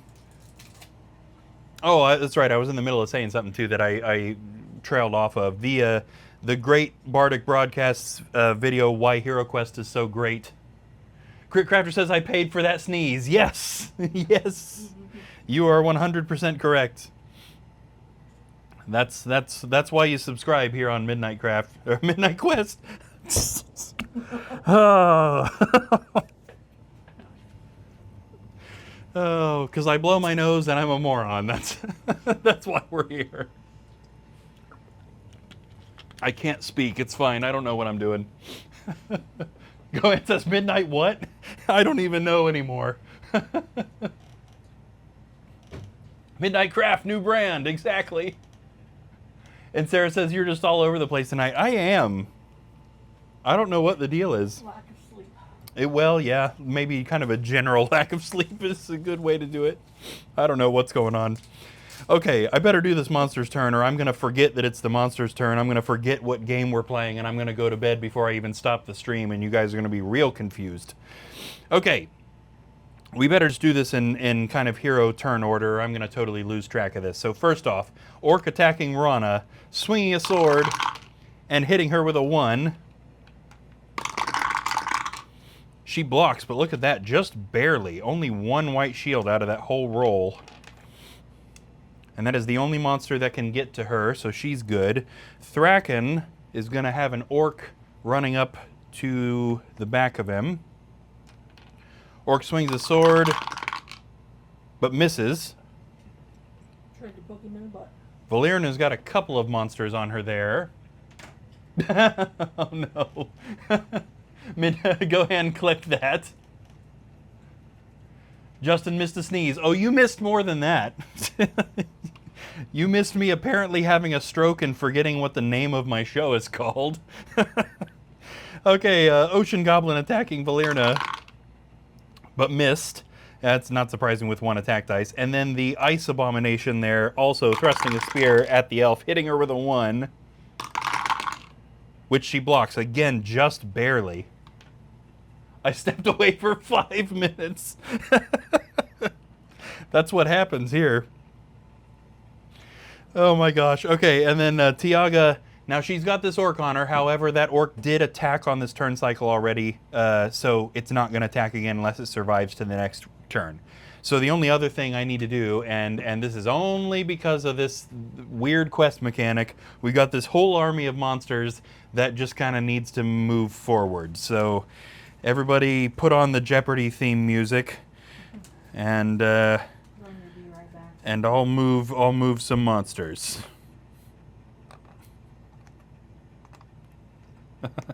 Okay. That was about 4 minutes and 59 seconds too many. Yeah, no kidding. Crafter says, I really love and appreciate that camera rig. Oh, yes. Agreed. We have a dual camera here that can move around anywhere we need it to. So there's 1 camera. And we've also got a different camera over here that can do the same thing. Actually, you can see, you got a glimpse there of the classic Milton Bradley Hero Quest board that is over here helping me keep track of who's searched for what.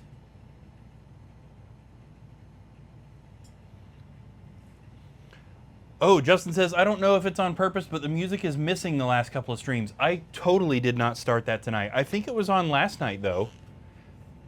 People have complained a couple of times that it's quiet recently, which is weird because I haven't adjusted the volume, but I can definitely turn it up. I just started it, so it's the first song that plays is also particularly quiet. I've noticed on the YouTube VODs, it's not quiet, but on streams it does seem quiet. So I'm not sure how that happens. But we should be getting some good old music here soon. These cameras technically also shift like that too, which is handy. So I can point the camera up at my wife who is painting, and also all the ridiculous amount of HeroQuest boxes and stuff that I have. It's not an obsession. It's not an obsession. Sure. Nope, no obsession. I just don't need money, apparently. Who needs money? It's a hobby, Gohan says. Yes, exactly. A very financially draining but spiritually fulfilling hobby. That's exactly what it is. Okay, back to the hero's turn. Rana. I think we're just going to keep Rana kind of helping Valerna here, because this Ice Abomination theoretically should be hard to take out. Crit Crafter says the shared obsession means a healthy household. Yes, I love that. That's perfect. That is perfect reasoning for that. We're going to keep that. Okay, Rana is going to fire at this Ice Abomination, putting an arrow in her crossbow and missing entirely. Good. Good job, Rana. Okay, you're banned from helping. You have to turn around and attack the orc next turn. Okay. Thraken. I think we are going to let him totally ignore these monsters that are behind him and move. Do we hit and run, though? Yeah, I think that might be worth it. Okay, so we're going to turn Thraken around here, and he is going to attack this orc real quick. swinging his battle axe, and man, he's not messing around. Check that out. Critical hit of 4. That is also a skilled strike on that orc, and that orc is super dead. That orc could not possibly have defended that attack, even if it defended as well as it could. It is out of here. Now Thraken can move. Now that he's properly showed this line of monsters what they're going to get if they walk up to him. 1, 2, 3, 4, 5, and 6, and we'll just leave him right here in the doorway. So again, plugging that doorway so that we don't get that situation going on in a room where there are also heroes. All right, Valerna. We need to take out the Ice Abomination there. Let me just make sure she doesn't have any other fancy tricks she can do. At least not at the moment. Valerna swings her longsword, hitting that Ice Abomination with a 1. And believe it or not, it doesn't defend. Even with 5 defense dice, it actually did not defend that attack. It's kind of wild. It's still not dead, but I'm surprised she landed that. Okay, nothing else she can do, so we will move on this time to Tiaga the Warlock. Hanging out in here, and I think... Now, she could recast Demon Form, but she's probably going to lose it if this orc attacks her, and it's likely that it will. So instead, we're going to move her 1 back because she attacks better at long range, and she sends a blast of energy from her Redwood Wand, hitting that orc with a 1, which the orc doesn't block. Again, not dead, but damaged. And that is going to take us back to the monster's turn. Okay. Turn order again. So, orc on Rana. Swinging its sword. And hitting her with a 2. She blocks. Now, I imagine this orc next to Thraken is probably going to attack Tiaga, so we'll leave that. But we've got the line of monsters that needs to get up here. 1, 2, 3, 4, 5, 6, 7. This orc swings its dagger, hitting him with a 1. But he blocks. I said orc, too. That's totally a goblin. We should have audible music now, by the way. What's the volume seem like to you guys? Does it seem too quiet, or does it seem okay? We can totally adjust that. You guys let me know how that works. So I don't want it to be overbearing, but I don't want it to be totally inaudible either. Okay. And that one statement's throwing me off. Oh, right, yeah. Army of monsters approaching Thraken is what we're doing. 1, 2, 3, 4, 5, 6, 7. Yeah, these monsters still have plenty of movement squares to get up here. We're just emptying that room out.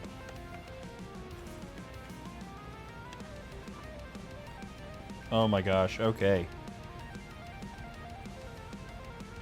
So many monsters. Okay, Justin says music is fine. Good.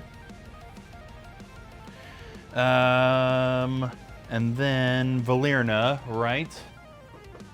So, Ice Abomination thrusts its spear at Valerna, hitting her with a 2.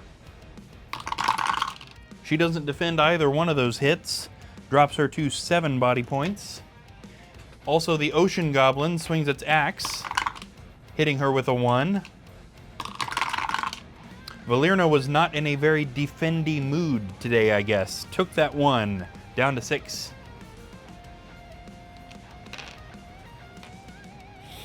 And Tiaga, where she's got that wandering orc she triggered, kind of chasing her around. It swings, hits mace at her, but misses her. Okay. Can't run and fight, I guess. It's a kind of like a don't run with scissors situation, I guess. Okay, and then we've got more orcs just kind of moving. 1, 2, 3, 4, 5, 6, 7, 8. 1, 2, 3, 4, 5, 6, 7, 8. And then we're going to have one more orc enter the quest through the currently invisible entrance door, which is right here. 1, 2, 3, 4, 5, 6, 7, 8. Because we need more monsters. That's what we need. The heroes are literally 2 rooms away from the exit to this quest. But we need more monsters.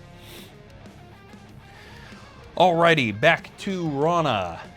And Rana is going to continue to fight the never-ending stream of monsters out in the hallway since she can't seem to land a hit. So she swings her battle axe at the orc, hitting it with a 2.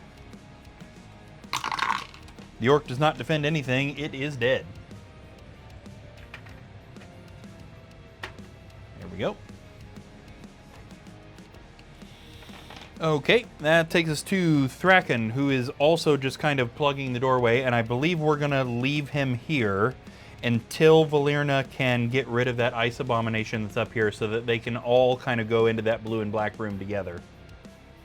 Okay, Thraken swings his battle axe at the mountain goblin, hitting it with a critical hit of 3, and despite our level 3 difficulty giving all the monsters an extra body point, that is a skilled strike that goblin couldn't possibly defend. It is super dead. And out it goes. Okay, and like I mentioned, we'll just leave him there. That takes us to Valerna, who is swinging her longsword at the ice abomination, hitting it with a 2. And it does not defend either hit, meaning it is dead. So it might be go time on the next turn to make a run for the door. Okay, what can she do? Yeah, we need to leave her here to theoretically take on that ocean goblin. We don't want to start moving people towards the door just yet. Or do we? You know what? We might actually. I think we are. 1, 2, 3. Valerna moves for the first time in several turns. Opens the door into the blue and black room. And what we have in here is another door and a wasteland femur. Hey, it's old Redtail. So I should make an amendment to a statement that I made earlier saying that if you see anything painted, my wife painted it. That's not actually true. There are some minis every once in a while we come across that a very, very young me made a sad, pathetic attempt at painting, and this is one of them. This poor femur got a makeshift helmet, some gold armor, and for some reason, a red tail, which as you can see, I was not being very careful when I painted this. Probably did this when I was 11 or 12 or so. Old red tail here. Was actually last time this particular femur was in a quest, it was kind of hard to get rid of. Justin says at least he's not wearing a wig. Yeah. Yes. Have we come across that treasure card again since I shuffled the deck? I don't remember. That was the very first ever treasure card pulled on Midnight Quest. Was that treasure card with the weird text about finding a picture of a femur with a wig. What a way to open the show. Valerna, are we going to continue movement or stop here? She is indeed going to stop there since they don't know if there's traps in that room. All right, Tiaga. Continuing to try and get rid of this orc, we are going to back her up 1 and fire, see if we can get rid of that guy. She fires a blast of energy from her redwood wand, hitting that orc with a critical hit of 3, which is a skilled strike. That orc is super dead. Very nice, very nice.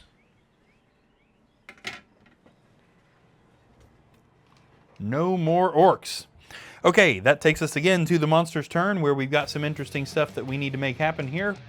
Up here at Rana, we've got a goblin attacking her, swinging its dagger and hitting her with a critical hit of 2. She blocks, because she's a dwarf. Hard to hit a dwarf, for sure.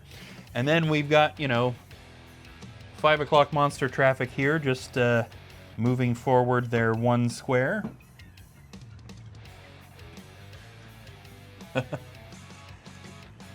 Boy, I can't wait for the next quest when we don't have to worry about this. Oops. Can't see those squares super well. There we go. And then we got some stragglers back here. 1, 2, 3, 4, 5, 6, 7, 8. 1, 2, 3, 4, 5, 6, 7, 8. 1, 2, 3, 4, 5, 6, 7, 8. Dr. Fonnet says getting a full arm workout. Yeah, that is no kidding. If these miniatures were weighted a little heavier, that would really do something. Okay, down here we've got the other bit of army kind of moving up here. We've got a goblin attacking Thraken, swinging a sword and totally missing him.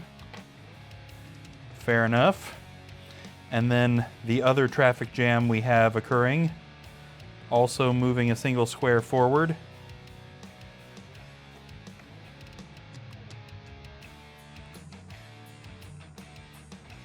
There we go. I know most of that movement was not on camera, but you guys kind of get the picture. There's a whole bunch of monsters coming at them, and we're filling every square. For Valerna, we've got a couple of monsters. We've got this ocean goblin chasing her around, swinging its axe, but missing her this time. And old Redtail the Femur approaching and swinging its axe and missing her. I guess she is fast. Dr. Funna says it's a choo-choo train. Exactly. All the monsters are doing a conga line down the hallway. The heroes are like, I don't even know if we should kill these guys. They seem like they're having a good time. Okay, and that is, yeah, no monsters can reach Tiaga down here. I guess we could have sent that goblin after her, but too late now. So it is back to the hero's turn, where we are going to have Rana.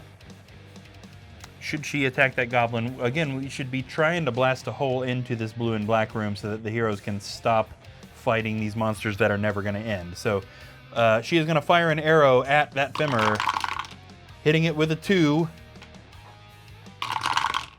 It blocks one and takes the other one, damaged but not dead. You can't kill old Redtail that easy. Justin says, Luke loves trains. Used to post about them all the time. LOL, I assume you used to live near tracks. Oh no. Oh, that's a deep cut reference. Yeah, there's a backstory for you. No, I have never lived very near train tracks. Now, there are train tracks in Greenville that are occasionally used. But no, I don't love trains at all. That was an in-joke between Savannah and I, where if I left my phone unattended, she would post some status about loving trains. You started this. I did start it, though, yeah. When she left her phone unattended, I would post about her loving trains. However, even though I started it, she did it to me way more than I did it to her. But at least it was funny. It wasn't anything like, you know, derogatory or character harming. Okay, so, that's right, that was Rana. Okay, immediately lost track of what I was doing. Thraken can't help with that Femur without unblocking the doorway, so I guess we'll just leave him here to attack these monsters. So swing his battle axe at the goblin, hitting it with a 3. Again, skilled strike, and it is dead. Super dead, yes. Yeah, Dr. Funna says, you were training each other, eh? Yeah. Yes. Yes. The very first, I think the very first time that ever happened, we were on a kind of a trip to where a lot of her family is from, which is about 3 hours away from us. And we were with her mom and her aunt, I want to say. And she got up at a restaurant to go use the bathroom, and I grabbed her phone and posted a train status, and I had her mom and her aunt rolling. That was hilarious. Okay. Boy, it doesn't take me any time tonight to get completely sidetracked. Thraken just killed a goblin. Okay. I get sidetracked easy, but I'm not usually so bad at completely forgetting what I'm doing. Yeah, no kidding. Okay, Valerna attacking the Femur. Hitting it with a 1. Which it blocks. That's unfortunate, Valerna. You're kind of the first line of offense against this guy. Yeah, I guess that's it. Okay, Tiaga, however, can help us out a little bit. We're going to start Tiaga the Warlock's turn by recasting her demon form, which allows her to ignore pit traps and gives her an extra attack dice for close and long range attacks. That spell will be broken if she takes any damage. However, she can get it back if she kills a monster. So she just killed a monster a few turns ago. So we are casting it, and she is turning back into this guy. That is an action, however. So she can attack. I think what we're going to do is try and obliterate that ocean goblin. Sending a blast of demonic energy. She hits that goblin with a 2. The goblin actually manages to survive, defending one of those hits and taking the other. I guess that ocean goblin is also not wanting to die. I mean, I guess, can you blame it? I don't know why I treated that like a surprise. What do you mean the goblin doesn't want to die? What a silly concept. Okay, goblin attacking Rana. Swinging a dagger and missing her. Okay, that's the kind of monster's turn we're having again. Thraken. Got a new orc swinging a flail. Oops. Hitting him with a 1. Which he blocks just barely. And then we've got the, we didn't have to move the other army, but this one we do this turn.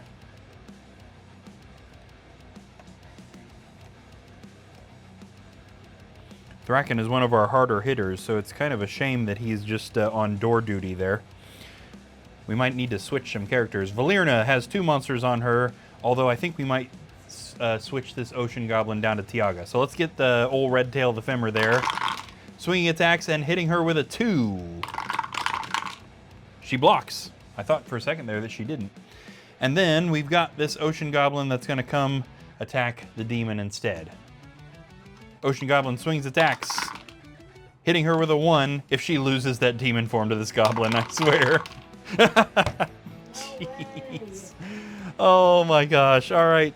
She takes that hit, dropping her to 10 body points and costing her the demon form immediately to quite literally the weakest attacking monster in this game. Gosh.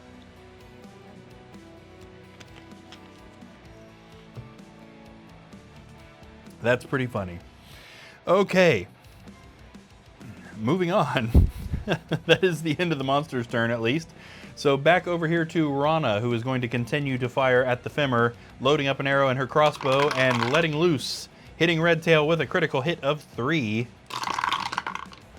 He only defends 1 of those, taking 2 body points. That does mean that he is defeated. Boop. He got booped. I feel like I'm accidentally canonizing that particular femur as Redtail. I think you're gonna have to keep that when you actually paint him. Paint the rest of him better, for God's sake. But you could leave the red tail, maybe. All right, might be just about time for mad dash to the exit here. So we are now at Thraken, who's gonna kill hopefully just 1 more orc before being able to move out of this. Swinging his battle axe, he hits that orc with a 3. The orc does not defend any of those hits. Definitely dead, that guy. Cal is here. How's it going, Cal? Hope you're doing good. Yeah. Justin says becomes a boss monster. Yes, boss femur, red tail, 100%. Yeah, it's been a few days. I know you were talking about looking for a new house to move. Has that situation gotten any better? Oh, let's see. Thraken just got rid of that guy, but we'll leave him there for 1 more turn just in case. I guess he can't actually make a mad dash for the blue room with that goblin in the way. Valerna. Now, she stopped here because she wanted to search for traps. We probably could have done that on a different turn. We're going to go ahead and search for traps in that blue room, and there is indeed a pit trap in there. However, it's very avoidable once they know where it is, so it's not really a big deal. Let's go ahead and move her in there. Ooh, she got a good movement. 1, 2, 3, 4, 5. And before she actually leaves, we're going to roll to see if she's going to stop. So this is kind of going to be for her next turn. Is she going to search for secret doors, search for treasure, or ignore all of that and just go straight for the door? And if she does get that, then we can continue her movement on this turn. Yes, she's ignoring the searching, she's just going for the door. At this point, she's kind of like a forward scout for the stairs, I think. She opens this door as well, out into that hallway, and what we've got going on out in the hallway is a wall. We already know about the few walls that are down here, and there is also a door into the central room. Cal says, still looking and took a bad turn in health. Oh, so now snuggled in bed, back on meds. Man, I'm sorry to hear that. Hopefully you're feeling as okay as you possibly can given that situation. That is no fun. Was it the same health problem as before? Because you had pneumonia, right? Doing my best. Okay, good. I'm glad you're still making it work. Okay, next kind of randomization card draw for Valerna. Is she going to stop here, being that she doesn't know if there are traps in the hallway? Yes, she is. So we're going to cut off her movement right there. And we'll be starting her turn next time with a trap search for that hallway. Okay, Tiaga, can we kill this goblin and get the demon form back? Yeah, I think we're going to move her back one because, again, she attacks better at long range. She's going to send a blast of energy with her wand, hitting that goblin with a critical hit of 3, and absolutely, that is a skilled strike. That ocean goblin is super dead.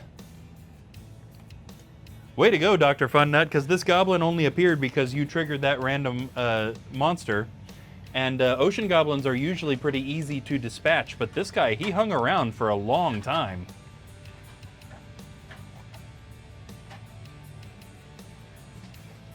Cal says, and yes, same but not as bad. I need a health potion. Yes, somebody redeem a potion of healing for Cal. Absolutely. Well, I'm glad it's not as bad this time. Hopefully that means it won't be too long that you're having to stay hanging out in bed there.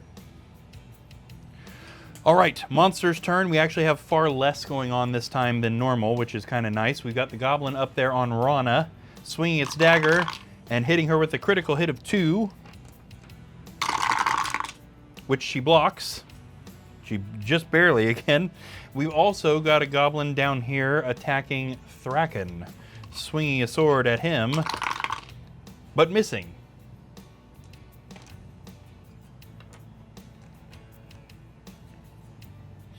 Okay, now, oh right, well yeah, this particular set of ridiculous amount of monsters can also move forward here.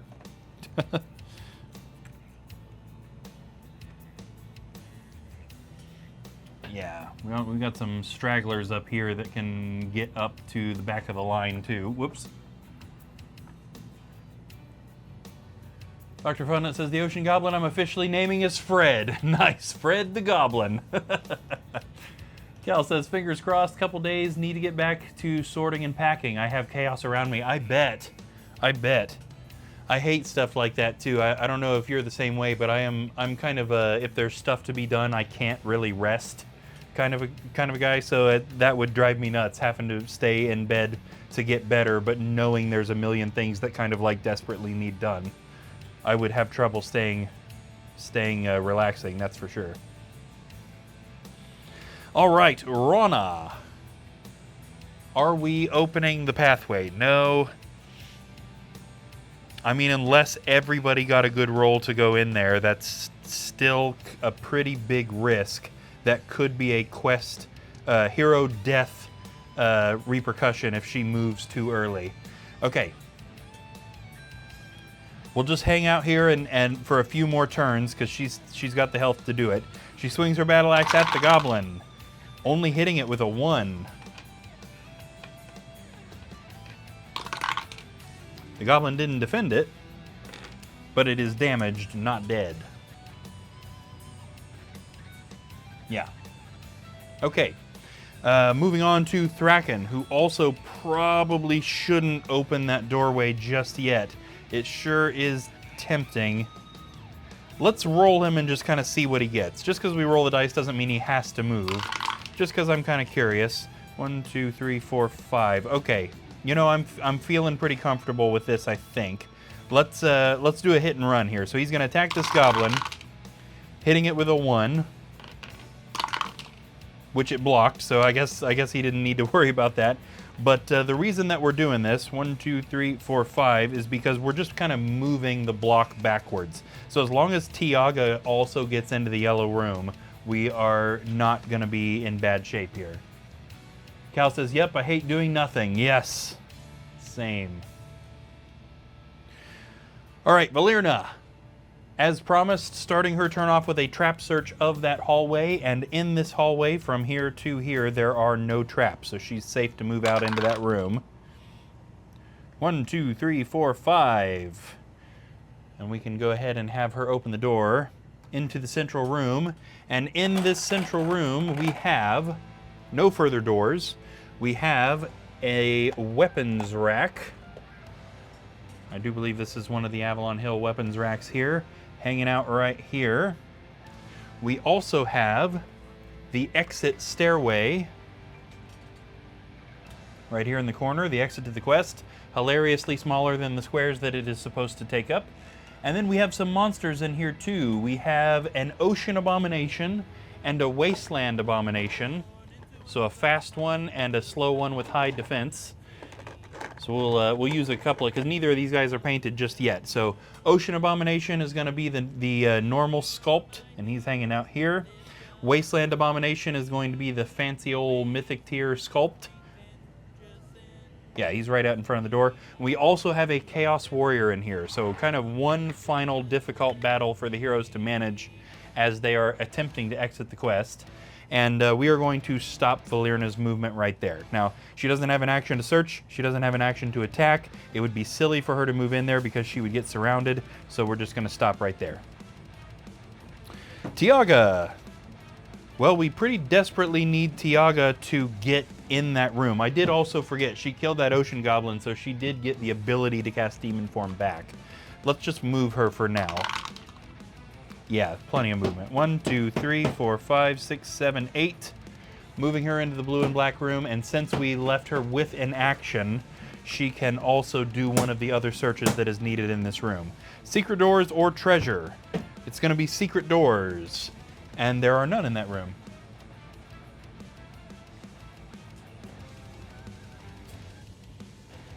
By the way, I forgot, Cody gifted that potion of strength when he was in here, and I didn't actually give it to anybody. Let's give that to Valerna, because he didn't specify who it should go to.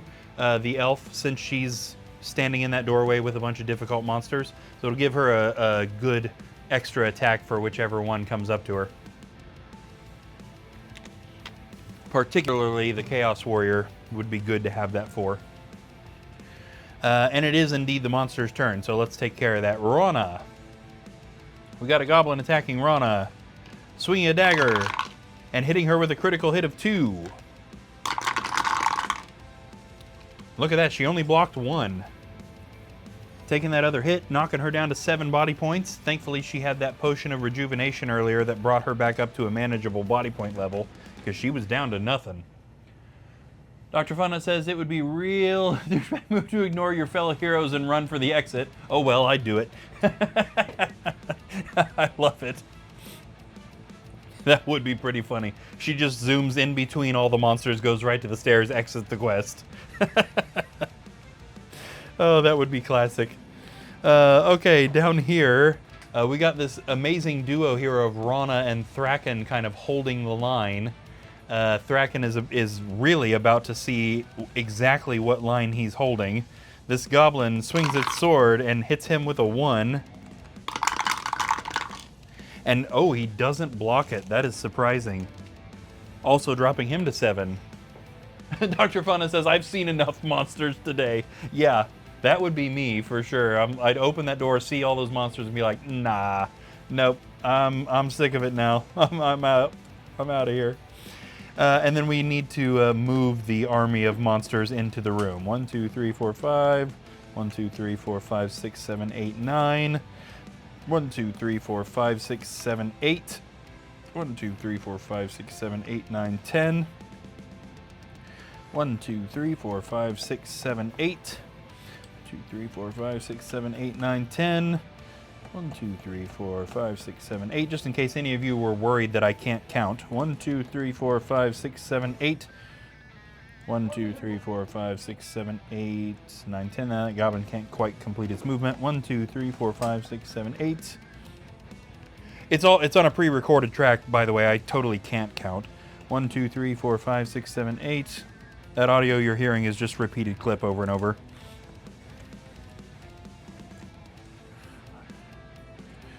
One, 2, 3, 4, 5, 6. And the rest of these goblins are going to be able to get up here. We don't need to count them 10. They definitely have enough movement to get up there. Justin says, I don't need to be faster than monsters. I need to be faster than the party. Exactly. Yes. That's exactly right, definitely. Valerna, we definitely need one of these monsters coming up to her, and any of them should have enough movement to get up there.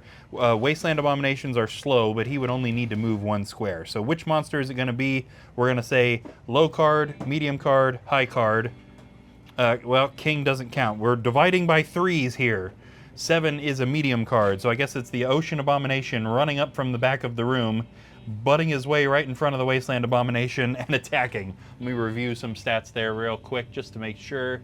3 attack, 2 defense, 3 body points. The Ocean Abomination thrusts its spear at Valerna, hitting her with a 2, and she doesn't defend either one. I mean, she can't have been expecting that monster to jump up to the front of the line like that. Dr. Funnut says, these monsters and goblins are like anime and comic fans trying to get into a convention early. Yeah.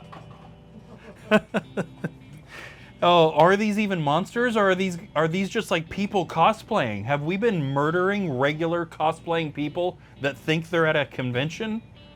Oh no. The moral implications are terrible. No monsters can get to Tiaga, so we are back to the hero's turn.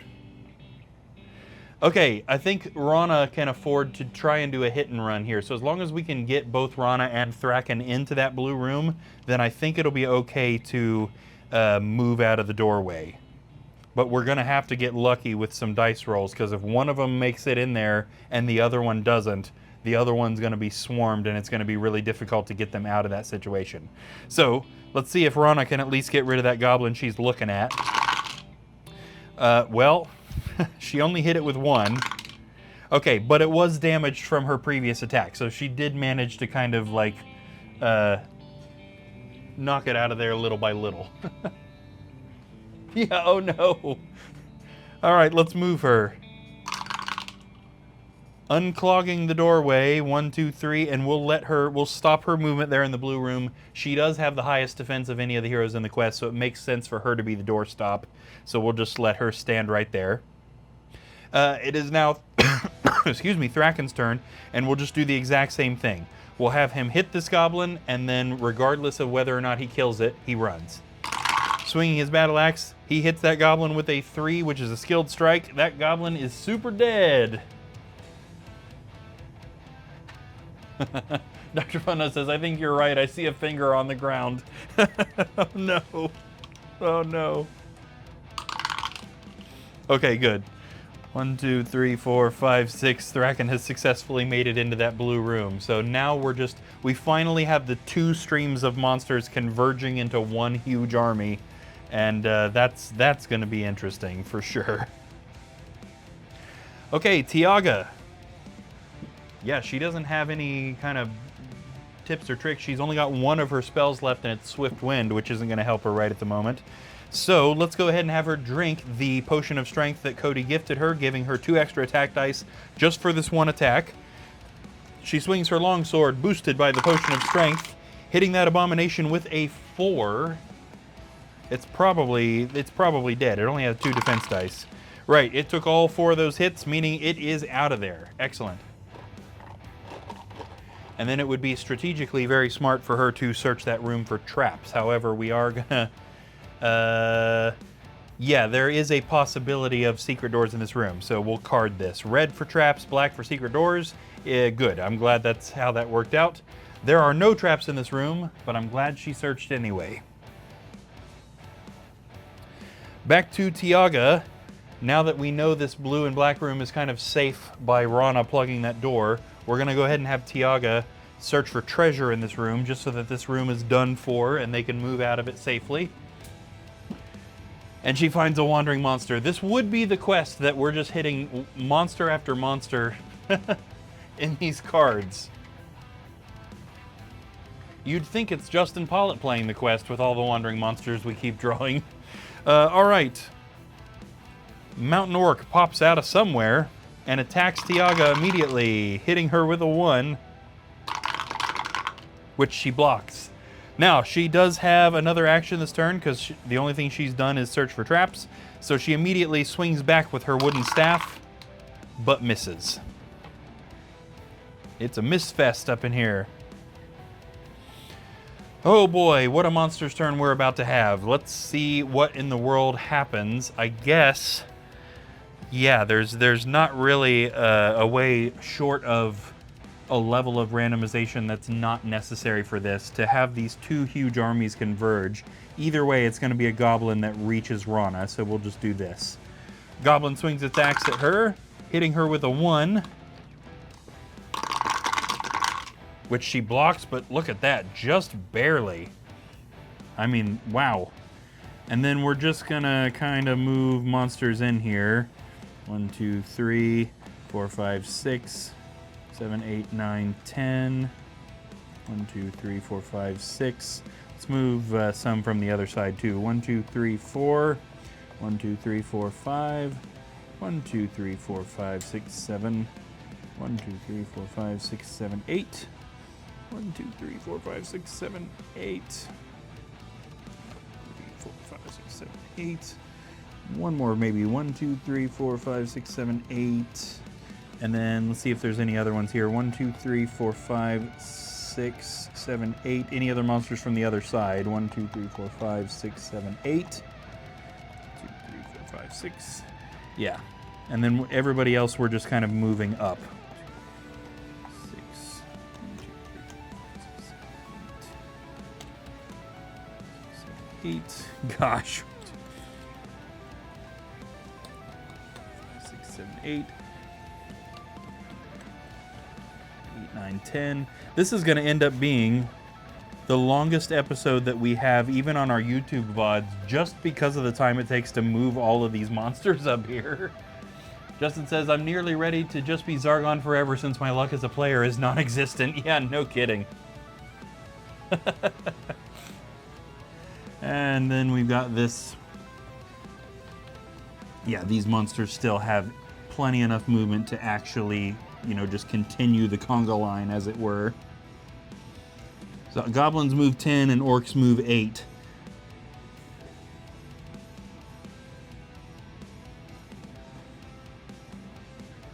There we go. More gratuitous arm shots. Gotta love it.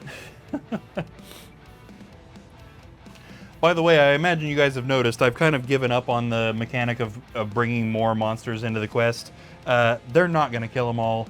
We're almost to the end. The monsters that we'd be bringing in won't even reach the end of the line.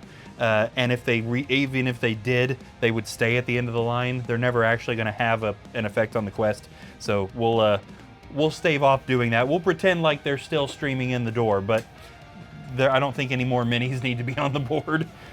Okay, the other thing we need to do on the monster's turn is Valerna. So we need to get another one of these monsters up over to her. And in this case, it's going to be the Wasteland Abomination. Go ahead and says, more minis! Yes. Cleaning up this quest is going to take just as long as playing the quest did. Let's see, Wasteland Abomination's 3 attack, 4 defense, 2 body points. The Wasteland Abomination swings its claws at Valerna and hits her with a 2. She blocks 1, but not the other, dropping her to 3 body points. She's finally starting to get a little bit low on health there. Okay, Rana is now holding the line on this blue door until we're sure that everybody is going to get out of this room. So let's have her just kill that goblin that's right there in the doorway. Swinging her battle axe, she hits that goblin with a 3, which is a skilled strike. That goblin is super dead. Hey, you there is here. Also because of the name, get it? Good to see you, you there. Hope you're doing good as well. You there says, sounds perfect. Yeah. You see this? You see this? I mean, I know you know about it because you were in here last night, but you've gone on a rampage here a little bit.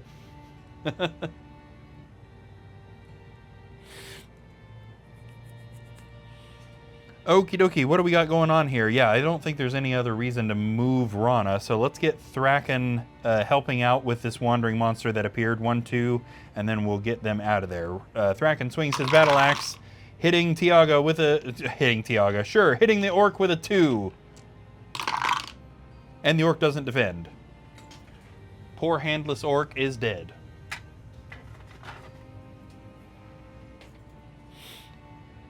Valerna. You there says, I'm tired, on a bit of a holiday, so just let the monsters go. Yeah. I figured so. I figured you were on holiday based on a couple of the things. Wild. Okay, that's what I kind of figured you were getting at.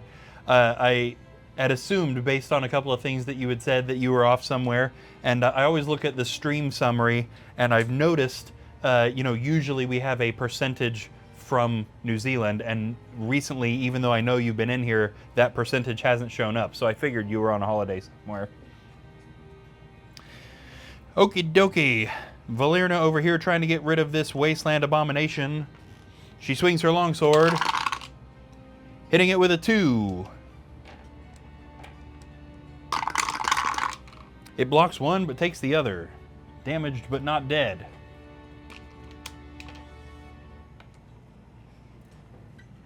Hope the holiday's been going well.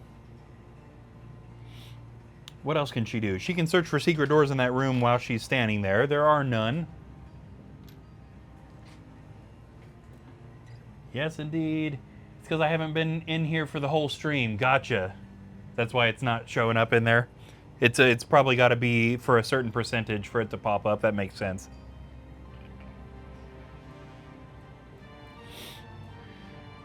All right. Yes, that was Valerna. So we are now at Tiaga, and everything has been searched in this room. So really, we just need to get her up there to help Valerna. 1, 2, 3, 4, 5, 6, 7. Perfect.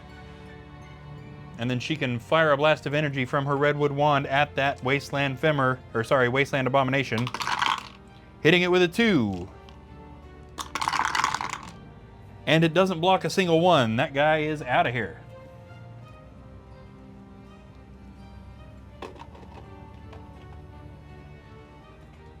Gone indeed, leaving just the Chaos Warrior between them and the staircase.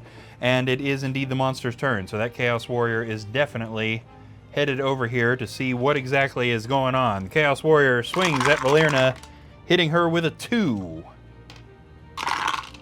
which she doesn't block.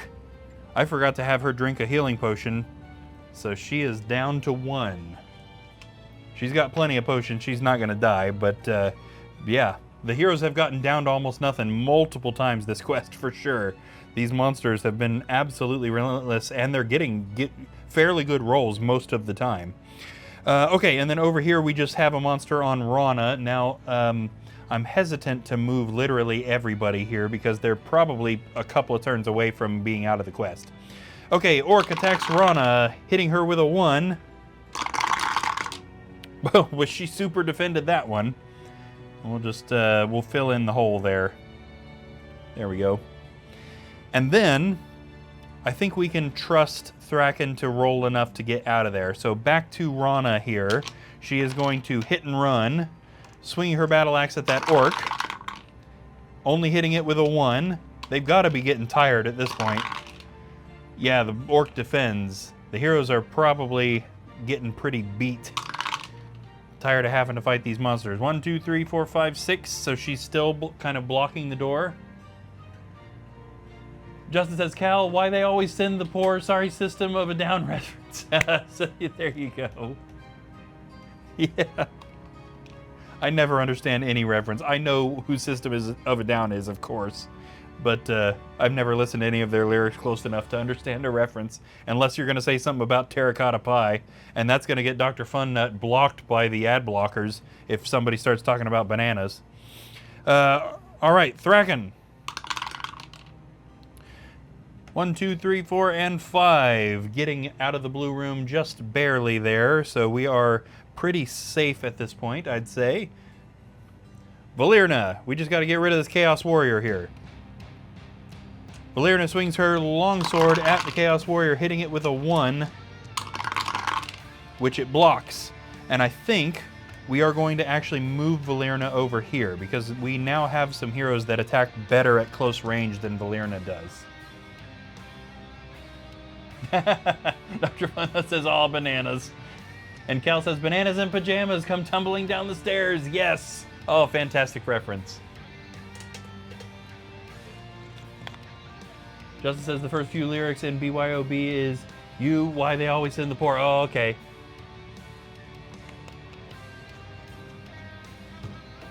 I don't remember now. Was that our generation? Was Banana in Pajamas when we were kids? Okay.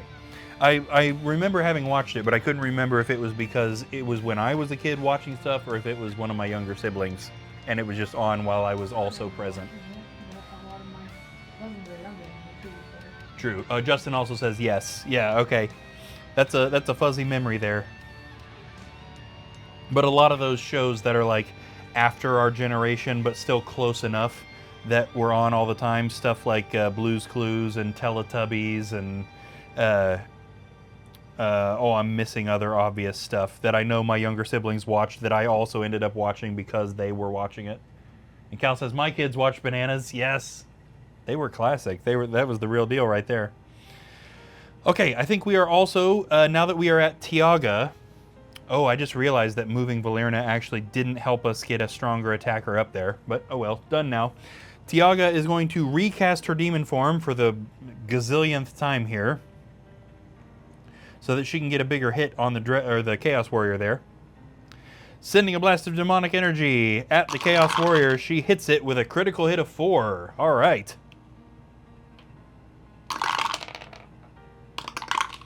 And that guy only defended 1, so he still took 3 hits there.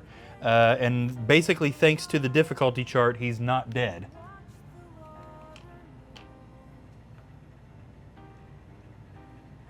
Yeah, Cal says not Teletubbies, yeah. And you there says, I kind of watched Bananas in Pajamas because it was great, yes. Yeah, that, absolutely. We should rewrite the lyrics, yeah. Justin sent me a Facebook reel earlier of death metal VeggieTales. That was pretty funny. It was a part of the theme song, I think. Somebody had done in like a weird death metal style. It's just funny. Okay, Chaos Warrior is now moving because it's the monster's turn. So obviously it's going to move out here, but who is it hitting? Is it hitting Valerna or Tiaga? It's going after Tiaga. That kind of makes sense. I mean, I'd say that's clearly the bigger threat. Chaos Warrior swings its axe at Tiaga, only hitting her with a 1. Okay. Oops. I've thrown a dice. Happens at least once every night. And she takes it. Dropping her to 9 body points and losing her the demon form again for like the gazillionth time in this quest. She couldn't hold on to that thing to save her life this time. And then we've got some monsters streaming up into the blue and black room to attack Rana. Orc swinging its sword and hitting her with a critical hit of 3, which she doesn't block. Wow, not a single one. 1, 2, 3, dropping her to 4 body points. Oh, nice.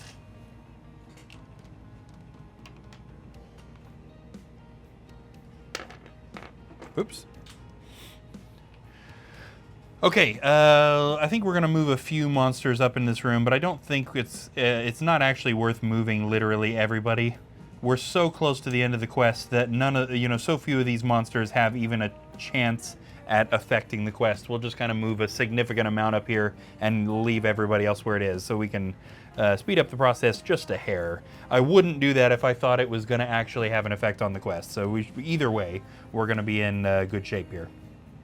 Okay, Rana, continuing to kind of hold the line here, attacks that orc, swinging her battle axe and hitting it with a 1,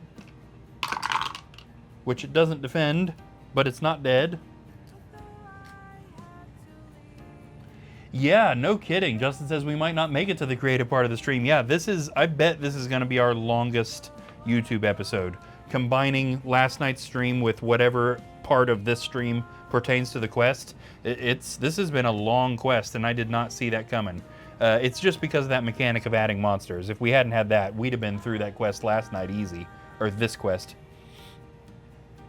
Okay, Thraken, unfortunately, isn't really in that big of a position to help as well as he can. He can shoot, but it's too bad he can't get close range. He fires an arrow at the Chaos Warrior, hitting it with a 2. And the Chaos Warrior does not block, which means it is dead. Okay, so there I was saying he couldn't help as well as he could. He still managed to land the killing blow, so what are you going to do? Okay, the only thing that needs searched in the central room is treasure. So the Valerna already kind of took care of most of that stuff for us. So let's do this. 1, 2. Is she going to stop and search for treasure, or is she leaving? She's not caring about that treasure one bit. 3, 4, 5, 6, 7. And Valerna is out. How about Tiaga? She's not going to make it to the stairs with that, is she? 1, 2, 3, 4, 5, 6. Not quite. So we'll go ahead and let her do the treasure search. Now this has got a special treasure, I do believe. Tiaga found the Rod of Telekinesis artifact on the weapons rack. Once per quest, you may use this rod to trap a monster within a magical force. A trapped monster misses its next turn. So it's kind of like having Tempest in an artifact. So we'll go ahead and put that in her items. She might pass that off to somebody, or maybe we'll leave it with her. Being that she might actually have a Tempest spell, it kind of makes sense for this to be with somebody else, but we'll leave it with her for the moment. Okay, monster's turn is just this orc attacking Rana. For once in this whole quest, we have just a single monster attacking. Swinging its sword and hitting her with a 1, which she doesn't block. Oh man, she has got to be exhausted, because both her and Thraken have spent so much of this quest just blocking doorways and kind of keeping the horde away from the heroes in general. Uther says, is this when we block whoever is holding the horde back between monsters? Oh no. Oh gosh. Yeah, okay, I think we're not gonna move any monsters, so they should be out of here on this next turn. So speaking of that, let's get Rana a hit and run here. She swings her battle axe at the orc and totally misses it. Gosh, she's exhausted. It's crazy how the dice reflect stuff like that, because obviously, you know, it's a game, but all these turns that she hasn't been blocking despite having a lot of defense dice and missing despite having a lot of attack dice. 1, 2, 3, 4, 5, and even now she didn't get a very good movement roll. Thraken. 1, 2, 3, 4, 5, 6, 7, and he didn't quite make it to the stairs, which is okay because he can help Rana if she ends up in trouble. Tiaga, we don't even need to move for her. She can step onto the stairs and exit the quest, so both Tiaga and Valerna are out now. We have another monster's turn here, where this orc catches up to Rana, swinging its sword and hitting her with a critical hit of 3. Wow. She blocks 2 and takes 1. At least she blocked some of them that time.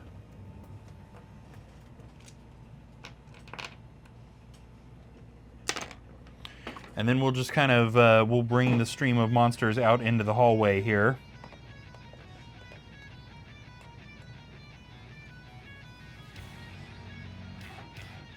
We'll go ahead and fill up this blue room just a little bit more too. Do you have a skin tone preference for these guys? Probably green. Kind of like the mountain goblins, yeah. All right, and back to Rana, who hopefully can hit and run to the stairs. Swinging her battle axe and hitting that orc with a 2.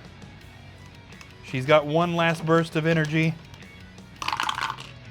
which it doesn't defend. Indeed, she does get rid of that particular orc. And let's see what she rolls. Only a 4. Oh my gosh. 1, 2, 3, 4. She doesn't make it to the stairs. In that case, I think it's best that she stays right where she is, because we don't want her to get surrounded. That also makes me a little nervous to let Thraken leave too, as ridiculous as that is. Now, obviously, we wouldn't even have to roll for him. We can let him leave, but if she gets stuck there, she might need help. Okay, well, we'll leave him there and flip it back to the monsters. Goblin attacks Rana, hitting her with a 1. She blocks it just barely. And that's the only monster that can reach her, but we'll go ahead and fill out the hallway just a little bit more. We'll do the same thing we did with her last turn. Hopefully she gets a better roll. Hitting and running, hitting that goblin with a 2. And it doesn't defend, so there's another goblin dead.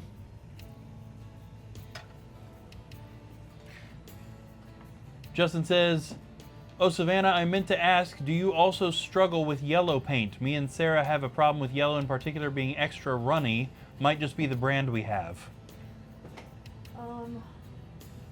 So some of my yellows are really running, but then others are a little bit thicker. Gotcha. So she said sometimes, essentially. Some of the Yeah. yellows are really runny, but other ones are fine. Yeah. And Cal's asking what brand. I use the Army Painter Speed Paints, There we go. and then just the Apple Barrel Walmart brand acrylic. So a couple of yellows that Savannah uses are the I've already forgotten exactly Army what you just said. Painter Speed The Paint. Army Painter Speed Paint, and then the Apple Barrel, kind of just like Walmart stuff, are the two yellows we use. I don't use yellow in that. That's just the brands that I use Oh, okay. in So general. all right. But all of my speed paints in yellow, all my yellows are speed paints. Okay, so all the yellows are speed paints. Some of them runny and some of them not. Yeah. Cal says Citadel layers are really thin. Yeah. Justin says it's from D&D set of starter paint. I'm not sure the actual brand. Gotcha. It wouldn't surprise me if that's Citadel. Yeah. Okay, so everybody made it out. That is the quest part finished. So let's do some cleanup. We'll talk our normal quest stuff. Yeah, we only had one spell not used. The heroes were kind of pulling out all of the stops to get through this one. This was a surprisingly difficult quest. Okay, so we'll clean up items here. Cal says, you can use a thickener. And you there says, I believe that's Army Painter if I'm thinking of the right box. Oh, okay, gotcha. Yeah, I can picture that logo. I know what you're talking about for sure. Oh, darn it. Yeah, I didn't actually need to clean up Tiaga's stuff. Oh well, we'll get it back out before we do the next quest.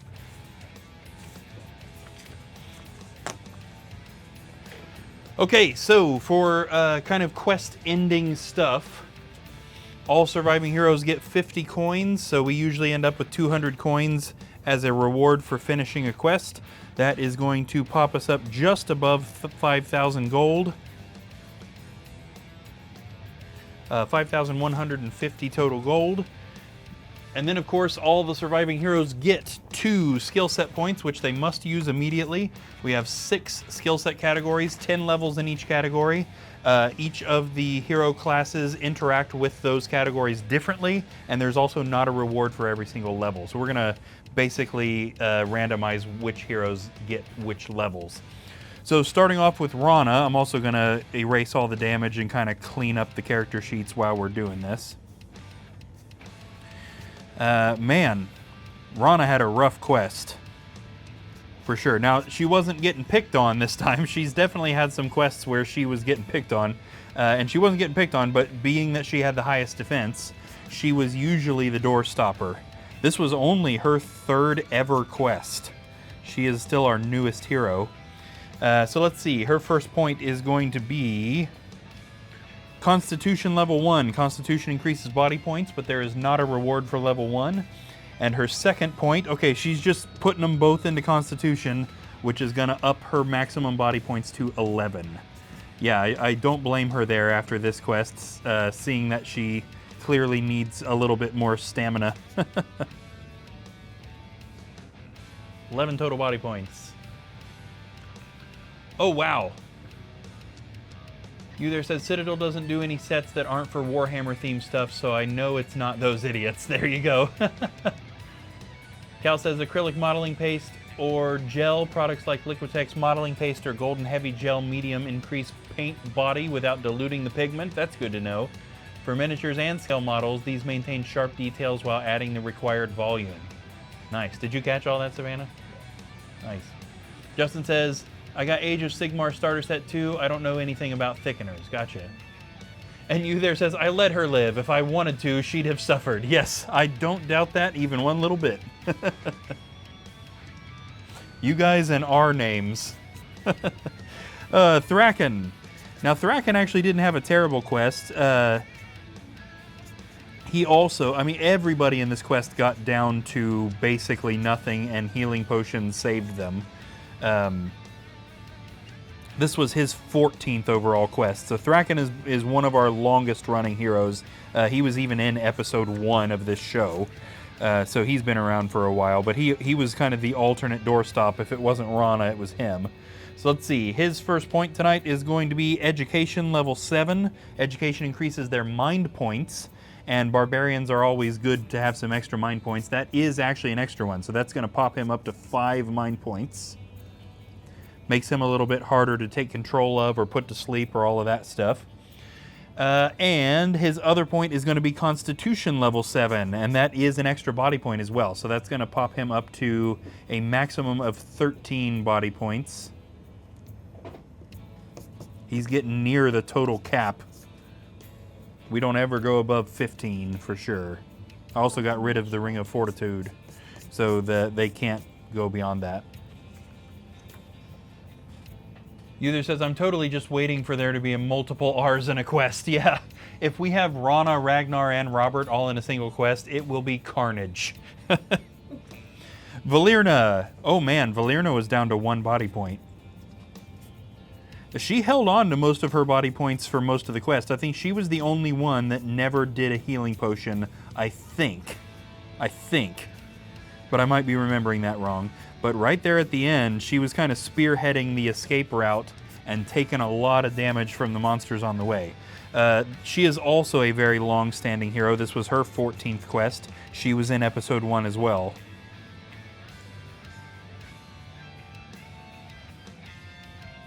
Justin says, I might still have yellow Walmart paint. I'll try it out too. And you there says, can we do that next quest? Oh my gosh. Justin says, otherwise patience and multiple thin layers will bring up a strong color. Let each layer fully dry. Yeah, 100%.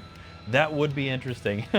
Ragnar, Rana, Robert, and then of course Tiaga has to go on every quest in this book. That would be funny. Okay, Valerna's first point tonight is going to be Magic Memorization level 7. Magic Memorization allows them to pick spells by name rather than having them randomly drawn, and also gives them more spells just in general. So for an elf, level 7 is giving her an extra spell, so she's going to be carrying 6 spells into the quest now instead of 5. And then her second point is also Magic Memorization 8. Which gives her the ability to pick 3 spells by name. So she's got 6 spells total, and 3 of them she will pick by name, and the other 3 will remain random. So a very good experience set for her tonight. And you there says, actually give Rana a little bit of time to recover. Don't send any R's next quest. There you go. Yeah, that's true. She was beat to crap this quest, that's for sure. Being that this was only her 3rd quest, she must be at this point thinking, what did I sign up for? No, she's rethinking everything. Yeah. I ain't doing nothing. And Cal says, Ragnar, keep him safe. Yeah. This was also Tiaga's 14th ever quest. Now, she's an OG hero, but she was not in episode 1. But being that she is the bearer of the Talisman of Lore, which is extremely important to this entire book, she has to go on every single quest. So her total quests completed are about to leap up. She is about to be our most skilled hero, without a doubt. So her first point tonight is going to be Magic Skill level 7. Magic Skill allows the characters to get access to better and more powerful spells. Let's see. Skill level 7 for a Warlock is nothing. She'll get something at level 8 though. Her second point is going to be Combat level 8. Combat does a few things just for attacking and defending. It also unlocks kind of a special skill for each hero set. Combat level 8 for her is nothing. Right. Because a Warlock, is being more magic focused, doesn't get much for combat. And then her second point is going to be Magic Skill. Wait, that was both her points, wasn't it? I think I did that wrong. Give me 1 second, I want to make sure. 1, 2, 3, 4, 5, 6, 7, 8, 9, 10, 11, 12, 13, 14. Yes, okay, never mind. That was her second point. She's done.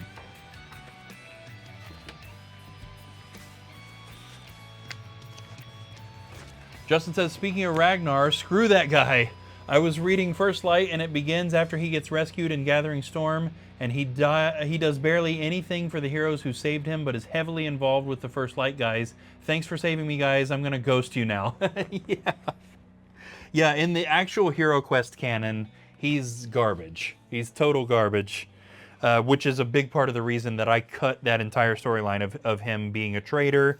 And in one of the more recent books, in the Wizards of Morcar book, they kind of imply that he's gonna come back to the good side and not be a traitor anymore. But it's like, how could you trust him ever again? If he turned traitor once, he'll do it again. One good act isn't going to turn that back around, I wouldn't say. So I just got rid of that. I prefer the idea of him just being a good guy. Cal says, yeah, true that. Yeah. Okay, so this is the end of the quest. I think we'll hang out for a little bit longer. Normally when the quest is over, we end, but because this was one single quest hanging out over 2 streams, and we usually don't end until about 3 a.m. here, which is still a little more than an hour away, we'll probably hang out. So I'll clean up the quest here, and then we'll kind of see what we're all feeling after that.